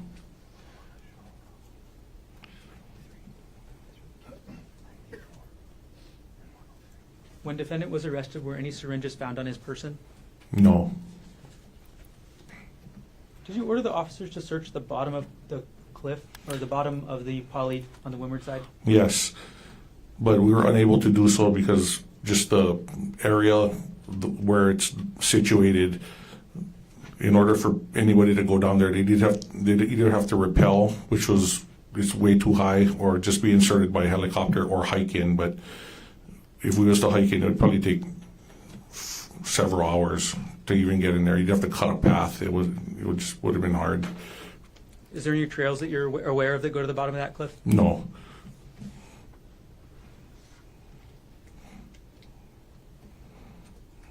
Okay, Detective, you've talked about 4 search warrants so far in this case. Did you prepare any other search warrants? Yes. And what was that for? For buccal swab to recover from the suspect. And did you execute that search warrant yourself? No. Do you know who did? Yes, was Mohammed Salame. Right, Detective. Aside from what you testified about from the Maui police. Did everything else you testified about occur in the city and county of Honolulu, state of Hawaii? Yes. Thank you. No further questions at this time.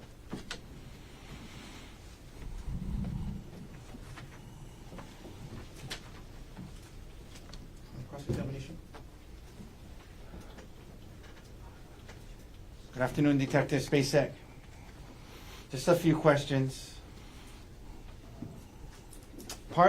So were you the lead detective on the case? Yes.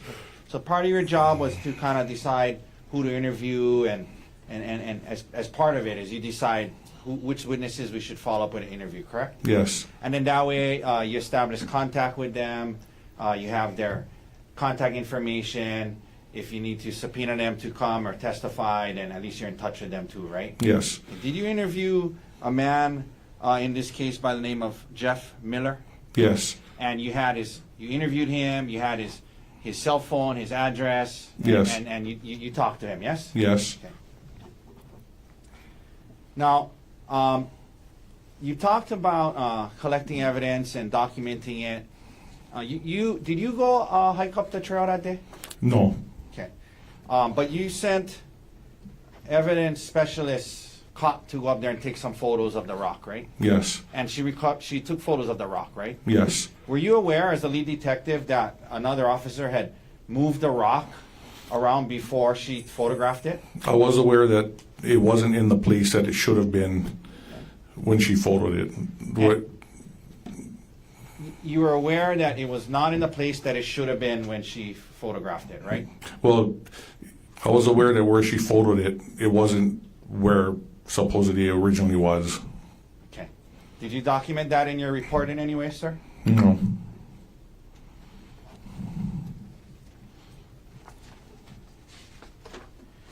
I want to just ask you briefly about this bag, the one from Maui, and then we'll be done, sir. First of all, just to be clear, Mr. Dirks, could we please pull up Exhibit 93? Sir, you can see this on the screen here. Yes. So just to be clear, just to be crystal clear, this bag was recovered on Maui, not on Oahu, correct? Correct. And then on Maui, it was recovered, to your knowledge, because when Ms. Konig says she discovered it, she actually contacted her attorney, who then talked to the Maui police, correct? Correct. And then the way it got to Oahu and its contents got to Oahu is then the MPD, Maui police, sealed it up and mailed it to you at your request, yes? Correct. You were aware, in your investigation, you learned that Gerhardt Konig was a medical doctor and anesthesiologist, yes? Yes. And if we could please go, Mr. Dirks, to number 94. Okay, and you know, I know you're not a medical doctor, and neither am I, but certain things that were in the bag of this anesthesiologist was a stethoscope, yes? Yes. And some glasses, IV bags, yes? Yes. Okay. Have you ever heard, as you know, and you're being a detective, well, or just generally, oftentimes doctors are on call. You heard about that? Doctors are on call, yes? Yes. Okay. And so he has these medical supplies in this bag, and it gets sent over to you, yes? Yes. Now, could we go to 103, please, Mr. Dirks? Okay. And here, and this was in the bag as well, right? Correct. And in the bag, there was his workplace identification badge with all this stuff, right? Yes. Okay. And I would imagine, as a detective, one of the things you deducted is that this was likely a work bag for him as an anesthesiologist, yes? Yes. Okay. We can take that down. Now, sir, after the discovery of this bag and its contents, you understood or learned that Gerhardt worked at Maui Memorial Hospital for a group called TMG or something like that, yes? Yes. And who is, well, let me ask it to you this way. Dean Terakawa who is Dean Terakawa in relation to this case? He's a detective who also assisted with the case. Okay, so you were the lead detective, yes? Yes. But Detective Terakawa was I guess a partner detective kind of helping you with the case. Just yes? assisting us. Assisting, yes? Yes. And so there'd be things you if you were busy or had other things, you would tell Detective Terakawa, hey, go follow up with this, and he would do it, yes? Yes. Yeah, and then you would review as the lead detective his work and his reports, yes? Yes. And one of the things that you, or I guess, well, either instructed Detective Terakawa to do, or he, did as part of it, is after this work bag with the ID was found, you asked him to contact someone from Maui Memorial Medical Center, yes? Yes. And that person's name was Amber Bartle, correct? Yes. And Amber Bartle was the executive director of compliance for the hospital, right? Correct. She's the person that deals with compliance with, everything, you guys wanted to talk to her about the appropriateness of him having these, vials and things like that at his house, correct? Yes. And you interviewed her, right? I didn't interview I'm sorry, her. and Detective Terakawa interviewed her about it, right? Yes. And you guys have her contact information, and you've been in touch with her. She was cooperative when you guys talked to her, yes? Yes.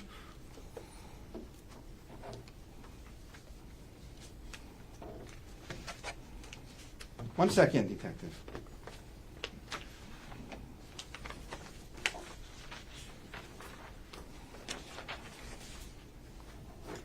That's all the questions I have for you, sir. Thank you for your time. Any reader? No, Your Honor. Thank you. Ladies and gentlemen, we made good time today. I'm going to release you for the day. Leave your notebooks on your chair.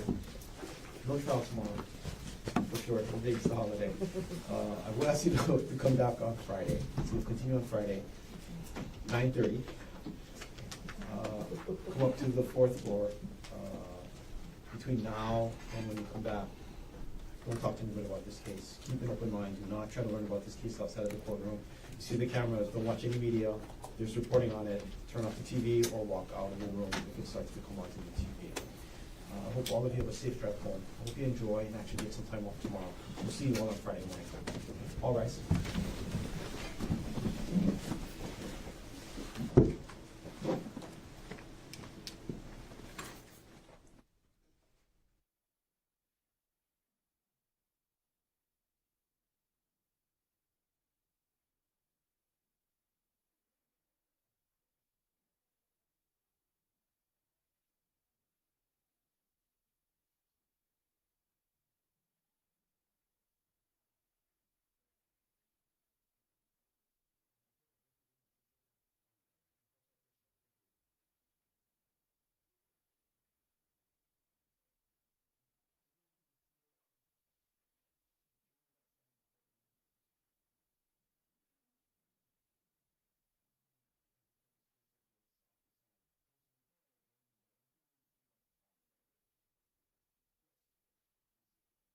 Concern with the way that examination of Detective Spacek just ended.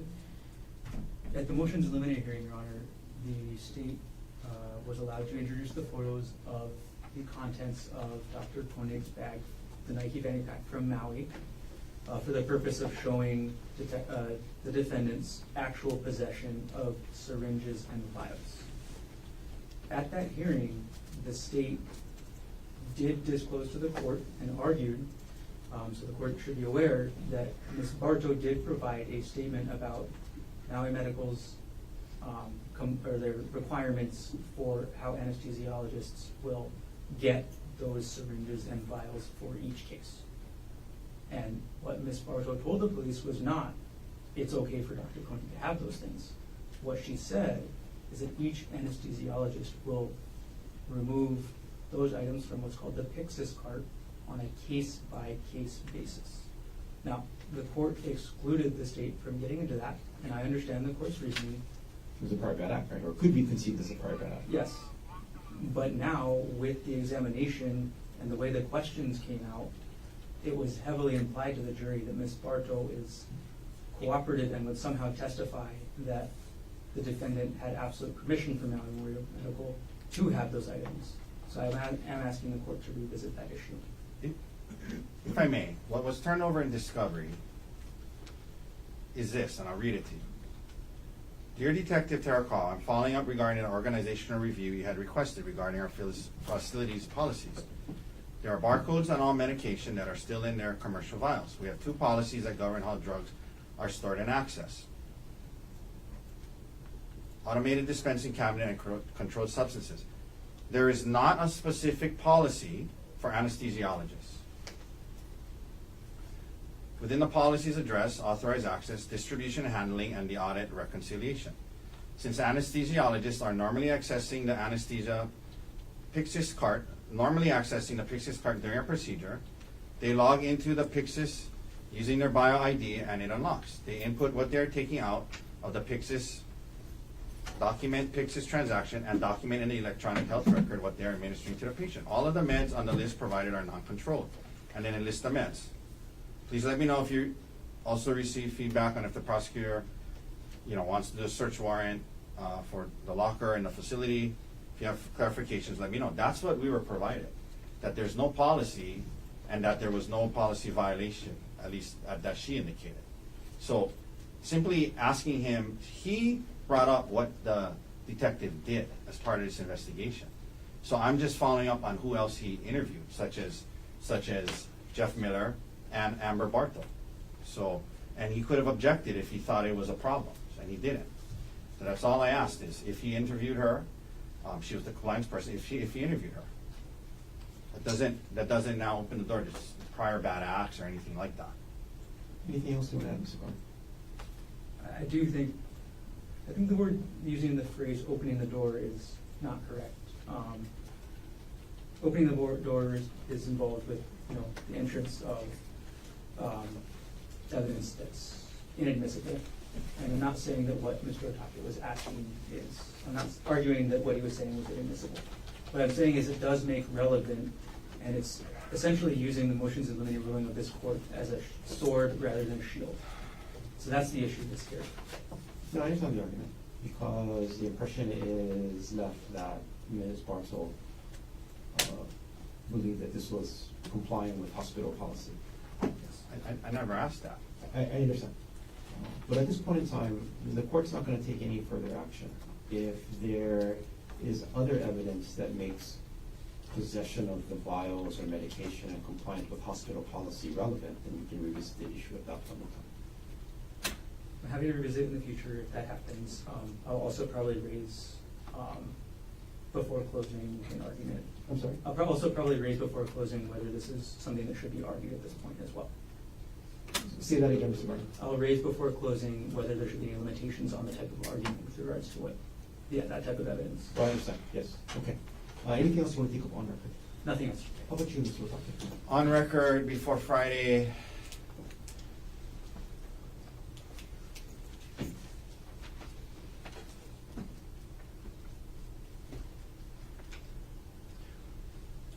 well, yes, actually. And I was going to do it Friday, but it might be worth doing now.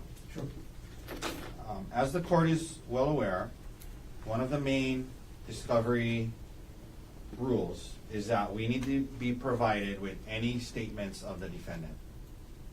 We need to be provided with that prior to trial.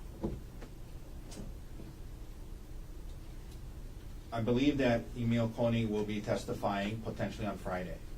We have been provided with one recorded, we've been provided one recorded statement of an interview that was done by a Maui officer or detective of Emil Konig, in which he says certain things about what his father said to him, statements of the defendant. There were subsequent investigator report forms that were given to us later, but that dealt with other issues like bank accounts and things like that. It is extremely important that Emil Konig not be allowed to say anything else about what Dr. Konig, his dad, the defendant, said to him, because that's a statement by the defendant. So I just point that out, and I think if there's other things that he has said to the prosecutors that they plan to get into that hasn't been turned over to us, that's a problem. And if you know, to assist the court with that, I don't know if the court wants his recorded statement or not. I think he should be informed that that's what he needs to limit it to, and be given, he should have an opportunity to read it. Because if there's other statements he's gonna say that was said to him, they have not been turned over to us, so that would be a big discovery violation and a big problem. And so I raise that now, so hopefully the state can advise him of that he can't go beyond the statements that have been provided in his recorded statement. Mr. Garner, anything else you want to add? Yes, Emil did provide a recorded statement to the Maui police.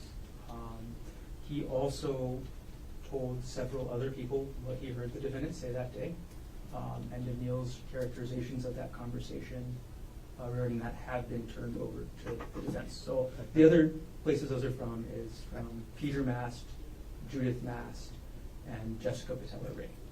So Emil's statements about what the defendant told him come from those 4 sources. So the state also may ask, Emil was also asked, did the defendant, or did he tell you anything else? And Emil said no. So it is also fair game in the state's mind to ask, you weren't told this, you weren't told that. But that's the universe that we're working in, is primarily Emil's statements, and then there's some additional details provided in the other 3 statements as well. So if I can clarify this, and this is where I have some concerns. So there was a recorded statement that he gave to the Maui detective in which he said Gerhardt said certain things to him. And that's what was turned over as far as his statements about what the defendant said. Okay. Subsequently, or as they interviewed Ms. Konig's parents, Judy and Peter Mass. In those interviews, they double hearsay say, oh, Emil told us this. You know, Emil told us that his dad said this. But that wasn't Emil saying that his dad said this. Those are other people saying double hearsay what Emil's said his dad said. So that's different. That's not him saying it. So he should be limited to what the statements he gave to the detective that was turned over to us about what his father said. That's what the scope is as far as what he's told the detectives his father said. That's what was turned over to us. There was nothing else from him. Double hearsay from others saying, you know, this and that is different, and that wasn't turned over to us. If the prosecutors have talked to him about it since then, and he's told them more than what's in his recorded statement, then they should have informed us of that prior to the trial, which they did not. Okay. Emil has not informed the state of any additional statements beyond what I discussed already. So, and that's what I'm talking about. Anything beyond what he told the detectives. Hold on. Anything beyond what he said to the detective in the detective interview, law enforcement interview, if he subsequently told the prosecutors more than that, they should have disclosed that to us. That, you know, on this date we interviewed him and he said the defendant also said this, this, and this, which apparently has happened and was not disclosed. we're making a mountain out of a molehill. No, we're not. This is critically important. Okay. The defendant's statements to Emil Konig were disclosed in these 4 different interviews that I've referenced. Okay. He has not gone further than what has been disclosed in those statements. Okay. He gave one recorded statement. And what I'm apparently hearing is there's been subsequent interviews of Emil with the prosecutors where he told them more than what's in his detective interview. And we have not received any subsequent follow-up report from prosecutors, investigators saying during this interview on December 10th, he told us, you know, these other things. The question is Emil going to testify to anything that has already been, anything beyond what's already been turned over in discovery? That's the real issue. And I do not believe that. Anything beyond, but that, okay, so this is where, so the rule requires that any statements of the defendant that they know of, they need to turn over. That's the rule. Okay. They gave us the transcript of his recorded interview with the detective, where certain things were said. Okay. That's if he has subsequently said other things to them directly, they should have turned that over to us. Now, double hearsay, you know, like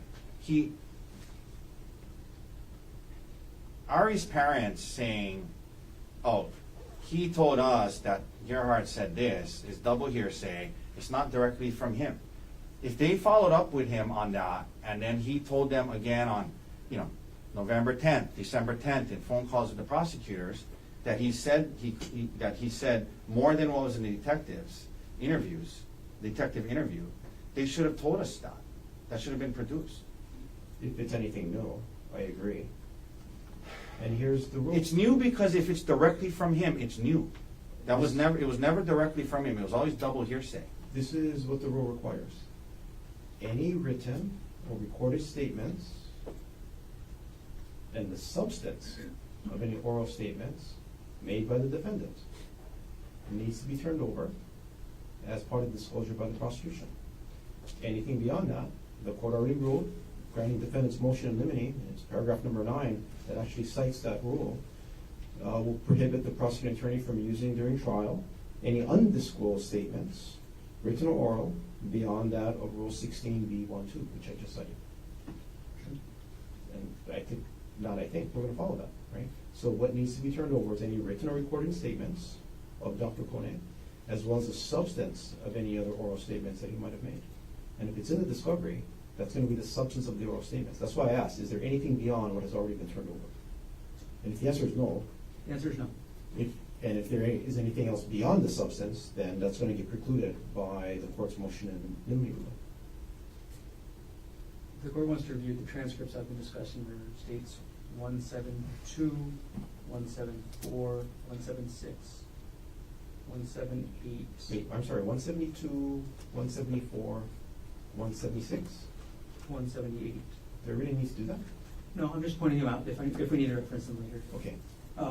There were 2 transcripts of Ms. Patellery. I can't remember which one Emil's statement about what the defendant said is in. So, anyway. Okay. Anything else you were concerned about, Mr. Otake? Nothing further on that. You know, Emil should be advised that he can't go beyond what's in there.